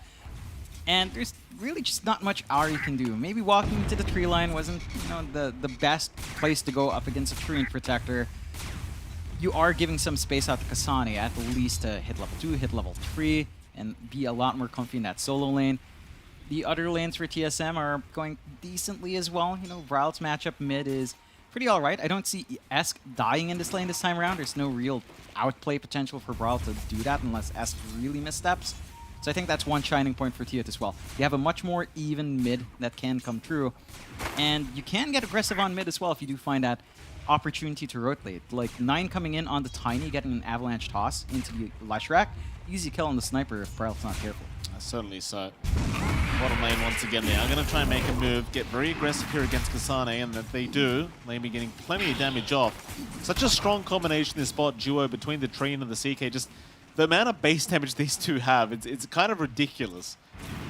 Arrow is going to connect from Ari. A lot of creeps here on Love, so he's going to have to go for a bit of a run, but ultimately should be just fine. He's buying plenty of time though for Kasane to pull the creep wave himself towards zone tier 1 tower. And we are going to actually have a short video with Ari as well coming up very, very soon, and we'll get to hear what he had to say. But yeah, so far so good for Theath. TSM probably not too concerned with the way this game is going though. Still very confident with their own side of things, holding on to that net worth lead. Yeah, top lane I suppose is the one we haven't really talked about right now. Napkin kind of getting jumped at the moment with the Blood Right to fly out from Tomato. It's going to be just fine to survive, and we'll be able to walk away. Yeah, just a little bit of a back and forth. TSM, again, their lineup might need a little bit more time in comparison, but once it gets rolling, you can expect that push to come through. So Tiet has to keep this momentum going as long as they can. Like, keep dominating these lanes. The moment that momentum runs out, things can go south pretty fast. Well, I think we might have a moment here to, in fact, hold that thought, because Love is moving in once again down to that bot lane. It's just so much aggression that could happen at any moment. Let's take a moment, though, to have a look to see what Ari had to say about this matchup going into the DPC. Best start of the game is coming out of the draft feeling like we've got a clear goal for the game, and everyone that feels like with this draft we're gonna have an easy time winning the game. This is the best boost of morale at the start of the game. The first tier 1 tower, the offlane tier 1 tower when you kill enemy safe lane. I mean, that tower, that's always like a really big thing for the early game. That's the big morale booster for me as a 4 player. Well, there you go. There you have it. Ari, of course, with the draft, the first tier 1 tower. You know, it's all about raising confidence, is what he says, and I can't quite disagree with him, John.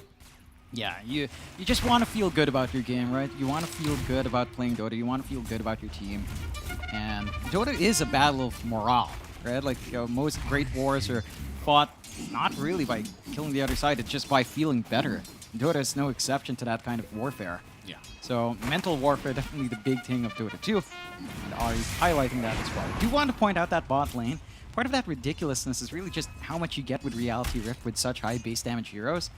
Once you Reality Rift, I mean, that minus armor just amps up even a Treant's right click. It's just not tenable for any of these heroes for TSM down bot. Kasani's still finding some decent CS though.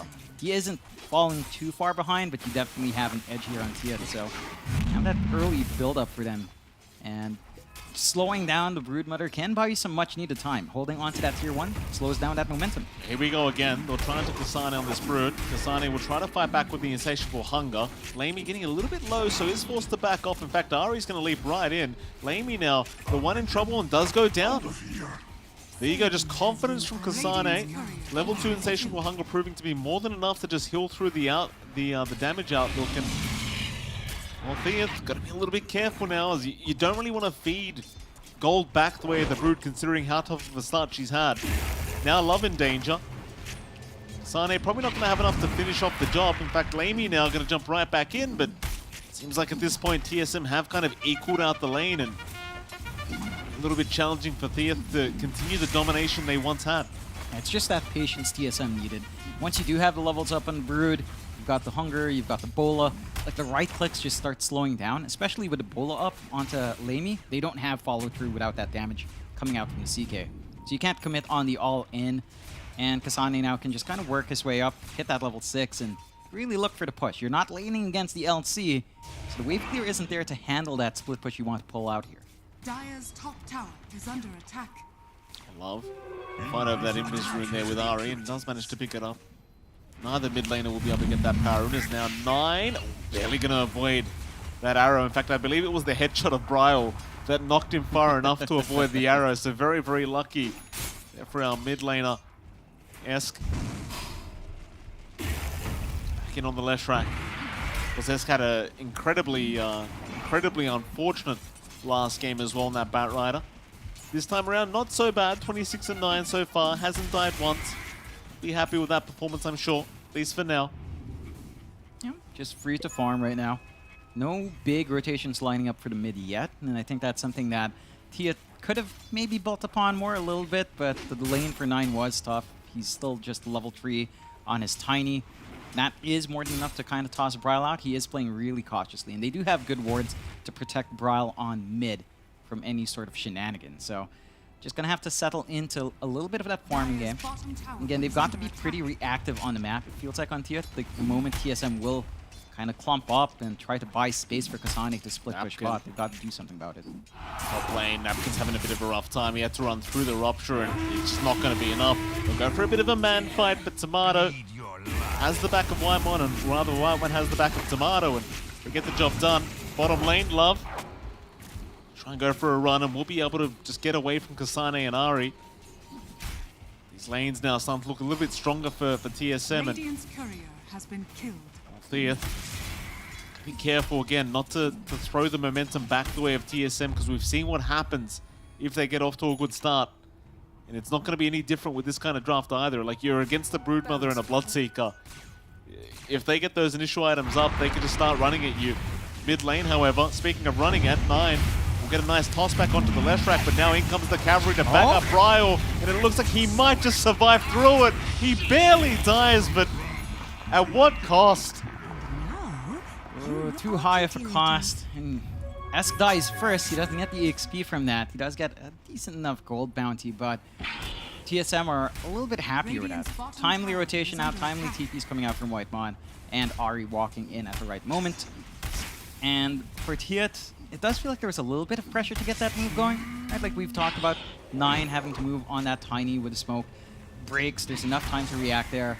They are lining up bot here, Esk TPing down here as well. Is under attack. Radiant's What do they courier find? has been killed. Kasane's a great target if you can lock him down, but you don't really have the initial stun. Meanwhile, mid lane's starting to be forced in. 1-1, Frostbite is there, Arrow is going to connect, and this will be the tiny to drop. 9 can't really do anything about it. He will just go down, and Ryle, he will just keep chipping away at this mid-tier 1 tower. And because you rotated Eska, he's not quite there in time to kind of try to help save. No TP available on hand. And they don't really find anything to deal on Kasane. Oh, they found an even bigger target, Esk. He came to try and defend, but he's defending all alone, and maybe assumed the Mirana and White Monsim had left the building, but they had certainly not. Another easy kill here for TSM. Ari, he might drop. So Lamy at least gets a bit of a trade and does. Critting at the right time. And I mean, why the hell not? Mid-lead gets the right click, but nevertheless, TSM, they are still forcing in that mid-tier 1 tower, and that's never great news if you've got a Treant Protector on your side of things. No, it's not a great feeling. The living armor is stalling. The physical output of the sniper might not be enough to push through that. Bottom lane, what they got there, it's going to be Kasane on that Broodmother, and that'll be the first dual win to come out for Napkin. Bit of a win out for the side of Thea. Yeah, building up, immediately rotating down to deal with those spiderlings. It's a lot of free space for Tomato once more, though, and it's reminiscent of what we saw in Game 1, where his Morphling was just AFK farming, now his Bloodseeker is just AFK farming, triple slippers of Agi, Maelstrom not too far off. His farming pace is really damn good. Oh, here we go again. 9, just going to get dropped. Brahel with a double damage rune, just kind of one-hits him. Once again, with the siege creep up, they're going to move into that mid-tier 1 tower. It's starting to look like another dominant performance here from TSM, slowly but surely. Don't give up, guys. Don't give up. I do appreciate the morale boost there from Ryle.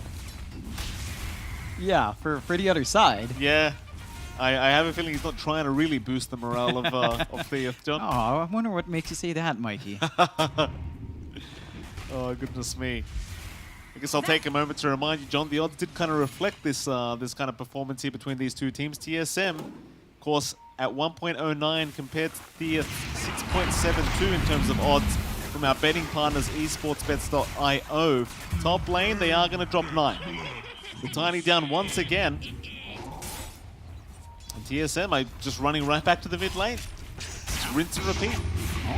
Jewel is their bottom lane, but this time around, Kasane going to be much tankier. Still, is he going to drop? Oh, he barely goes down, but again, it's going to be a one cost. Napkin and Espe will give their lives away for this. I don't believe they even got the dual damage out of that. A little bit unfortunate. Yeah, it just doesn't quite line up. They might be able to punish Tomato, though. They may. Overgrowth was there. You've got the CK to back him up. Tomato going to go for the TP away. The silence, it's going to last long enough. Oh, that hurts. No. That is not nice. Alemi literally stops just to tip Tomato on the Bloodseeker. That was a beautiful play. That was heads up. That was heads up timing on the Blood Right, knowing his window to kind of TP out. I do love as well, and I want to point this out, Whitemon is using Fnatic's voice line. He's never left C. He's still repping C all the way here in NA. Gotta love Whitemon. Absolutely. No blind one. Here's the mid, rather bot tier 1 tower. And TSM already keeping that mid tier 1 tower extremely low. Living armor, it's a pretty slow process these days in terms of healing it up. Things are coming out towards that mid lane. They're going to get started on the top tier 1 and should eventually be able to take this out, but I think they might be trading their own mid tier 1 for this. It's kind of like, do you want to react to the mid defense? Seems like Theath might just be okay taking the top tier 1 instead. Yeah, it just feels like they don't really have a choice right now. Like, they can just farm up top. S can kind of get that build up into Bloodstone, flowing a little bit faster. They can't really stop mid. As you mentioned, Living Armor just doesn't stall out as much as it used to, and immediately TSM go for a smoke. So they're not even looking to rest. They just want to keep playing fast like this. Well, they know exactly where the CK's gone. I mean, Lamy's just hanging around that dire jungle right now, and well, there's your Moonlight Shadow being popped as well by TSM. They're going to run right into the CK.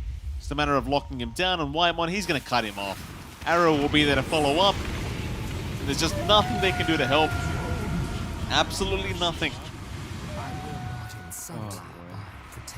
I mean, they had really good wards from TSM, right? Like, they had this outpost ward that you don't really look to de-ward early on. They get a good rotation out. They just smoke Moonlight Shadow every time it's available. for Tia, there were shining moments. It does feel like they kind of need to maybe just group around Napkin again. He does have his blink up, so this should be the timing for Tia to look for that smoke play, get a nice pick off going, start to build up some damage, buy some space for Esk and for Lamy, as these heroes still need a lot more to be effective. Bottom. It's going to be okay. Kasane continues working on towards that pipe. So TSM sticking as a team, looking for more pickoffs. They've all TP'd down bot. You've got 3 heroes there. They do have a smoke on 9 if they want to try and force something. They did have vision just a moment ago, but Whitemon will get the D wards off, but the smoke has been popped. They're going to try. Get somebody out. Maybe get a bit of dual damage onto Napkin. However, you're not really seeing any easy targets here. Kasane does show on that Broodmother. His team isn't too close by, but he's being very cautious with the way he positions himself. And again, it's just going to be very hard to close the gap and actually get the duel off here. Even with a blink up on the Cell C. Ultimately, they just won't be able to even try. Yeah, the TSM just figured something was up. They go for a D ward. They know the CM's going to be a prime target for an easy pickoff, but no one comes to respond. Figure someone else is being targeted down the bot. It is space for Lamy to just farm up top at the least, but Bryle's also getting a ton of space. Mask of Madness up with the Dragonlance, going for the Maelstrom next. We've got the BKB lined up here for Tomato, not too far off. And once those items are up, it's not an easy game for Tiet once the BKB especially comes online. Like, you have no way of really killing off Bryle that quickly. You are mainly reliant on spell damage in this lineup, so that burst window you're looking for with a duel on Napkin, if it does go, if you're trying to just isolate Tomato, if he plays quickly enough, it might not work out the way you want it to. Cheeky little arrow there from Ahri. Landing right onto the CK. Arcane Rune going to be found here for Esk. Open up a bit of opportunity now for Thea. Try and make something happen with that. TSM, 8k advantage, just another massive net worth advantage. All top net worth of the 3 cores of TSM. Fine. Thinking about moving in. Whitemon will be there. Just an over out. Frostbite is there. Arrow to follow up and is barely going to connect. And now, well, with the CM ulti, they have so much damage. And now, Just a very nice combination between these two. They can just pretty much solo anyone. Yeah, just rotate around the map, set up, get a long-range stun, and you've got the damage, as long as you've got Freezing Field off cooldown. Radiant are It is scanning. only a support tiny kill at this point. I mean, you're really not losing too much at this point with the network you have on 9, and you have managed to buy the space out for Esk to finish that Bloodstone. So your Leshrac does have more face value up front. Smoke immediately broken by Love. It is. They'll find him eventually, I believe, as the shrapnel does give the vision. So Love's going to drop. Why am I now dominating on the CM? I mean, why the hell not, I suppose? Mind this whole time, Kasane's just continued to free farm, and so has Tomato. It's the BKB up if he wants to get involved with his team. Theath obviously need a lot more time to be able to keep up and catch up. It seems like TSM are almost thinking about trying to force a tier 2 mid tower already, but it's a bit early for that, I think. Let's continue controlling pretty much all aspects of the map here. I think if they have brought 3 heroes up top just to make sure that Lamy is going to be okay, and in fact they might be able to make a jump on Tomato. Keep in mind, BKB is available, but they are looking for the jewel here from Napkin. Problem is they just don't have the vision, and Tomato's being very cautious with the way he positions himself. It looks like he might just make it out. Blink forward, but they aren't going to see him. So Dance moves from Tomato. Again, just perfect reading from TSM. Realizing that they've got bot shoved in, they've got mid shoved. They are invading that jungle. So there's no way Tiet could be anywhere else but looking for up top or in their triangle. And they have a triangle ward. Their turn to smoke. Yes. Oh, he's already popped the Bloodstone as well. Rough, rough, rough, rough. 9, he's going to walk in, but Whitemon, he's already got the ulti going. Yeah, another kill to go the way of TSM as they go for more now. Love in the tree line is going to get silenced up. He'll try to go for a run, but there really is no way out of this. He will go down. And TSM again continuing the aggression as Brile. Happy to hand some tips over. He's been tipping love for 2 games in a row now. He certainly has. Non-stop. Not It's very all been nice, love. is it? No. Not very nice at all. He's just sending some love to love. It's a different kind of love here from Brile. Jewel, though, they have caught Tomato. That's a kill. Tips out immediately from Napkin. Yeah, I mean, it's a really big kill for them to get. You know, we've been looking for that movement out for the blink, and they do manage to find the big target they want. So that does give them a little bit more time. They did lose their mid-tier 2 for that. But at this point, you just need to take these pickoffs while you can. You know, find what you can. Try to build onto maybe 9's blink, if possible, as well on this Tiny. And then you've got a lot more angles to play with. You still have to worry about just losing your map right now. It does feel like you've lost your bot jungle. Tier 2, probably not long for this life once they do focus in on it on TSM's end. And Tiet, I mean, look at their position. They're standing by the river. They're kind of posturing aggressively. They're playing around their vision on that topside area. Oh, look at the damage. Esk. He'll survive thanks to the Bloodstone. But my god, that was close. That was very, very close. Yeah, it's scary when that Brood's just right on top of you. You can't clear out the Spiderlings as well that fast with the pipe up inside up. They are going for a smoke though. Duel is back off. Tomato, he's a great target if they can catch him. Instead they'll jump onto Whitemon. There still could be a fight to force out if you want for TSM. They're thinking about it. Tomato, he'll rush forward. Goes Ari as well. Doesn't really have any way of landing a nice arrow though, apart from just trying to land. Oh, in fact, never mind. He does land a perfect arrow onto the LC. Love at least is going to be able to TP up, and Napkin may not be so lucky. They will continue to chase him down. Eventually should have their way with him. No way out for Napkin. He'll drop. Yeah, it's a nice trade in the end. I mean, you lose Whitemon, but you find 2 for your trouble. I think overall, you might still be a little bit happy on Tiet, because Whitemon was actually worth a decent chunk of change with that kill streak he had on his CM. Still, you are making sacrifices around the map. You saved Esk, allowing him to bail out, and you are allowing your Leshrac now to work onto that BKB. Once you've got the BKB on Lesh, once you've got this BKB on Lamy, who has been given a lot of space now, it is a lot more playable. You don't have to worry about the CM as much. You don't have to worry about the arrow combinations following through from that route. You can just kind of fight back and lay onto TSM.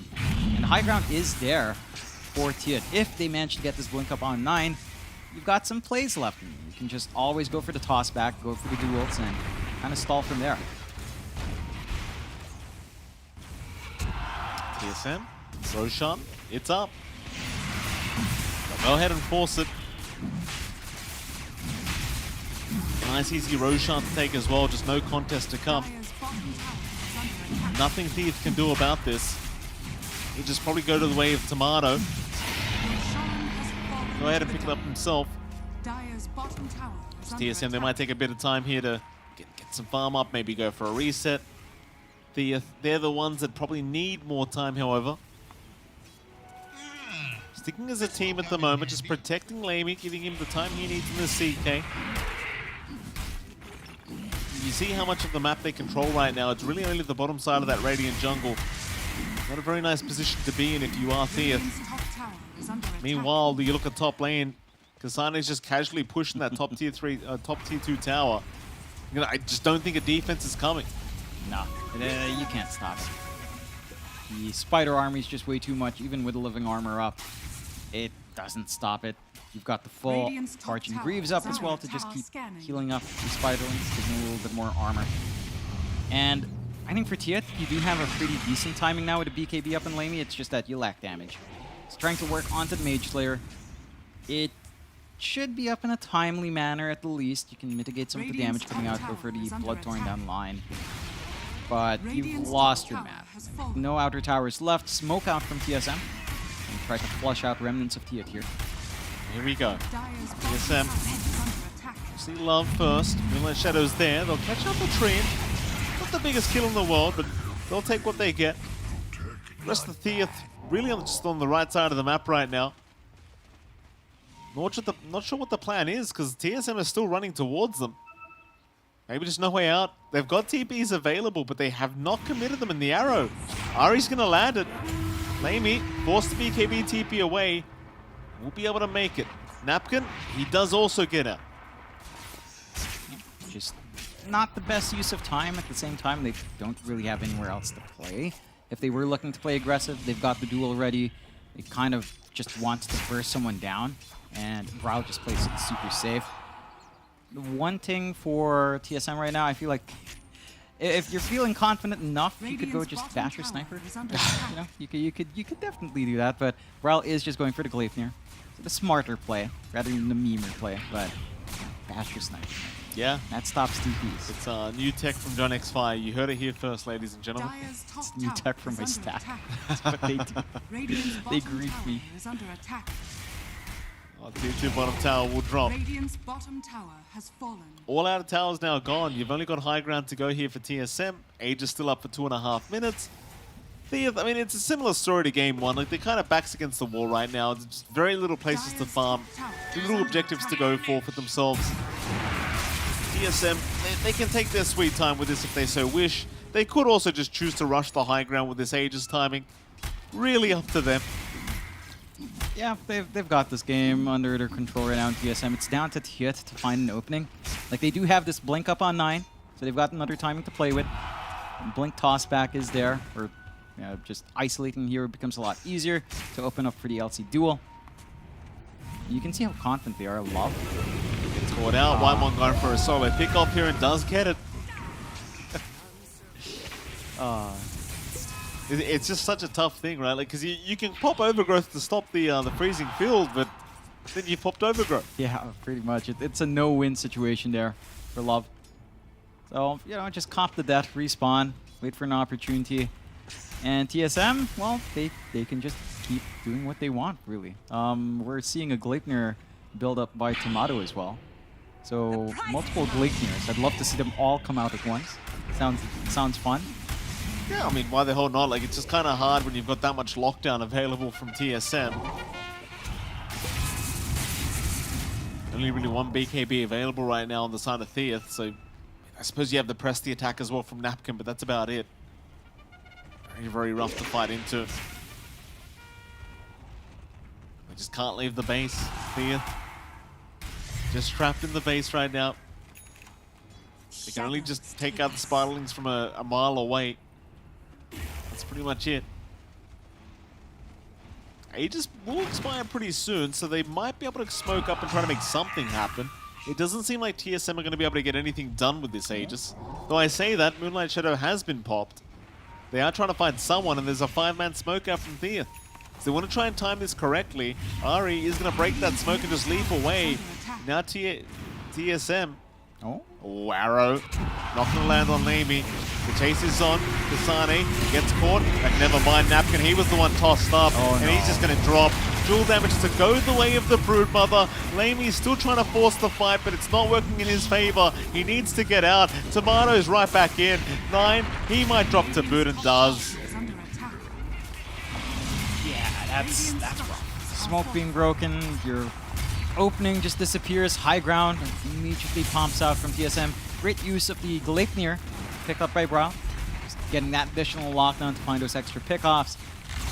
And I don't know what Tiet can actually do. It's unless they can maybe get a toss back into the fountain or just keep isolating one hero that's easier to pick off than a Broodmother under a web. I think that was a pretty tough target to go for. Kasane is just too durable with all the ores he's got on hand. They need to, honestly, even just picking off someone like Whitemon or Aru with duel is probably okay. You just want to slow this pace down a little bit and hold high ground. Kasane's got like half the dual damage of the LC right now. Unfortunate. You know, that's when you're having a bad game as an LC. It's just when the enemy cores that have just almost as much dual damage as you do. And that's just one duel, by the way. That's just one duel win for Kasane. That's how little Napkin's been able to get out from this LC. And it's just been a rough game. It's just been constantly on TSM. They're the ones being aggressive. They're the ones that read the map a lot better and use the map a lot better right now, at the least. Ari, they get jumped. Jewel is there. Maybe they can kind of get a bit more now, and they do. Nice start, but problem is they've lost 9 immediately. Buybacks to both these supports that have dropped. Onto the LC they go. Napkin trying to run, but may just go down as well and does. Meanwhile, as between absolutely everybody on the side of TSM is gone as well. In comes Whitemon with the freezing field now. There is a fight breaking out. I mean, Lamy's trying his absolute best, but Bryle's godlike now. It's tough. It's really, really tough. Yeah, it is. It feels like maybe again, the coordination just isn't quite lined up. We saw the BKB pop out from Lamy, and he backed off while we saw Esk kind of walk in. And he ran out of BKB by the time he decided to commit on that CK. Mid set of racks, set to fall now. And Tiet, again, one big play left is the toss back. If they find that angle with 9, that could actually stall the game. The issue is finding that angle, or even if TSM actually gives them that angle to play with. Duel out on DLC, and yeah, well, we've seen this story before. Yeah. He's trying. I can't blame him. He's got the... Yeah, they call it. They've had enough. GG. It's rough. It's rough. I mean, it's like what the panel talked about, right? It's like, Tiet has gone through 2 really tough opponents to open up in the DPC. Yeah. And they didn't really have much time to prep for, shape up after their last match. They had a day to kind of improve upon that. And a day is not enough to learn Dota, to make corrections, to improve yourself in Dota too. I mean, even the process of just grinding MMR, you don't do that in a day, right? So it's just a tough one, and hopefully for Tiet, maybe just, again, another learning point. Yeah. For TSM, pretty dominant here. It certainly was. With that, we'll head off to our panel. We'll see what they have to say about this series. Fairly dominant indeed coming in from the side of TSM, and that dominance allows them to secure the 2-0 victory over the side of TS Gaming here. Was not an easy game by any stretch of the imagination with TS Gaming. Some invaluable experience to be sure, but TSM looking like really a contender within the NA DPC. T-Panda, rough day at the office for the side of TS Gaming, very good day at the office for the side of TSM, right? So let's talk about positives first before we get on to the negatives. Back on the hopium. Back on the hopium, right? For obviously there's things to learn from, right? What do you think TSM have gained from this series? What do you think they can take away from this kind of dominance that they showed against TS Gaming? Well, they know that the package works. I think that's the most important thing, that they know that they're a strong force. They've got some good players. Things are clicking together. Like, I'm probably expecting Fear to say they're still making mistakes, which is probably correct. But I mean, in everyone terms makes of mistakes. Everyone makes mistakes, exactly. We're only human. But still, it looks like this team is still 80%, 85% there, which is much more than their opponents have been so far. So 4-0 in terms of map wins. Yeah. Deservedly so. Very dominant in the map wins as well, not simply just the victories themselves. A little bit on the negative side though here for Theath Gaming, going 0-4. Yes, it is against some extremely difficult opposition, the best opposition that could possibly happen within the region itself. But nonetheless, it's the manner of the losses, right? Is there a potential chance here that this is going to demoralize them and make future games even more difficult than they would be otherwise? I mean, yeah, there's definitely a chance there. Sometimes when you just log in, you play, get stomped, do it again, get stomped again. At some point, you're like, man, nothing's working, and that can really demoralize you. And it's not particularly easy to just shake it off and be like, there's no problem. And when there is clearly a problem, right? So, like, it's, I don't know, it's very hard. It's hard to say if, like, they can bounce back from this. It really depends on the fortitude mentally of these players. Yeah, mental fortitude is a very good keyword here. Like, playing already two rough series, and then they have a third rough series later on this week. But that's week 1 in the bag with like the worst opponents you could possibly play in the div. So yeah, the most difficult opponents you could potentially play. And looking at these scores, this is kind of what we expected coming into a game like this. Kasane having a pretty dominant performance, Ari just being everywhere on the map. 30 kill involvements from the support Morana here. Honestly incredible, but Whitemon also posting up some pretty fantastic numbers. One of the things that always worries me when I see a team like Theath Gaming having such a rough time like this, right? It starts to feel like other teams start to perceive them as they're just there to pad our stats, right? And, you know, it's not nice as... Not only is it difficult to come back mentally if you're in these situations, you start to get the sense that you're being disrespected, and that could make things even worse for you down the line. I mean, I don't think they were disrespecting. I think they just kept fighting when there was nothing in the tank, you know? They were giving these stats away for free. They could have called it a while ago if they wanted to, but they were just hanging on to hope. And TSM, like, they played really well today. Like, I'm not even going to say that they made that many mistakes. I would say they took care of their opponents more clean than Shopify did, honestly. Yeah. This was a very clean 2-0. I was very impressed by the shot calling, the play, individual skill. Everything was looking really good here for TSM. We were speaking earlier in the prior series about how Lilas was pretty much the MVP for the Noun side across both games. For you, was there a standout performer on the side of TSM across these games? Standout performer. I mean, everyone, the Legion Commander MVP on Napkin. I don't know about that one. Hey! Productions. I was like, what is a reverse MVP? To be fair, the LC was involved in a lot of kills. Yeah, anyway, Crystal Maiden by White Mom. It was great. I think there's no reason not. I don't know who to give the MVP to. Like, Bryle owned both games, so I probably personally would give it to Bryle, but I think CM did really good as well. White Mon, great performance here, but when you're dominating this much, anyone could have been the MVP. Yeah. Absolutely. You could put the whole team there, basically, like TSM MVP. Things looking good for them. In terms of what they can bring from this series onward is just continue where they left off. Maybe look at the laning stage if there's something that needs to be polished a little bit. And that also comes with prep from the opponents that they're going to be playing against. Like, are they doing something different that these teams haven't? And that can put you off edge for a moment. But as soon as you've got your next game coming up, this was the last game for TSM during this week. Yeah. So they've got they've got like 5 days until they actually have their next official game. Make sure you're on par. Just look at the replays, look at your opponent, how they've been playing, and continue from where you basically left off. This is the second game in a row, though, Fia, that we see that TSM is able to pretty much win utilizing the first phase picks, right? That duo, amazing in game number 1. A similar situation ends up happening in game number 2, right? Do you think that's a trend that we're going to keep seeing, that they're going to prioritize getting their win conditions as early as possible in the draft? I mean, if it's not broken, you don't have to fix it, right? Yeah. I mean, I will say his Broodmother, though, like, it didn't look as dominating as some of his other heroes, even though we talk about how dominating Brood is a hero right now. I mean, he didn't have a single kill that game, to be fair. He went 0-2, so maybe you let the Brood through. Don't let the Beast through. The Beast looked the scariest. Yeah. I would disagree. I'd say Lycan was terrifying. Beast was also very scary. Brood might not have been the scariest thing ever, but certainly still a terrifying prospect to play against. Nonetheless, though, in terms of just discussing how this game is going to go, we've spoken enough amongst each other. Let us hear from one of the winners themselves, as we do have Tomato ready for an interview with us. Good sir, Tomato, can you hear me? And if you can, hello, and congratulations on the W. Hi, yes, I can hear you. So one of the things I wanted to ask you, right, and we were talking about this behind the scenes. Obviously, there's been a lot of changes in how things work on the side of TSM. Can you talk to us about like how the difference between Misery and Moon Meander as coaches and how that is impacted your team? I respect Misery a lot. Same for Moon. I wouldn't like to compare them. I think they're both very different as people and as Dota players. I would like to comment on Moon though, like kind of a positive of like, Moon is a very natural leader. I think myself personally, I value him a lot. He's taught me a lot as a person and a player. I think Brawl can say the same thing.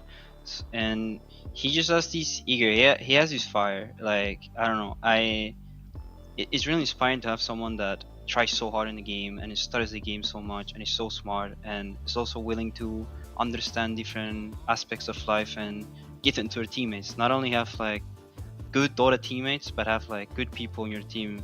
So it's really nice to work with him as a coach. When I talked to him and he told me about the idea, I was like very excited because I thought he would do it really great. I think he has the ability to talk to people and people listen to him and understand them, and not everyone has that skill, so it's really valuable. That's very interesting to hear and certainly makes sense from everything we do know about him. Something else I also was curious about, right, from your perspective as a player. Right now, of course, this particular tour is condensed into being 3 weeks rather than the usual 6 that has been run for the prior DPC tours. How do you think that's impacted your team? Is it benefiting your squad? Do you think that you might have been better able to get better if you had a longer duration to train, practice, and acclimate together as a new team? I would say it's way more fun. I think before having one match a week was kinda, personally I felt a little boring because especially for NA maybe, not all the games are as hyped compared to all the regions, so we didn't need that much of a break in between matches, or to prepare rather. So I felt like way too prolonged. I guess the downside is like playing at 9 p.m. is not my favorite. I wake up really early, so when I play at like 9 p.m., I'm not at my my peak. But kind of getting used to the new format and stuff. It's no biggie. But I'm glad to see it's 3 weeks now. All right. Congrats on your win, Tomato. Nice to have you on board as well. It's actually pretty nice to hear some kind words from you about Moon's personality, considering Brawl, the last interview was throwing in the classic NA salt. And actually, regarding maybe different personalities, and like we talked about the shyness and the new players bringing in, I actually wanted to ask you, do you have any team building exercises or anything that you do amongst with the new players, or as a unit as a whole? Is there something specific that you guys still like to do on the off time? I mean, right now, to me, it's like I think you guys talked about. We were all watching the interview, of course, and he said something like the leadership's an issue. To me, it's kind of like we're 5 people, well, like 5 people from 5 different regions. So the things that we find funny or the things that we find interesting are quite different. So to me, the hardest aspect is the fact that how do you get along? And we're all like, everyone's pretty young. Kasane and Aoi are the youngest. So it's just odd. Sometimes I feel like people make a joke and the other guy doesn't get it, and move on. And but I'm sure things will get better. Particularly, we're not doing something yet because we haven't gotten all together the TSM bootcamp. I think I'm not sure yet. What's the process with that? But I'm imagining once we do, I think something I realized with Dota teams is like once you're winning, building that momentum and that like interaction between players is quite easy. Suddenly everything's funny and you're talking about the other team, oh they're so bad. But so I'm sure it'll come naturally. Everyone's like really nice and so nothing particular yet, but I think it will happen on its own type of thing. I don't think this team particularly needs that thing where like, oh, we have to, let's go out to the mall, guys, and hold hands type of thing. Yeah. Yeah, not every team always needs that. Serious question, though. Who gets the most excited in your team, and who has the heaviest breathing in team fights? Okay, I think Ari kind of has an issue with this mic. Like, it keeps getting close, so there's a little mic breathing. Personally, I don't mind it. Like, I don't know, I'm immune to those things. Brawl gets really irritated by that. He's like, Ari, who's breathing in the mic on? And excited, I don't know, this team is pretty... I mean, we all play in Europe. I play Europe a lot. Ari's from Europe, Kasane from Europe. We're all pretty quiet and shy. And there's this trend in Europe, the whole dead inside, you're the core, you're young, you don't have any feelings, no emotions. That's kind of how the team is, honestly. Everyone's just saying, guys are top. Oh, I'm dead. They don't have TP.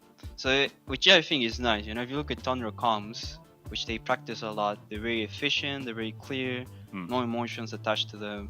So I think that already gives us an edge. We're like, everyone's kind of composed, no one's really losing it or going, like, guys, gotta kill. Yeah, that's awesome to hear. Thanks. Oh, hello, Tomato. I got a big question for you here. One of them is going to be, so with the departure of Saberlight, you brought on some new members. I just wanted to know a little bit, like, do you have any words to say to Saberlight, and how did it go down, the whole thing of him ending up on Rebellion? I see. I mean, that kid, he's gotta watch his back, man. I got his number.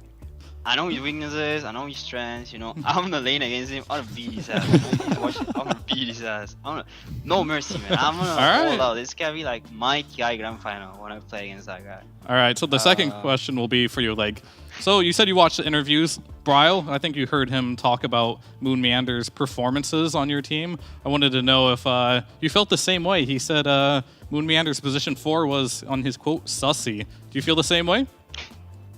No. I mean, personally, I respect Moon a lot.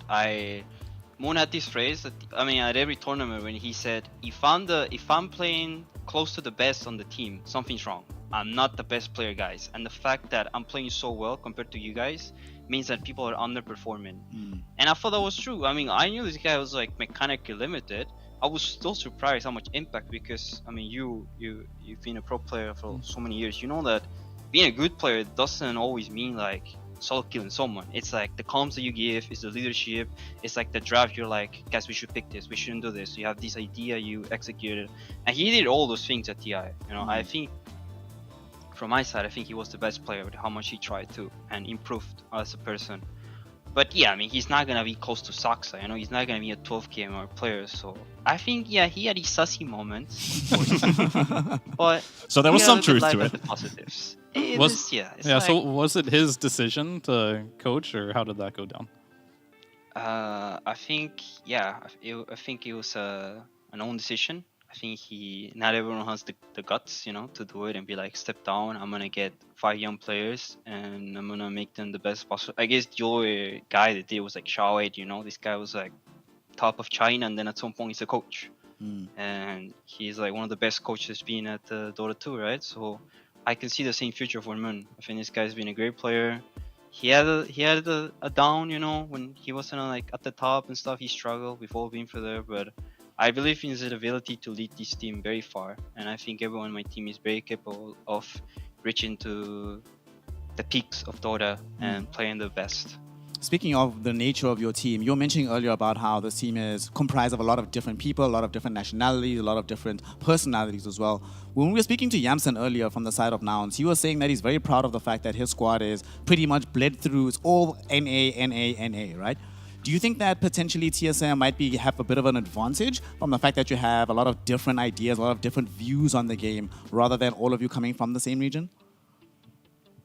Yes, I think when there's issues, if you speak the same language, you know, not just like, oh, we all speak English, but the same language of like how you think and how to approach like mistakes and stuff, you know, like how your brain is programmed. Yeah, having the advantage that everyone has it when things are going bad, it's gonna give you an advantage, right? You're gonna talk it out, people are gonna understand faster. I think for this issue too with Team Undying too, like the first iteration of TSM, where like we just didn't understand each other. We would talk, but we wouldn't understand each other. But right now things are going great. Right, like it's the honeymoon phase. Everyone's excited. First season, everyone's fresh. So these problems have not risen yet. So once it happens, maybe I could give you a different answer. Before I let you go, I asked Fly this question the other day, and I'm going to try pose it to you as well. As one of the favorites of the region, the anticipation of going to the major, of course, is going to be very high for TSM. If the major was tomorrow, right, with all the international teams attending, where do you think TSM would end up placing? I'll give us a solid top 6 to 8. I think that's realistic, and from what I've seen, how fast we've improved, I think people would be. I think hunger is what will define my team right now. Everyone's super hungry, especially from the new guys. They're not messing around. They're not here to qualify to TI and, oh guys, look, mom, I made it to TI. No, they're here to. They want to win the tournament. They want to be the best at their position. So I think that's what gives you a good shot at placing well in the tournament. As a competitor, the drive and desire to be the best certainly makes a huge difference, and we can see it so far reflected in your results. So tomorrow, I'm going to let you get back to being hungry, get back to practicing. I know it's late, so maybe just go take a nap for a while. So thank you so much for joining us, and good luck for the rest of the week. Thank you. See you. That, of course, is Tomato, carry player for the side of TSM, a squad that is looking to be in extremely good form going forward. If they keep going at this rate, Fear, major qualification is all but guaranteed. Do you agree with him that if they keep going at this rate and the major was very soon, that top 6 is a realistic prospect for them? Yeah, it could be realistic. I don't see why not. I think it's really hard to say because you're going to be adding in the best teams in the world. I think that'd be a good accomplishment if they could get top 6. Top 8, probably more realistic for me. But, you know, you never know. Like, they look really good, and they haven't really ran into any problems yet. And how he even said it himself, like, he'll give a different answer later once they do run into a problem. And that right there will kind of define the team for me. Panda, I want to ask you something quickly, right, before we move on with the rest of the day. One thing that we heard from Tomato, right, it does feel like this team is maturing. And I don't just mean that in the sense of how they're playing the game, but as individuals, right? The amount of respect that Tomato was saying Moon Mianda is able to command. And I think it might be a bit easier for him to do it when he doesn't have the pressure of also playing the game, right? He can just be that voice, that personable leader, right? How far do you think that can take them in the long run if they can keep that positive attitude going for themselves? Well, when you think about it, like maybe on the lines of the business world, like when you have this kind of semi-father figure, like as a leader, also experienced in the game, but still like kind of looking after these young kids, like growing up. I can feel like you can see like this big bond building. And that can be very useful, at least in long terms. Like Fear knows all about like long terms being in the same team, knowing the players that you're going around with and the support you have in the background. Those are very powerful tools that only just so many people and players in teams that don't necessarily have like supports from organizations and sponsors and whatnots what they're dreaming of. We wish we had that kind of guy, that person, someone who guides us, pushes us forward, tells us what we need and gives that what we need. And that is a big value. That's a big asset that the team can benefit from. And especially on the long run, if you have these same players connected, maybe even, who knows if Moon ends up being coach for 3, 4, 5 years and he's got this one prodigy that he's going with around in teams. Maybe he's got like a whole 3 stack of players that want to be with this guy. They want to bring him along into the new team that they're building. Or just TSM holds on to the roster, like creating these big contracts and having the same guy along. These are big assets. These are really big assets. Well, as the Dota world has been trudging along, we have seen the increasing influence of coaches. You have your Zhaoweis, which was mentioned in the interview. You have your Bulbas. You have your Blitzes. So the coach, Moon Meander, has a lot of pedigree to live up to. However, that is going to be concluding today's games at the very least, letting you know what is coming up in the future, though, because we haven't yet seen every single squad in action just yet. So for the next day of broadcast action, these are the teams that we are anticipating playing against each other. TSM done for the week, as T Panda was mentioning earlier, but we still have to see 5 Red Forstaff bringing out their first performance versus the side of Team Alpha in a day and a half. But the more interesting matchup here, Fear, is going to be the Bait versus Wildcard matchup. Dendy, he's going to be his debut in the North American scene. If I remember correctly, I think he hasn't played in any capacity since like TI7 maybe even TI6. It's been a long time since he's even been on the server, but here he is. What do you make of the prospect of this Bait squad going into this matchup and just more broadly within the DPC? No expectations whatsoever. So, like, I want to see how they match up against, some of NA's finest. They're going against Wildcard. We saw them the other day. They looked, middle of the pack. And I think that's going to be, like, a good test for Bait. If they can mop up Wildcard, then... Dendy's in town. Watch out, everyone. Yeah. It could be scary. If they lose to Wildcard, same old story, I guess. Yeah. Like if we go back a year in time, Dendy would be the guy who goes from Immortal rank 1000 to 300 and back to 1000 inside a week. Wow.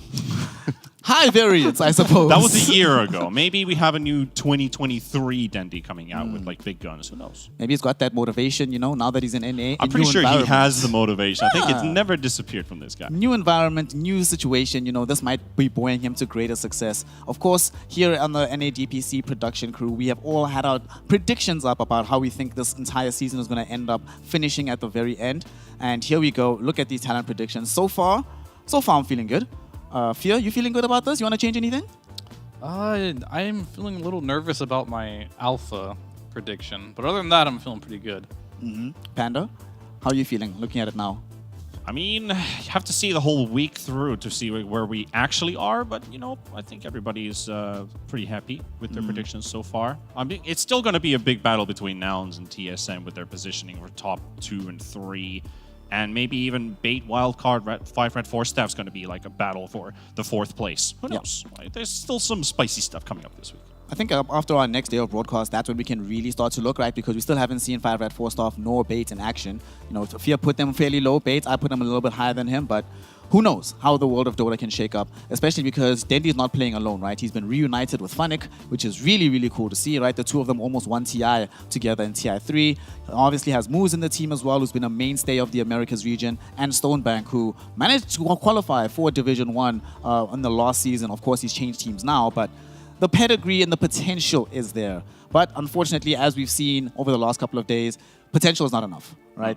There is just a level of difference between the top squads. But that's the one thing that I find very interesting is that there's a big gap between, let's say, a Shopify, between a TSM, maybe a Nouns, and the rest of the pack. So the rest of it is all up for the taking. So with that, after we've seen all the Dota for the day, we are going to be wrapping up the show for the evening. Thank you very much, everybody, for joining us at home for these incredible series. Nouns 2-0 against Alpha, and of course, TSM just taking the 2-0 victory over the side of Theath Gaming. In about a day or so, we'll be resuming proceedings to continue with Division 1 Dota here in the North American DPC. So make sure that you are here to join us, make sure you hydrate, and make sure that you are ready to witness the best Dota in the continent of North America. Until then, I'm myself, Snare, with T Panda, Fear, MLP and John, we're signing off, and we'll see you next time.